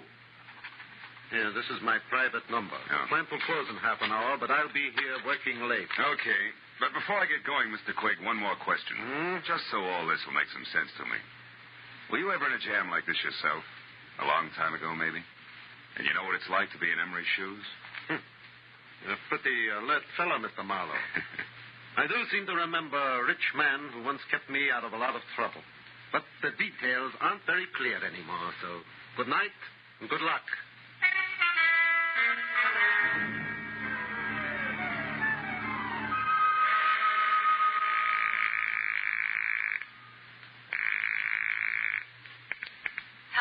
Mr. Frank Emery, please. I'm sorry, he's not in. Is this Philip Marlow? Yeah, that's right. That should make you Sheila Emery, huh? Yes, I just finished speaking to August Quigg at the plant, Mr. Marlow. He told me about you. And about Frank. Take it easy, Mrs. Emery. Crying isn't going to help Frank any. Yes, I know. But how can I help Frank? What can I do? I'm not sure, but look, can you meet me right away? I'm at the Golden Crown. It's a cocktail lounge on Santa Monica Boulevard near Bradley. Yes, of course, Mr. Marlow. I'll be there as soon as possible.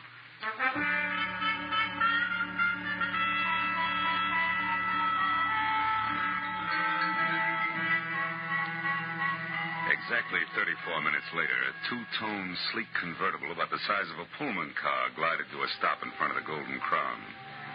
The loveliness behind the wheel was wearing a $100 hand-knit dress that just wouldn't let go. I knew it couldn't be Sheila Emery, but it was. She was a tall, luscious blonde with blue-gray eyes that were set wide apart and a face that any angel would have gladly traded his wings for. Now, 5 minutes later, we were seated inside at a quiet corner booth. But only 2 weeks ago, everything was perfect, Mr. Marlow. Frank didn't seem to have a care in the world. Then all of a sudden he changed. He became quiet, almost morose. You never suspected that he was stealing from Quig? Of course not. And I still think there's some explanation, something we don't know about. Maybe. But from where I sit, it looks like you two have been keeping up with the Vanderbilts instead of the Joneses. It always danced the bank account. Just what do you mean by that, Mr. Marlow? Exhibit A, that knit 1 pearl 2 number you're wearing. What? Exhibit B, that splash of automobile you drove up in. But Frank said we could afford those things. I know because I was worried when we bought the boat. Yeah, what boat? The Carefree. It's a 30-foot sailboat. We dock it near our cottage just beyond Santa Monica. Hey, wait a minute. A sailboat, a cottage at the beach, that car? Just how far do you think $175 will stretch these days? What do you mean? Frank makes twice that, plus bonuses. Not unless he has a very fancy paper route on the side. Because 175, period, is the figure that Quig quoted to me an hour ago. Oh, no. No, I can't believe that. Frank wouldn't lie to me that way. Yeah, some guys do funny things when they're too much in love. Oh, now, look, tears take time, honey. How about holding him back long enough to give me some dope that'll put me on Frank's trail, huh? I mean, names and numbers, his clubs, his friends, anything that'll give me a line. Yes, of course. But all that information is in his address book at home. All right. Home's our next stop. Just between us, Sheila. What are the chances that Frank has an extracurricular interest on a back street somewhere? Another woman? Oh, no, I'm sure that's not the way things are. Frank loves me very much. Yeah, I guess so. Believe me, if he doesn't, we're not looking for an embezzler. We're after a maniac. Come on, let's get out of here.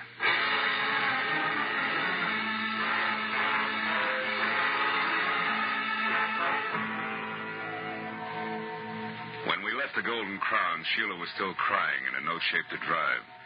So after parking my coupe in a nearby lot, we floated out to the Emery place in Brentwood in a two-tone Nash, which did everything at the push of a button except dry a girl's tears.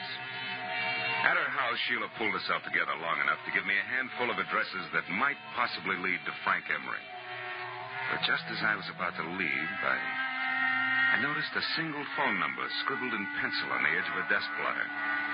It was Crenshaw 22131. And since Sheila couldn't explain it, I wrote it down on a slip of paper and filed it in my pocket and left. But once outside, I remembered that my car was still on Santa Monica Boulevard at the Golden Crown. So I started back to the house to call a cab. I stopped suddenly at the sound of somebody in the shadows alongside the house. When I moved toward the noise, a man darted out between two trees, and I went after him. Get your hands off. Why? So we can play another round of hide and seek? No dice, brother. I'm getting too old for it. Now, who are you? What are you doing around the Emery place? Come on, let's have it. Say, wait a minute. Aren't you Marlow? The man August Quig hired? That's right. You still haven't answered my question. Oh, no, but I will now that I know who you are. I'm Keith Slater. Surely dear Quig must have told you of me, the wastrel son of his late partner. He did, but you're still parrying, Slater. Why were you hiding behind those trees? Correction, Marlow. I wasn't hiding. I was waiting for Frank Emery. All right, we won't argue terms. Why were you waiting? Because I wanted to get hold of Emery and help him before he goes too far. You see, Marlow, he came back to the office after you left. What? Did he talk to Quig? No, the place had just closed and the old man was out for dinner. Did you talk to Emery? Yes, and it wasn't much fun. That poor fellow's just about out of his mind, Marlow. Why, he raved on for an hour and a half about how unfair Quig was. Said he knew that I was the one who'd get to run Quig and Slater after the old man died. I don't follow that. When did you become the fair-haired boy around there? Oh, I'm hardly that. But I do own a quarter of the plant, unless, of course, Quig fires me one day. Those are the terms of my father's will. But Quig won't fire you, is that it? He wouldn't think of it. After all, that would keep my dear father from resting easy in his grave. Okay, let's skip it. Exactly what did Frank Emery tell you, Slater? He said that August Quig was a two-faced liar and that he'd settle with him in his own way. I told Quig that when he got back from dinner.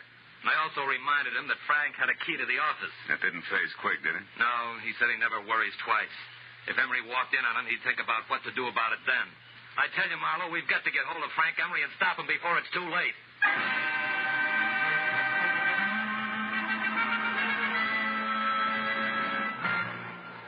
In just a moment, back to the adventures of Philip Marlowe. But first, Just 1 hour from now, over most of these same CBS network stations, Eve Arden will be midway through her regular Sunday night role of Our Miss Brooks, America's most charming and most highly unusual school teacher. You've seen Eve Arden make her hilarious way through many a Hollywood movie. Now you can hear her every Sunday night as Our Miss Brooks, just a little later over most of these same CBS network stations.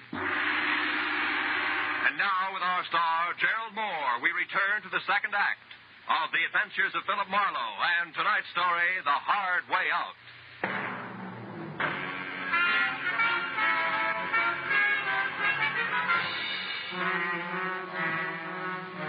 It was nearly an hour later before I was back in my office on Cahuenga with my finger in the dial of the telephone, checking the names and places that Sheila Emery had given me. 2 nightclubs, 3 hotels, and 5 friends later, I'd run through the list without a single kosher lead. Sitting there thinking of all the places a guy could disappear to, I reached into my pocket for a lifesaver and found something else. A slip of paper that read Crenshaw 22131. The number I'd seen on the desk blotter at Emery's place. So, with nothing more to lose than another millimeter off the tip of my index finger, I went back to dialing.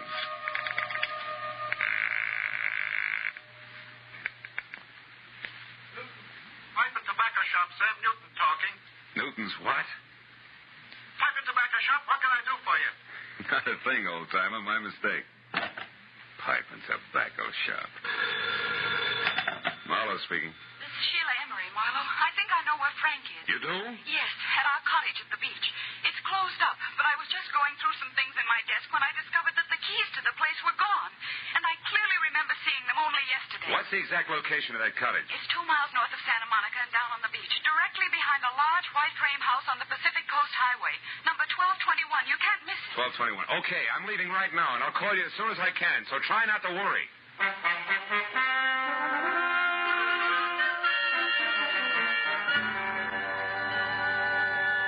Somehow or other, I made it straight out along Sunset to the beach and then north as far as the large white frame house without being tagged for low flying by any of the boys in blue.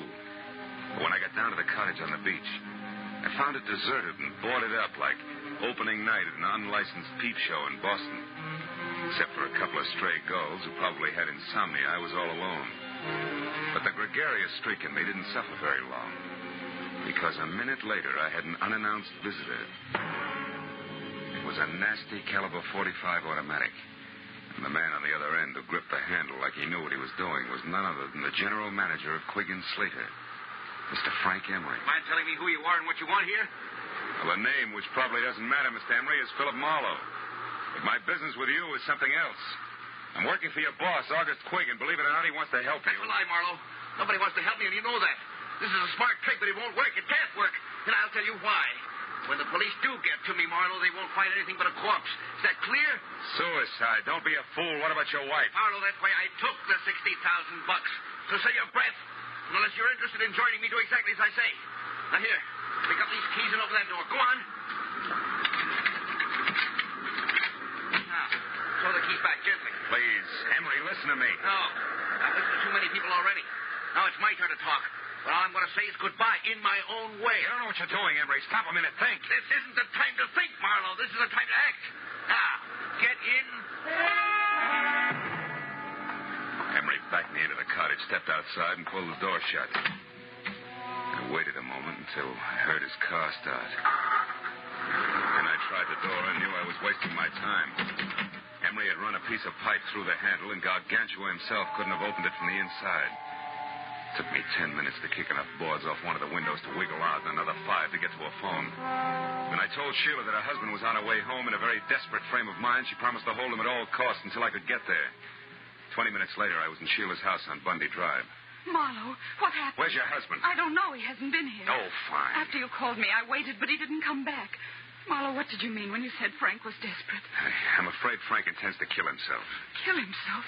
Oh, no, he can't. Now, we still may be able to stop him. When he left the beach house, he was heading someplace to say goodbye. I figured for sure that meant you, but wherever he was going, he didn't want to be followed. He locked me in and... The gun. Holy smoke, where's your phone? Right over there. Oh. Well, what about a gun? Does Frank have one? Yeah, 45. Didn't come here to make his last goodbyes. It only leaves August Quigg. You know what you're saying. Come Come on, answer that phone. No answer on Quigg's private wire. You're accusing Frank of murder. He hates Mr. Quigg, yes, but I know he couldn't kill him. He couldn't. Now, you listen to me. Your husband's cornered, and he's decided to blast his way out of a hopeless situation. I'm going to Quigg's office. If Frank comes back, try to keep him here. But don't try too hard, because it might be dangerous now, even for you.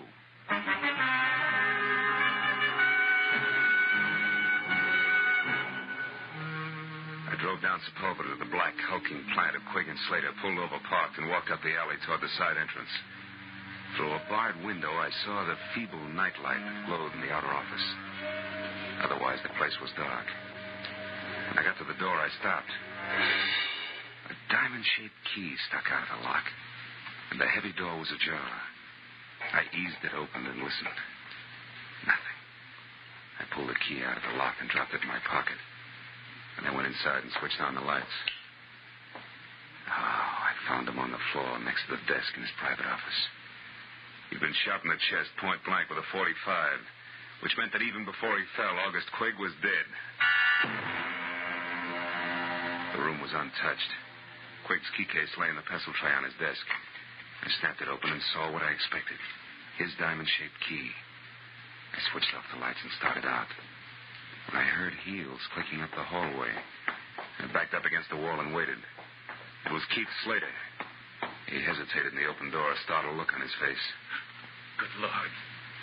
Quigg. Hello, Slater. Who is it? Marlow. I wouldn't touch anything if I were you. The police will want to see it just as it is. Marlow, he's been murdered. I had no idea Frank would go this far. Yeah, he's full of surprises tonight. Are you sure he's not carrying any grudges against you? Frank and I are old friends. That old man in there was different. He wasn't human. He was a machine, a rock crusher with a concrete heart. I'm only sorry it was Frank who did that to him because he'll never be able to get away with it. He doesn't intend to. Plans to commit suicide any minute now. Tell me something straight, Slater. How does he feel about his wife? Is he jealous? Jealous? Why, Marlow, you don't think that he might kill Sheila? I'm going to call her right away. Wait a minute. If Frank is there, a phone call would only hurry things. Come on, let's go.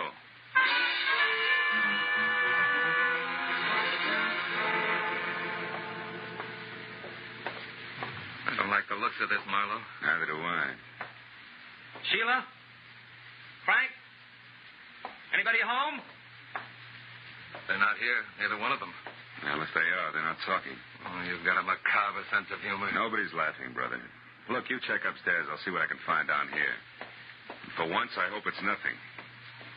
I gave the ground floor a fast run-through. It was neat and tidy, from copper-potted ivy on the dining room wall to the sunbeam toastmaster on the breakfast tray. The only thing out of place was a bottle of scotch near the kitchen sink and lipstick on the glass beside it said Sheila. I was back in the living room before I found out why she had needed that bracer. Propped against a bowl of violets on the coffee table were two notes pinned together. The top one was for me, from Sheila. It said, Marlow, I just found this note from Frank. I'm sure he means that he's going out in our boat, the Carefree. I've got to stop him, Sheila. I turned to Frank's note and was reading it as Slater came down the stairs. Nothing unusual upstairs, Marlow, did you? What's that? What have you found? Frank's suicide note. He asked Sheila to forgive him and forget him. Yeah, read it yourself. I'm going to call the police. Sure he means that he's going out in our boat to Carefree. Say. What's wrong? I thought you were going to call the police. I was. But I noticed this phone number here on the desk blotter again. It's a tobacco dealer. Slater, I've got a very wacky idea. I'm going to give it a try.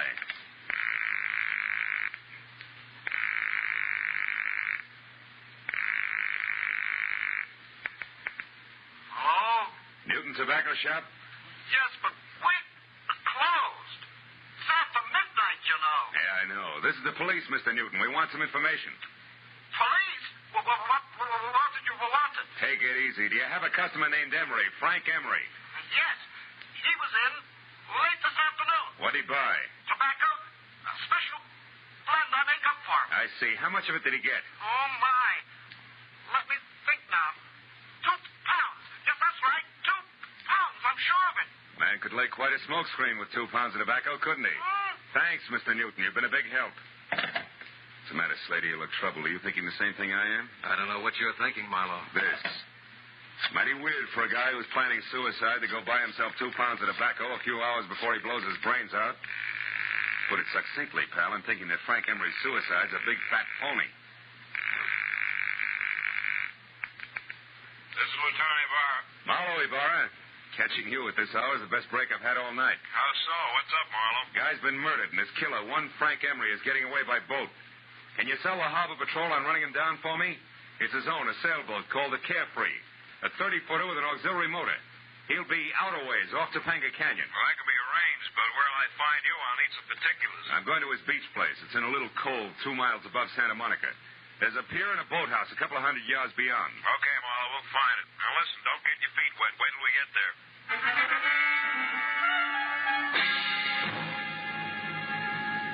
The Emery Beach House was deserted and dark.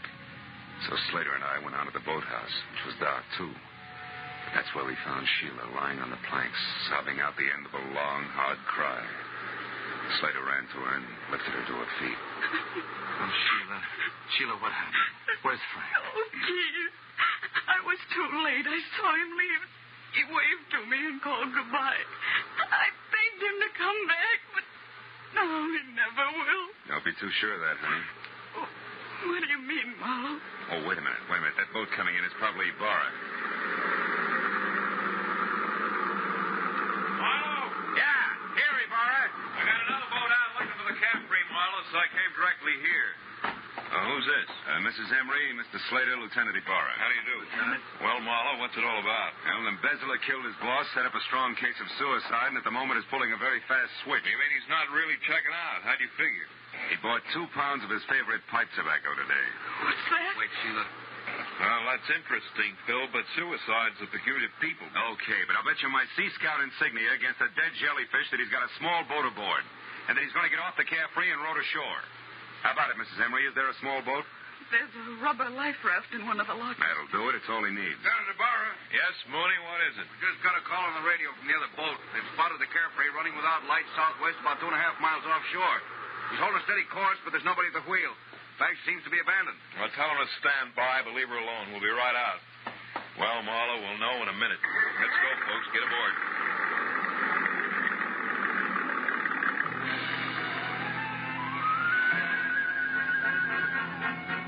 A harbor patrol cutter sliced through the black swells with the easy grace of a head waiter after a $10 tip. And all the way out, it looked as though Marlow was going to be the bright boy of the evening. When we pulled alongside the Carefree, made her fast and boarded her, it still looked that way. It looked great. Right up to the point when Ibarra peered through the porthole in the closed cabin, jerked the door open, and went inside. After that, it didn't look so good. Marlow, come here. Is this Frank Emery? Yeah. Yeah, that's him, Ibarra. He's been shot over the heart from up close with a .45. Undoubtedly the one he still has gripped in his hand there. Lieutenant Ibarra, is it Frank? Yeah. You better not come in, Mrs. Emery. Your husband has killed himself.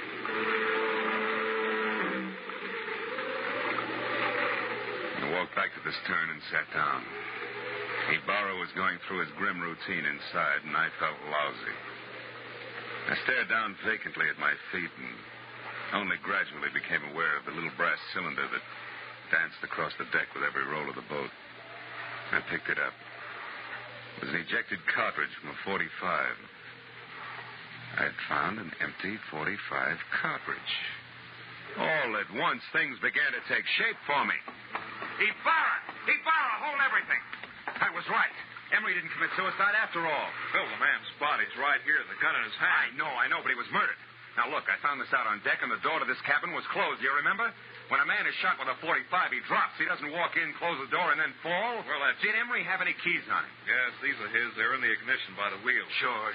Look, this diamond-shaped one. It matches one I've got in my pocket. Come on out on deck, Ibarra, and watch closely. Hey, Slater, can I see your key to the side door of the factory? Why, certainly, Marlow. It's right here in my pocket. It's not in your pocket because it's here in my hand, Slater. You were so excited when you shot Quigg, you ran off and left the sticking in the lock. No. And here's one for you, Mrs. Emery.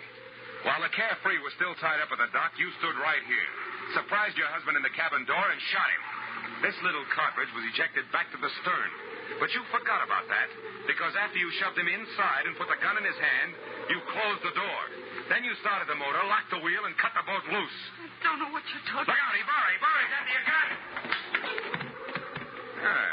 That was nice, Ibarra. Marlow, I wouldn't have believed this. Don't lose your place, because you'll have to go over it all again. Don't worry, I won't. You see, it's sort of like an equation. 2 pounds of tobacco and 2 pieces of brass added up to 2 bodies and 2 murderers.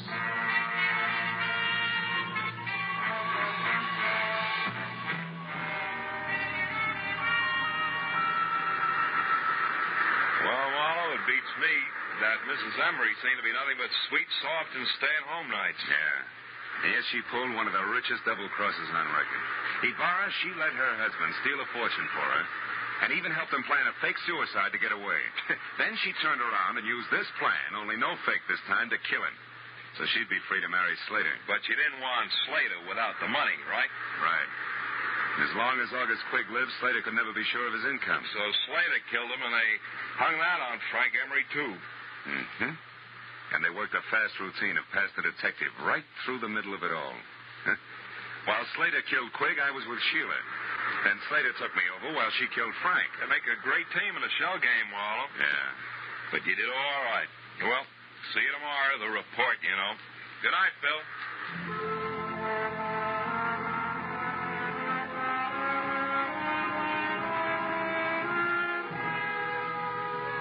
I sat alone on the pier for a long time. I watched the waves come in, and gradually my mind got untangled from the treachery and violence it had been wrapped up in all night. And the lady turned out to be the tiger. And then as my thoughts plowed back through the whole mess of the afternoon when I'd been shopping for Christmas cards, I made up my mind to cancel my order and to have an entirely new set printed up. They say it pays to advertise, and if that's true, right across the top of my new cards in big block letters, I'm going to have the words, goodwill toward men. Who knows? Maybe it'll help. Anyway, I hope so.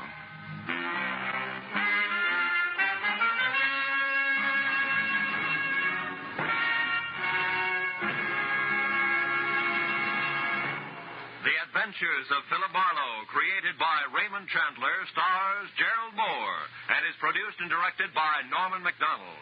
Script by Mel Donnelly, Robert Mitchell, and Gene Levitt. Featured in tonight's cast were Barbara Fuller, Louis Van Rooten, Bill Lally, and Edgar Barrier. Lieutenant Ibarra was played by Jeff Corey.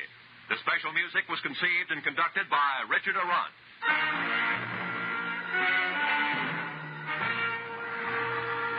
Be sure and be with us again next week when Philip Marlowe says... I walked into it smiling because it had all the corny elements. The weird doctor, the beautiful girl, the gloomy house on the windswept cliff, even the hulking menace. Only one thing was missing, the body. And that's when I stopped smiling, because I turned out to be the corpse myself, almost.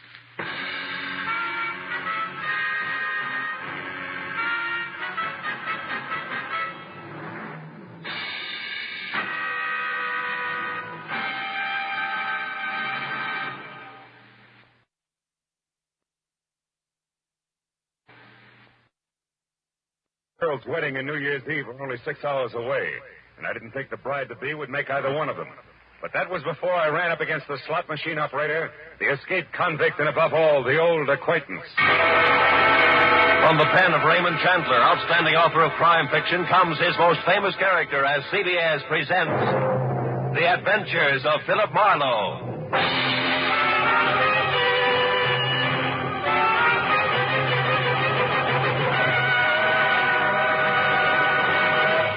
And now, with Gerald Moore, starred as Philip Marlowe, we bring you tonight's exciting story, The Old Acquaintance.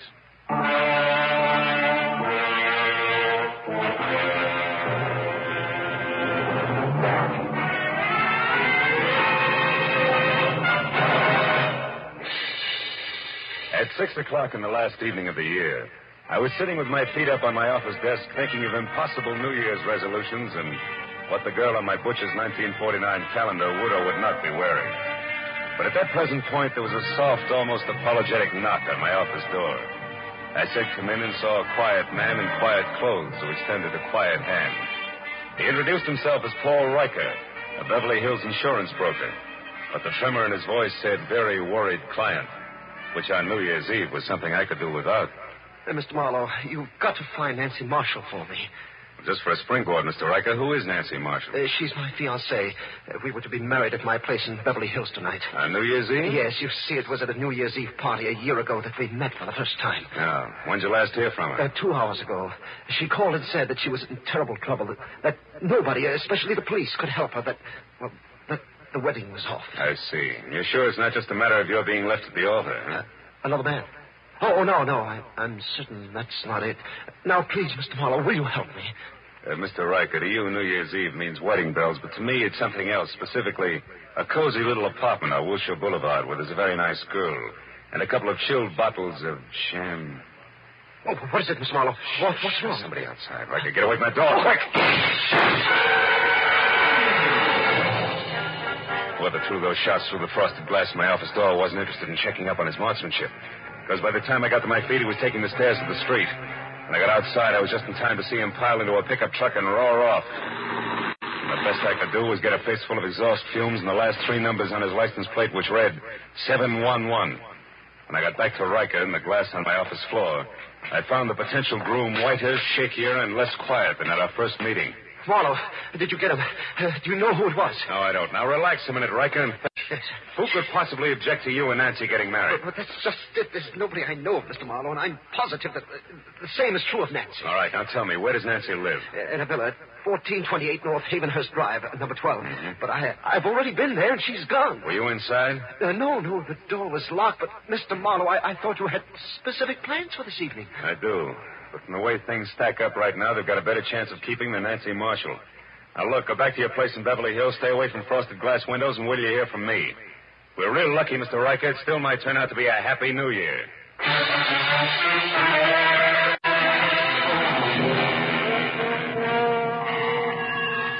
When Riker left the office, I called Lieutenant Ibarra at police headquarters. And after being told that it would take at least a half hour to get my kind of lead out of the 7-Eleven I had on the pickup truck's license, I headed for Nancy's villa on North Havenhurst, where it took me 10 minutes to outsmart the catch on the back door. Inside, except for a carelessly overturned box of old snapshots, which meant nothing to me, a lot of half-open drawers and closets, I was no place. And in the kitchen, where there's a full cup of cold coffee next to an open newspaper, the setup was almost the same. But not quite. Because on the front page of the paper, there was a banner story complete with pictures that shouted the news of 3 men who had broken out of the state penitentiary that morning. And one of them, a man named Steve Doyle, had a face that I'd seen only minutes ago on one of the snapshots in the overturned box. I grabbed the paper and started back to check with the snapshot once again for good measure. But the second I stepped into the living room, I stopped. Hello. I don't believe I know you. Oh, the voice matched the lady perfectly. She was tall, beautiful brunette, about 30. Wearing a beige metallic wool jersey that covered more curves than a ride on a roller coaster. But the large monogrammed A on her purse meant that this was not the woman who had planned to marry Paul Riker. I said I don't believe I know you. The name is Arthur Murray. You're late for your rumble lesson. Oh, never mind the jokes, bright boy. It's a waste of your time and mine. All right, then we'll play it very straight. My name is Philip Marlow. I'm a private detective, and I'm working for a very worried man. Now, you, what's your connection with Nancy Marshall? I'm just, shall we say, an old acquaintance? That's all. Not enough. I'll prime the pump some more. I was hired to find Nancy, who seems to be in a lot of trouble. And coincidentally in trouble on the same day that Steve Doyle breaks out of stir. Now, once more, exactly where do you fit in? I don't think I'll tell you, Mr. Marlowe. If you don't mind. Well, pearl handle, huh? How very chic. But deadly. Now get from that closet there, Marlowe. Go on. All right. Just so we don't go through this same routine when we meet again, and we will. Who are you? Oh, you don't listen very carefully, Marlowe. I've already told you that I'm an old acquaintance. It's the season for them, remember? Now get in there and shut up.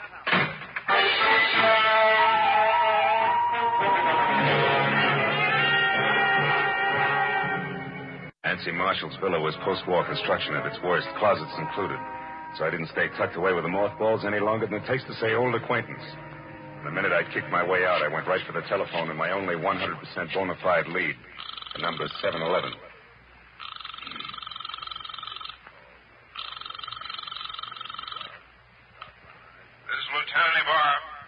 Ibarra. Anything for me on that license number? Oh, yeah. If you're sure it was a pickup truck, the chances are pretty good that it either belongs to a party named Maurice J. Calder at 409 South Main or one Jerome Graff, 3221.5 Melrose Avenue. Check. What's up, Phil? Anything I might be interested in? That depends. Ever hear of a guy named Steve Doyle? One of that gang that broke out this morning? The very same. Matter of fact, he's probably driving that pickup truck right now. But look, Ibarra, I think I know what I'm doing, so how about letting me run this end of it until I get stuck? Well, there's a girl named Nancy Marshall mixed up in this, and a delay at this time might cost her her life. All right, I'll stay clear, Phil, for a while. Good. But just so you don't get too careless, remember, Doyle got out of jail this morning the hard way. He killed 2 guards. Oh, fine. Goodbye, Marlow.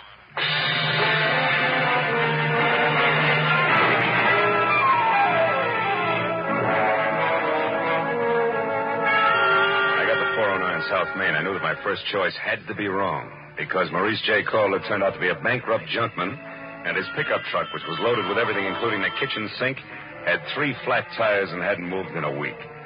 So if the numeral 711 were going to live up to their reputation, Jerome Graff had to be my man. And that made the time to be careful now.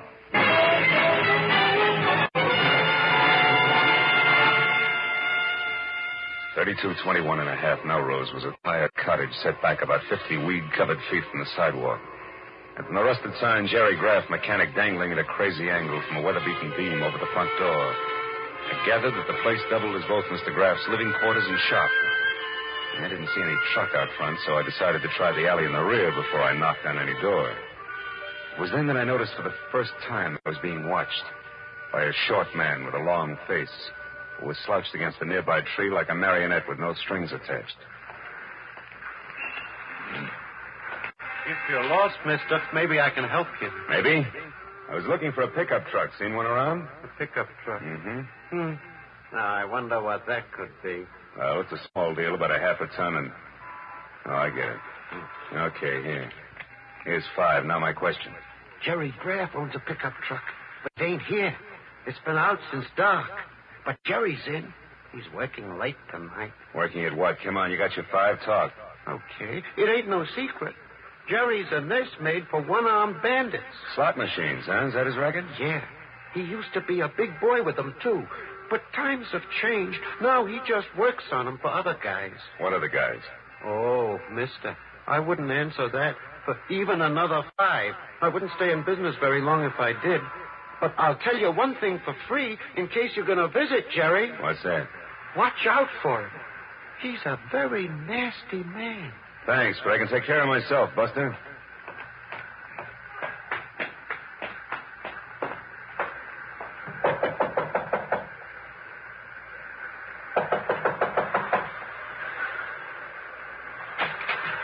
What do you want?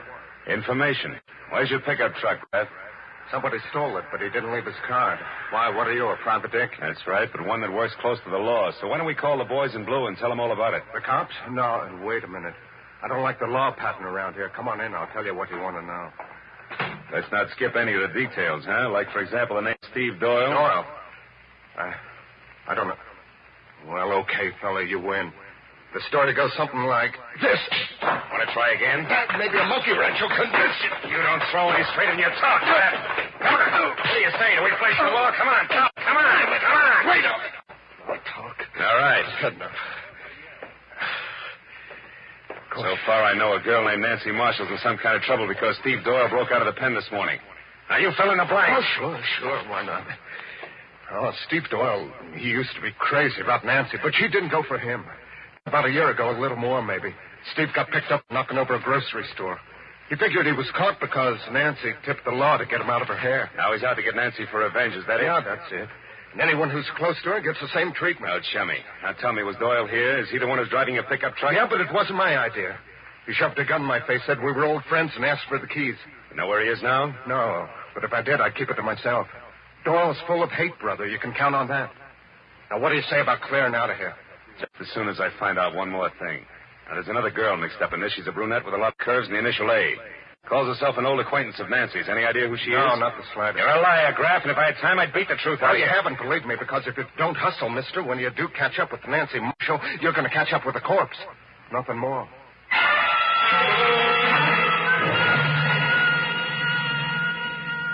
I got outside, two things stood out in my mind like a pair of cleats at Carnegie Hall. First, my client's fiancée was not the most innocent dame in greater Los Angeles.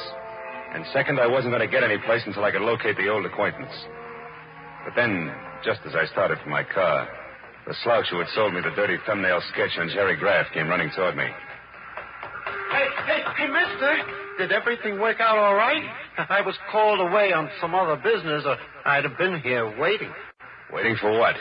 Well, you know, in my game, I now and again give a guy a little more dope than he bargained for, and in that case, I sometimes end up with a bonus, so to speak. Well, right now, we're about even. But if you can tell me anything about a beautiful brunette whose first name starts with an A, I'll give you a bonus that'll keep you in beer and pretzels from now until the 4th of July. A name that begins with an A? Yeah. Hey, she visited with Graff this morning, maybe? Yeah, it's possible. Come on, think hard. She's kind of tall, dresses like $1 million. That's right. Now, what's her name? Here, look. $20 bill. Her name, what is it? It's, Yeah, I got it. Adrian Starr, 1312 Lookout Mountain Road. How do you know that? It was on the registration card in her car. I took a peek while she was... Trouble at Graff's. I'll take my 20. Goodbye.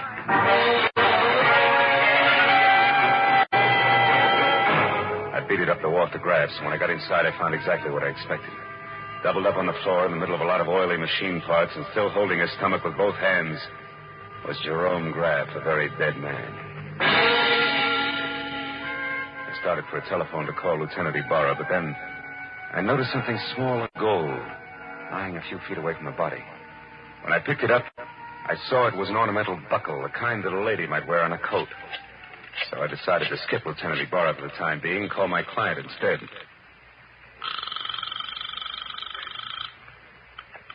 Hello? This is Marlow, Riker. Oh, yes, Marlow. What is it? What have you found out? Quite a bit. But first, I've got to know one thing.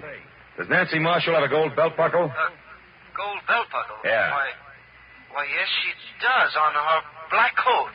But what about it, Marlow? What does it mean? I'm not sure, Mr. Riker. But it may mean that Nancy Marshall just killed a man.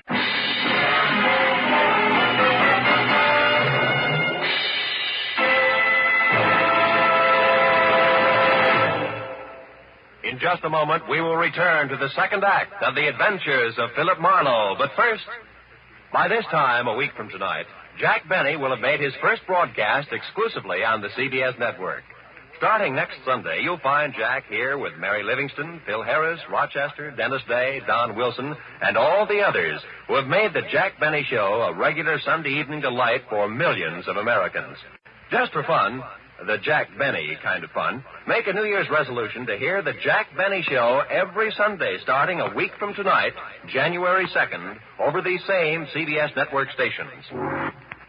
And now, with our star, Gerald Moore, we return to the second act of Philip Marlowe and tonight's story, The Old Acquaintance.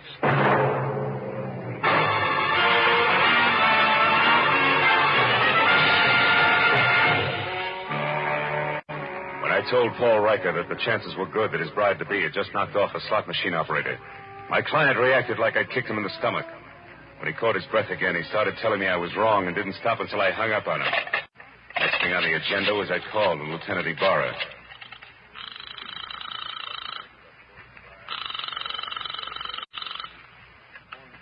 Lieutenant Ibarra speaking. Marlow again, Lieutenant. Oh, did you find the owner of that pickup truck, Phil? Yeah, I found him, Ibarra. I'm calling from his shop now.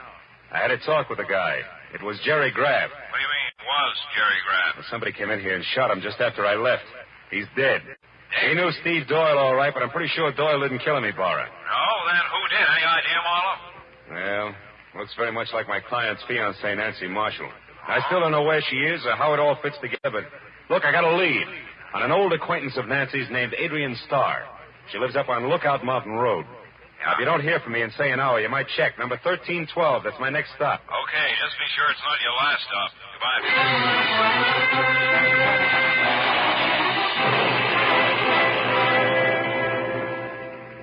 I drove up Laurel Canyon to Lookout Mountain. The only sign of life was a young couple parked where they could look down at the city lights, if they wanted to. I backed into a bushy driveway across from Adrian Starr's bungalow and stopped. It was small, modern, and looked deserted. except for one dim light upstairs. I was about to get out and verify that when a pair of headlights flashed down the road and a yellow convertible swept to a halt in front of the place. It was Adrian Starr who got out. She started up the walk toward her front door, stopped suddenly, and then ran back to her car and drove off again. I kept the yellow convertible in sight. When it turned on Havenhurst and stopped in front of Nancy Marshall's villa, I pulled up in time to see Adrian step inside and close the door. So I followed her.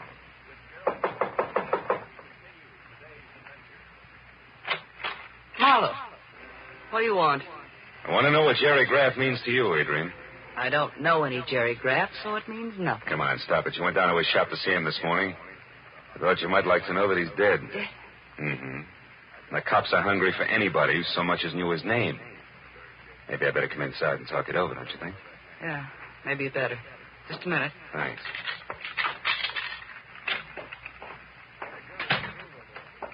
Hey, it's dark. Why don't you turn on more lights? Because I like it this way. Okay. But, honey, if you've still got that pearl-handled popcorn of yours, let's leave it out of the conversation. And let's make it straight. Why'd you drop in on Graff this morning? Because I knew that sooner or later Steve Doyle would head there. I had to know if Steve intended to leave town or was still determined to get his crazy revenge. And all for Nancy Marshall, huh? You know, you're sticking your neck out quite a ways just for old time's sake, baby. Steve Doyle's a pretty tricky guy to mix with at this point. You can say that again, folks. Steve? Oh, Steve. Steve Doyle. That's right. Who are you, mister? Marlow, private detective. Sit down over there, private detective. Keep your hands out of your pockets. I don't like you because you're half cop, but play it smart, you won't get hurt. Well, Adrian, like old home week, huh? Oh, it's been a long time, Steve. Yeah, it sure has. Where is she, Adrian? Where's Nancy? I don't know, Steve. You're lying to me. This is her place. You got her with a key. You've been down to see Graff. You know where she is, all right. So tell me fast. Oh, Steve, listen, forget it. Forget about Nancy. This revenge will only get you in the gas chamber. Please, let's get away. We can still make it across the border. Please take me with you. I love you, Steve, just like I always have, even when you threw me over for Nancy. Shut up. Just tell me where Nancy is. Come on, Adrian. I don't know, Steve. Stop it, Doyle. Where is she? Steve, you're hurting me. Doyle. Don't move, Marlow. All right, fella, I told you to behave. I've been through a lot, and I'm tired, and I'm running out of time. You're getting in my hair, and that's bad. Oh, no, Steve, don't. I won't shoot him. I can't afford the noise. I can give him something just as good. Oh! Now, Adrian, try again. Where's Nancy? I don't know, Steve. Come on, where is I she? don't know. Where's Please? Nancy? I don't know. Where's Nancy?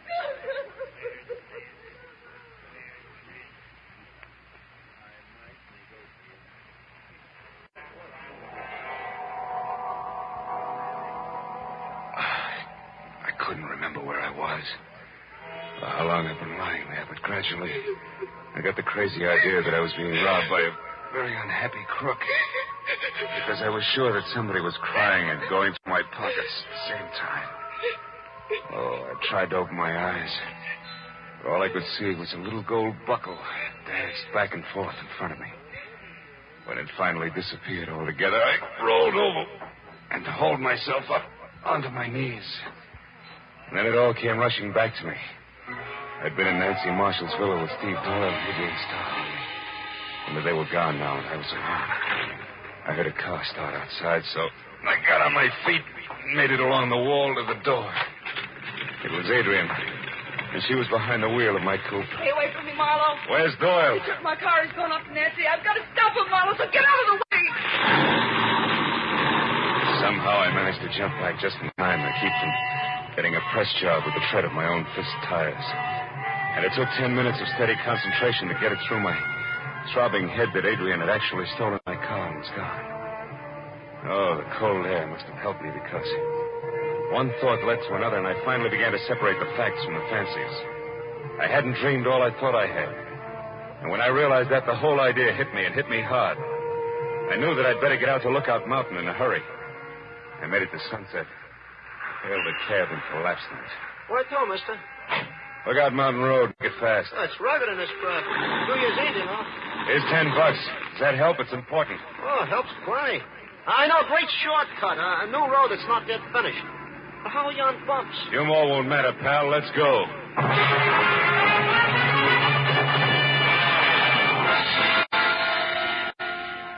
When it was over, I felt like I'd crossed the country on a pogo stick. But the cab driver was a genius, and with a shortcut, we made the distance to Lookout Mountain in less than 10 minutes. When we got near the place, I sent the cab back down the hill out of danger. Went the rest of the way on foot. As I got within sight of Adrian's bungalow, I saw Steve Doyle getting out of the yellow convertible. I ran up to the house, tried the door. It was locked. Nancy, where are you? I know you're in there, baby. I'm going to find you. I have to take this joint apart. You got some old business to settle, remember? So, wait, Doyle. Drop that gun. Stand still. Okay, sucker. You won't need that gun anymore, Doyle. Just kick it over there out of the way. Someday I'll get you for this fella. I doubt it, Steve. You're all finished, but you're too thick-headed to see it. Well, I guess it's time to relax and wait for Adrian. Then we call the cops, huh? Adrian just arrived, Marlowe. Don't What? turn around or I'll kill you. Adrian. There we are, Marlowe. Toss your gun back here to me. Come on now. There. Oh, Steve. Steve, are you hurt bad, darling? Can you make it to the car? I'll try, Adrian. Got me on this side. It's bad. Oh, Steve, hurry, darling, hurry. I'll be with you in a minute. I'll make it okay. Well, Marlowe? Yeah. Okay, Adrian. Tell me one thing first, Marlowe. Did Steve get to Nancy? No. You killed Graff in time to shut him up, too, huh? So Steve will never know the truth, will he, Adrian? Could be it was you who crossed him inside of the prison. You'll never find out. Not now. And you'll never realize how much I love him either. That's why I did it, Marlowe. It was the only way I could hold him for myself. And I was willing to wait. Can you understand that? Yeah. I guess I can. Too bad a love like yours has to be wasted on a guy like Steve. You'll never get away, honey. Not with him. You'll never make it. Maybe not. But if he goes out, at least I'll be with him, Marlowe, and that's the way I want it. Well, if you're going to do anything, Adrian, you better get it over with fast. That siren's a friend of mine. He's coming here. Adrian! Coming, Steve. You're a good guy, Marlowe, and a smart one. Just don't follow us, that's all. So long, Marlowe. Happy New Year.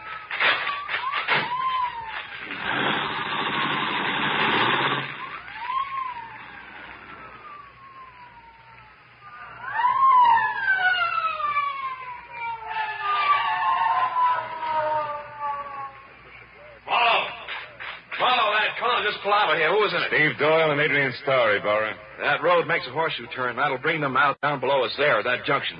I've got one of those streets blocked, but the other one's wide open. Look, Ibarra, there they are. She's stopping at the crossroad. Yeah, they've spotted my men down there.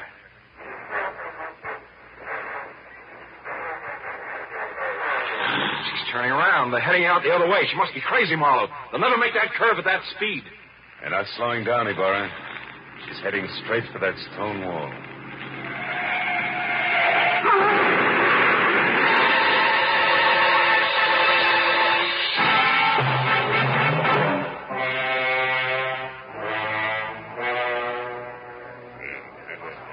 Well, Speed, that's it. It's all over. They're both dead when the boys got to them. Killed instantly. By the way, how's your head feel now? Any better? I'm okay, Ibarra. Did you take care of Nancy Marshall all right? Yeah, she locked herself upstairs. Sent her home to Paul Riker in the squad car. The driver hurries. They can still be married on New Year's Eve. Yeah, the pegged is Jerry Graff's kill earlier tonight, Marlowe. What made you change your mind? Well, I found a gold buckle near Graff's body, Ibarra. I figured it was a fancy little belt buckle that Nancy had dropped. But I saw exactly the same buckle when I was coming to. Doyle hit me on the head. And it wasn't on a belt. It was on a shoe. Adrian's shoe. It was the mate of the one I'd found. Once you know Adrian Starr killed Graff, you put the rest of it together. Is that it? Uh-huh. See, for a price, Graff helped Adrian double-cross Steve. She had to kill him to keep him from talking. She hid Nancy out for the same reason. If she knew that if Steve ever got to Nancy, he'd learn the truth. I wonder why she didn't kill Nancy, too. I think she intended to, Ibarra. And she did it all, really, because she loved the guy too much. Strange deal, Marlowe, right to the end. You know, she didn't have a chance to make that curve down there the way she was driving. Not even if she wanted to make it, Ibarra. Yeah. Well, it's 5 minutes to midnight, Phil. Happy New Year, fella. I want to see a lot of you in 1949. Same to you, Lieutenant. Good night.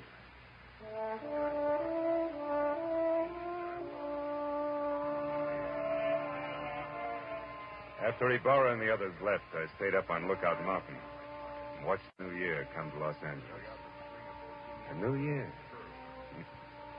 Didn't seem to change things much, at least on the surface. Somewhere down the road, a gang struck up Old Lang Syne. I thought again of Adrian Starr. A girl who loved not wisely, who had called herself an old acquaintance.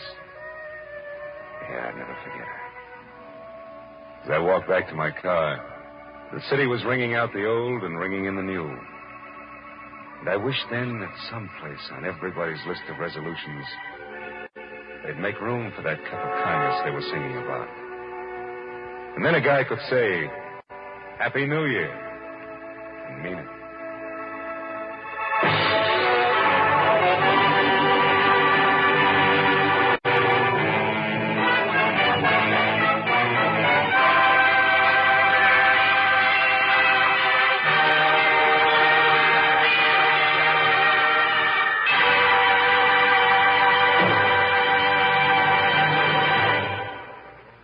The Adventures of Philip Marlow, created by Raymond Chandler, stars Gerald Moore and is produced and directed by Norman MacDonald. Script is by Mel Donnelly, Robert Mitchell, and Gene Levitt. Featured in the cast were Gloria Blondell, Edgar Barrier, David Ellis, Lou Krugman, and Stan Waxman. Lieutenant Ibarra was played by Jeff Corey. The special music was by Richard Arant. Be sure and be with us again next week when Philip Marlowe says... They all knew he was aboard the yacht when it exploded and sank. And everybody called his death an accident. Yeah, that is everybody except the corpse himself. He said it was murder.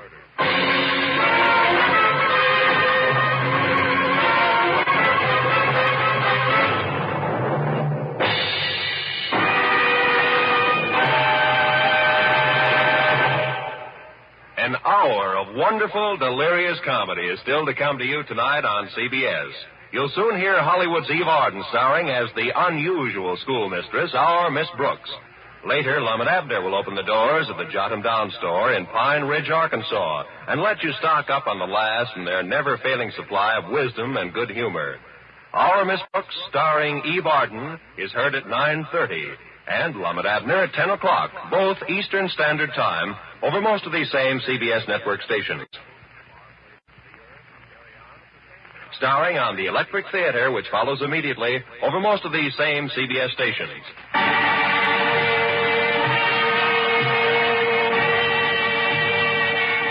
This is Roy Rowan speaking for CBS, the Columbia Broadcasting System.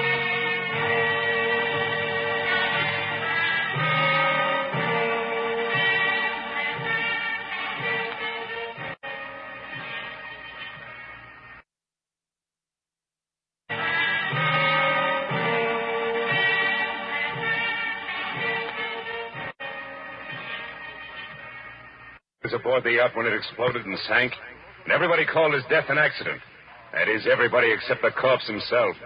He said it was murder.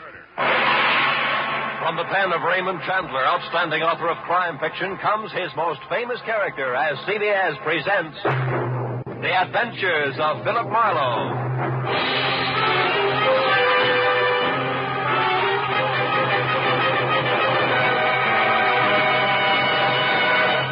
And now, with Gerald Moore, starred as Philip Marlowe, we bring you tonight's exciting story, The Restless Day.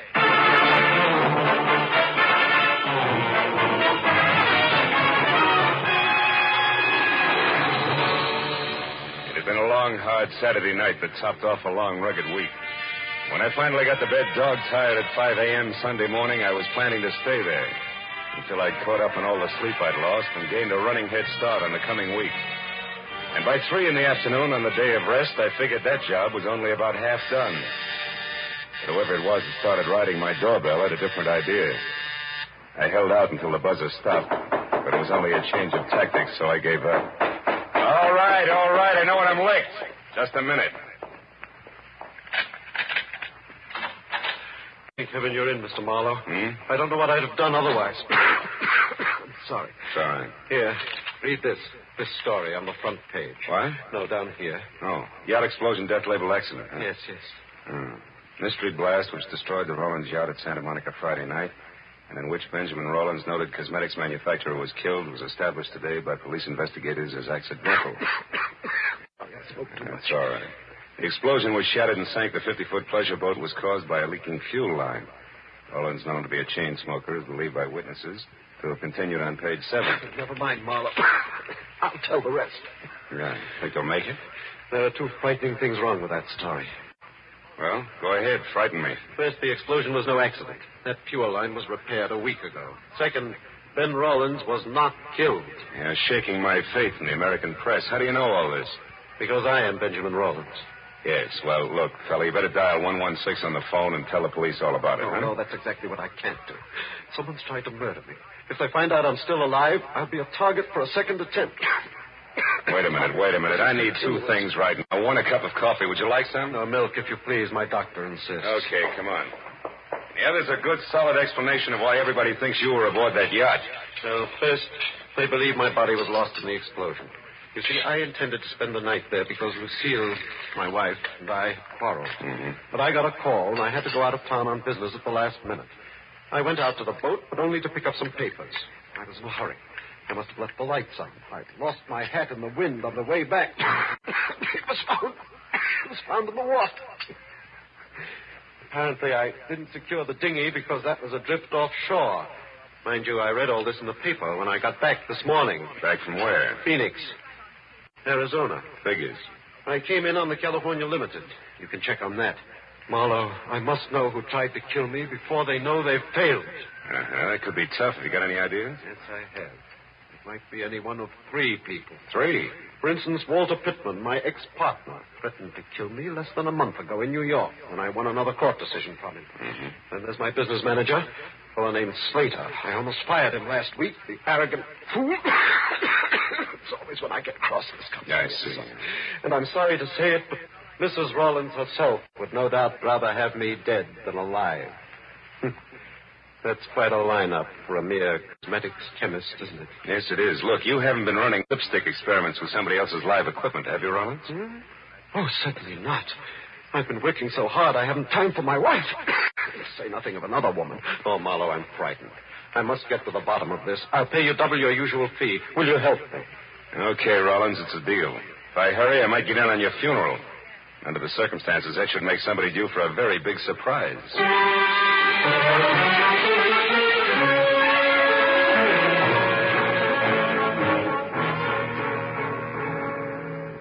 Shave in a shower later, and I checked my wheezing client's credentials, settled him down in my apartment with orders to answer the phone, but not the door, and drove out to Santa Monica, where the not very late Ben Rollins had made his home. I had a list of names, addresses, and phone numbers of people close to Rollins. That is, close enough to kill. I decided that Arthur Slater, the business manager, was my best bet for an opener. He had been described as soft-spoken, efficient, and somewhat arrogant.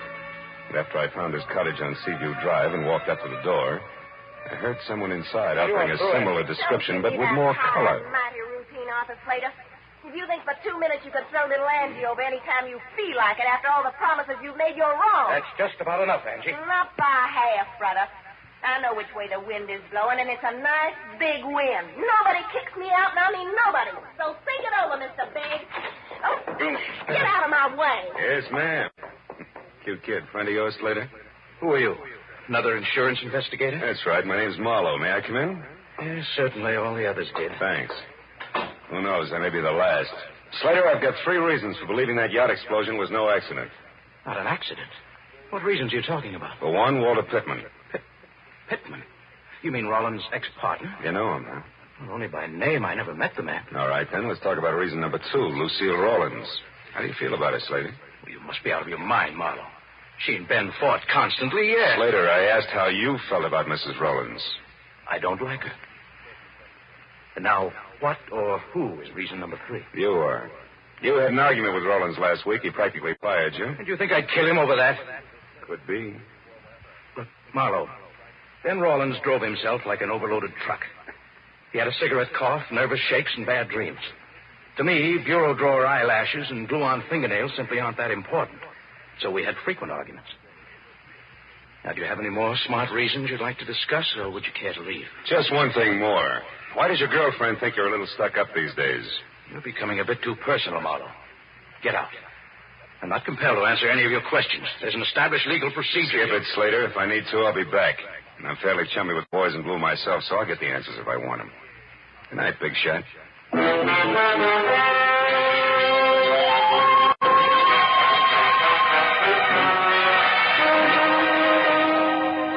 Arthur Slater was like a billiard ball, hard to rub the wrong way. And if he did have an angle, he was playing cagey. So as long as I was in the neighborhood and the trail was hot, I figured I'd have a talk with the Spitfire, Angie. It wasn't hard to trail her. The corner newsboy had heard her get into a cab. The cabbie swore he'd never forget her. Swore again.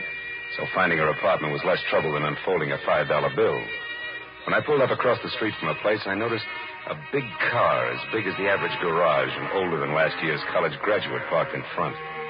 It was a black Pierce Arrow and someone with a mouthful of cigar hugged behind the wheel. The cigar was pointed at me as I crossed the street. When I went up the stairs to Angie's door, it was still pointed at me. But I forgot about that when the apartment door opened. Angie was relaxed. There were little glints of gold in her green eyes. And the warm lights behind her shimmered on soft waves of hair, a shade of burnished copper. Maybe she was a Spitfire, but at the moment, her damper was down. Yeah? Well, Buster, you got your mouth open. You might as well say something. Angie, who do you think murdered Ben Rollins? Murdered? My mistake, chum. Good night. Just a minute. This is business, honey. Who are you, anyhow? Philip Marlow. You ran over me on your way out of Slater's place a few minutes ago and dented my ego. Well, sue me. Who are you working for, Shaman? You wouldn't believe me if I told you. But I will tell you this, sweetheart. The explosion on that yacht was no accident. So I'm checking up on wives who'd rather be widows. Lucille Rawlins? Nut. She was rolling in dough either way. She hated her job, but she sure didn't have to kill to quit. Get your compass fixed, Marlow. Wrong way, huh? Well, suppose Lucille were in love with Pittman, maybe. Pittman? Who's he? Shot in the dark. Tell me something, Angie. Your boyfriend Slater has picked up a lot of push lately. How come? Some big deal they've been working on at the plant. And he makes me sick. Gets the first sniff of a success, and suddenly all his hats are too small. Especially his old hats, honey. And you can't blame the guy if he's really on his way up now, can you? Listen, Mac, I'll tell you, him, and the whole world something. Nobody is going to put little Angie on the skids. If there's a heave-ho pulled around here, Mr. Hotshot Slater himself will get it, and right in the neck. So if you happen to be snooping for him, Marlow, you can putter right back and tell him so. Now beat it. That's not a bad idea. Oh, by the way, what's Angie stand for? Angelica? But don't count on it, brother. Don't count.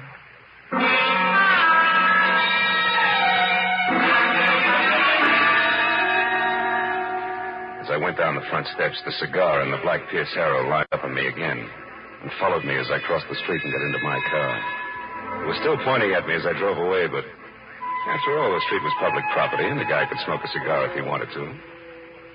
Now, by the time I knocked on the front door of the Rawlins home, I was braced for a deluge of tears and a session of red-eyed hysteria. So I was caught off balance by the handsome blonde woman of 35 with a wry, crisp waistline who was cool, calm, and well-collected in green slacks. She introduced herself as Lucille Rawlins. Sit down, Mr. Marlow. You said you're a friend of Ben's? That's right, Mrs. Rawlins. I stopped by to offer my condolences. But apparently condolences aren't much in order today. No tears, huh?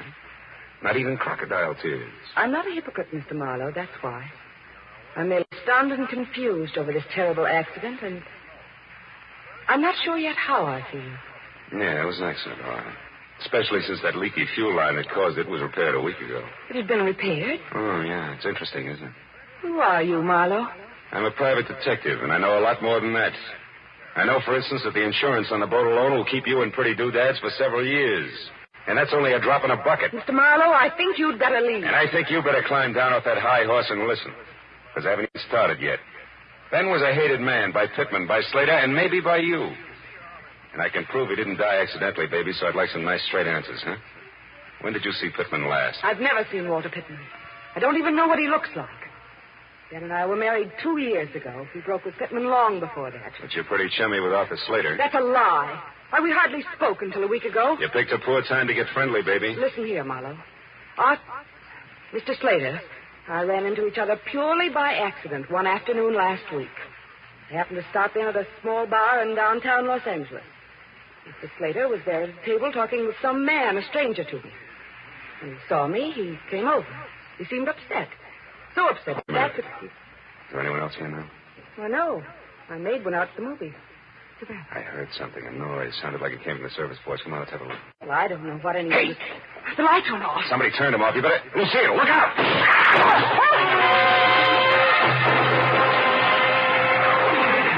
The bullets which had been intended for Lucille had only traveled the width of the kitchen, but miraculously both had missed.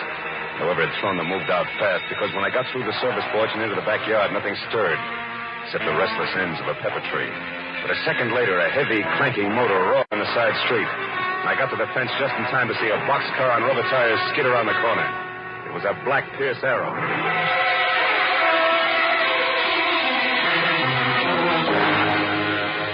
I went back to the house, found the master switch, and turned on the lights. Lucille, her face strained and bloodless, stood in the kitchen door and watched me. A hole had been punched in the back screen door, and on the floor was a strange object which had been used to unhook the lock. It looked like an oversized bobby pin wearing rubber pants, which didn't mean a thing to me. But to Lucille, who stared at it like it was a centipede she just found in a cream puff, it meant plenty. Ben. What? It's like Ben himself was here. Like he wasn't killed at all. What are you talking about? What is this thing, anyway? I don't know. Part of some new invention he was working on. For the last month, Ben carried 2 or 3 of these things with him everywhere. Look, Lucille, where's your phone? Right there. Oh. But, Marlow, you don't suppose... Who are you going to call? Friend of mine. He'd better be in, too. Go. Marlow. What's the matter, Marlow? Busy? Yeah, busy. He's either talking to someone or he's gone out after leaving the phone off the hook. And either way, Lucy, that makes my friend very busy.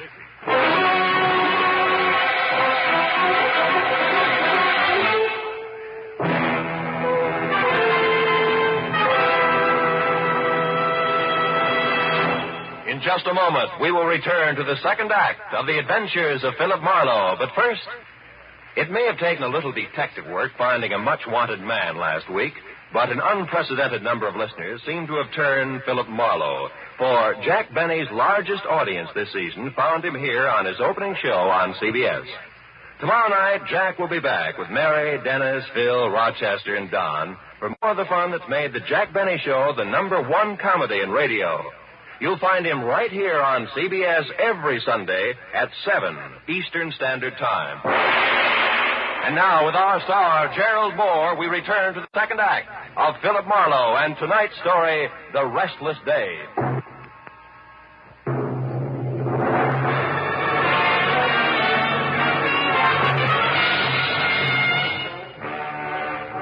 Lucille Rawlins, the feminine target for tonight, I headed for Angie Gordon's, where I'd first seen the man with a cigar in his face, who I suddenly figured might be Walter Pittman. And as I drove, I felt like my brains had spent the night playing leapfrog in a squirrel cage. Because any way I called the dice, every one of my clients suspected of murdering him suspected somebody else. And just to keep things from making any sense at all, I suspected my client. I pulled up near Angie's and saw the Pierce Arrow parked, lights and a man with cigar out. When I got close to the bungalow door, I knew that the lady was at home. Now, look here. And that she was receiving a gentleman caller, more or less. Tell me your name is Smith, which incidentally I don't believe. And then you start asking a lot of very personal questions. How cozy. Now, please, you do not understand. There are certain things about the death of Ben Hollins that I must know. Things that mean a lot to me. How much a lot? Well, $100 maybe. What? Now, don't tell me that's all you could stuff into that briefcase there in your hand. Listen, girl, I must know whether that explosion on the boat was an accident or not. The police let it go as an accident? Never mind that. You are Slater's girl. You must know something about him as well as the other one who was here. Now, you tell me. Quick. Stay away from me, you big lug. I don't know anything. Let go of me. You heard the lady. Pittman, let go. Now, how do you know my name? I read tea leaves. And while we're all asking questions, do you mind telling me why you were throwing bullets at the chinaware on Mrs. Rollins? I did no such thing. I don't even know Mrs. Rollins. You're a liar, and it's dollars to sauerkraut. The gun in your pocket will prove it. I have no gun in my pocket. Here, look for yourself. All right, I will. But if it's all the same to you, I'll start with your briefcase. Well, give me that. Why? So you can get to the gun first? No, because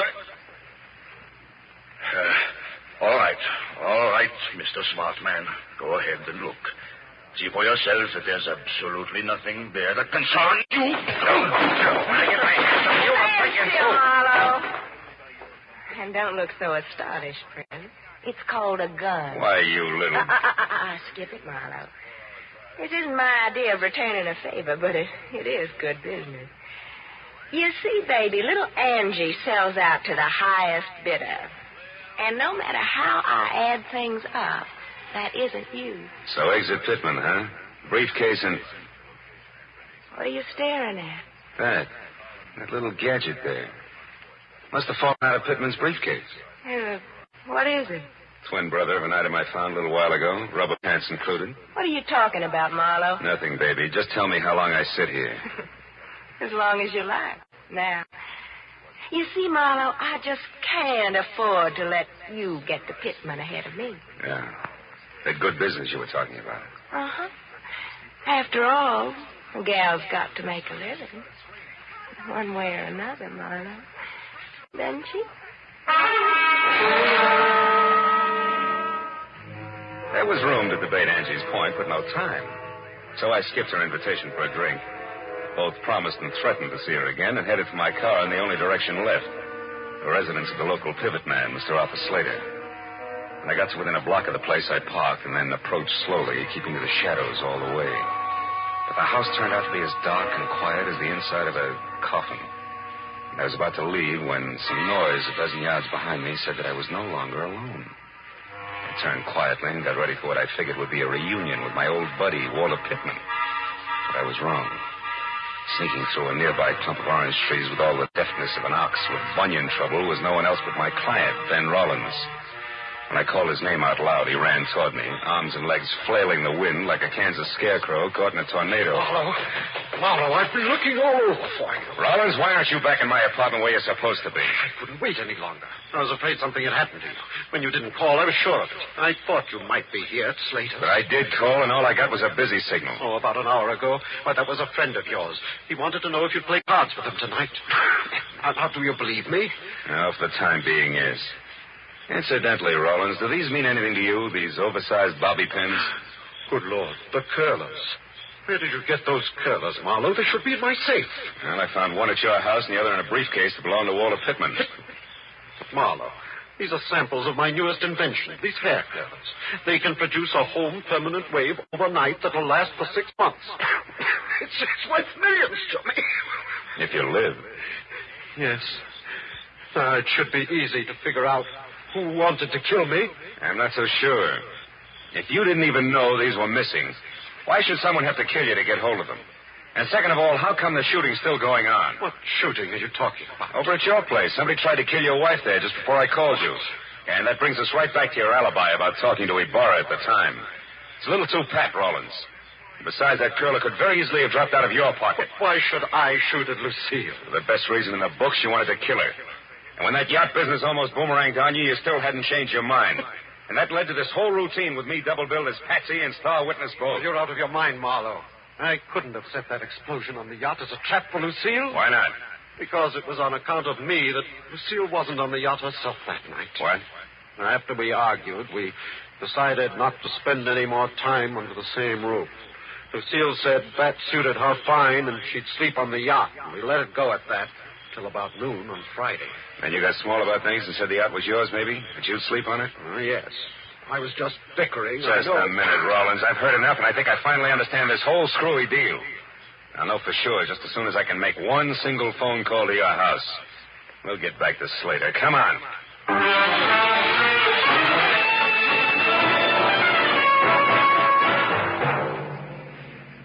When I got to a telephone and through to the maid at the Rollins place, I was almost positive that in another minute I'd have both a solid answer for my client and a couple of clumsy customers for the law. But when the shaky voice at the other end of the tube told me that Lucille had just left the house in high gear, after mumbling something about a place called Inspiration Point, I stopped being confident and started to worry. And when I tossed the jackpot question at the maid and got the winning answer, that worry became something worse, and it must have showed. What is it, Marlow? What did you find out? Too much to explain now. Where's Inspiration Point, Rollins? About a mile south of here, straight along the shore. Good. What kind of a car does your wife drive? A blue Nash. What's Inspiration Point got to do with Lucille, Marlow? Everything. Now, look. You call the cops and tell them to get out there as fast as they can. Do you get me? As fast as they can.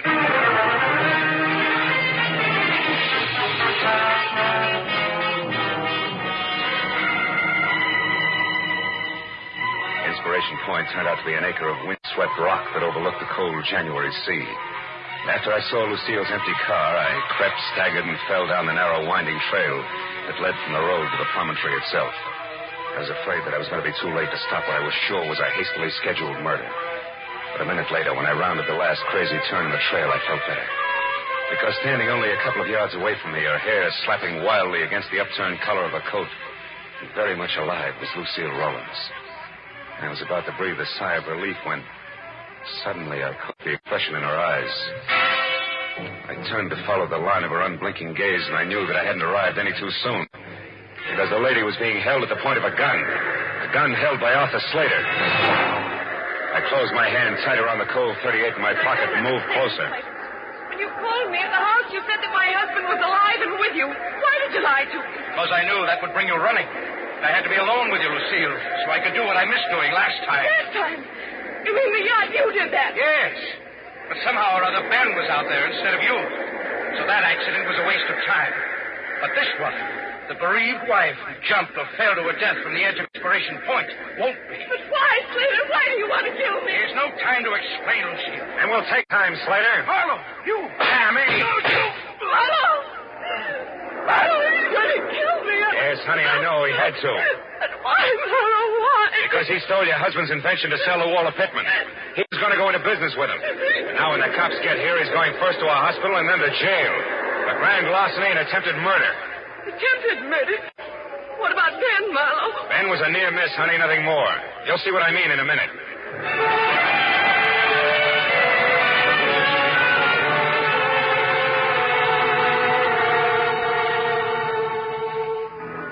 When Lucille found out that Ben was still alive, there were a lot of tears and promises to be good from both parties.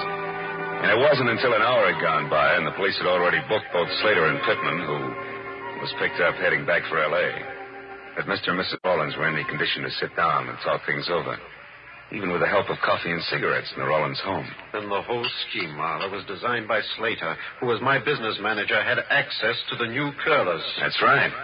Knowing how Walter Pittman felt about you, Slater secretly contacted him to handle the manufacturing end, you see?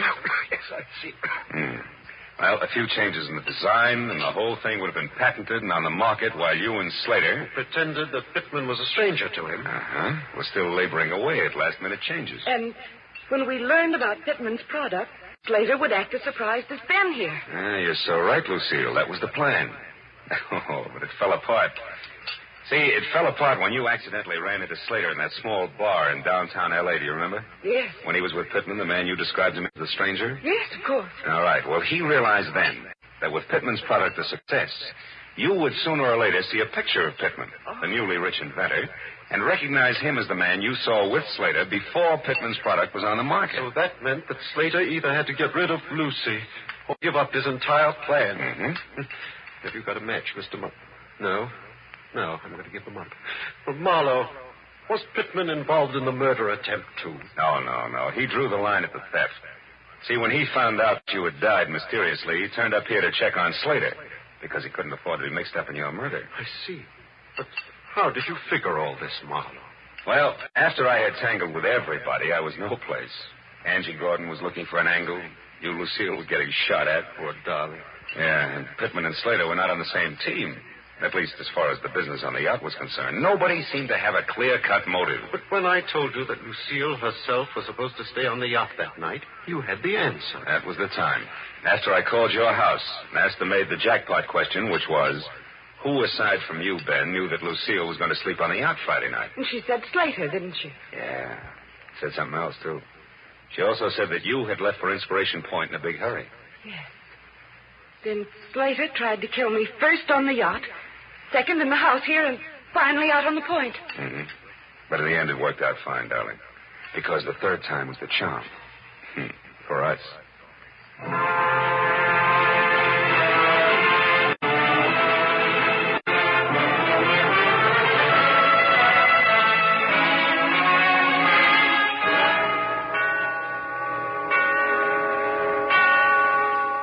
Well, by the time I was through tying in all the loose ends for my client and his wife, it was 3 o'clock in the morning, and I was dog-tired all over again.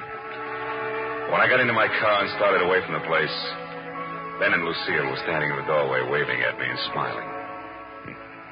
So as I drove back to L.A., I forgot about the sleep I was missing and thought about them. A couple who couldn't get along until one or the other of them had been robbed, dynamited, and shot at. Yeah, I guess it's really so. As the old bromide has it, the path of true love never does run smooth. Smoothly. Smoothly. Oh, well.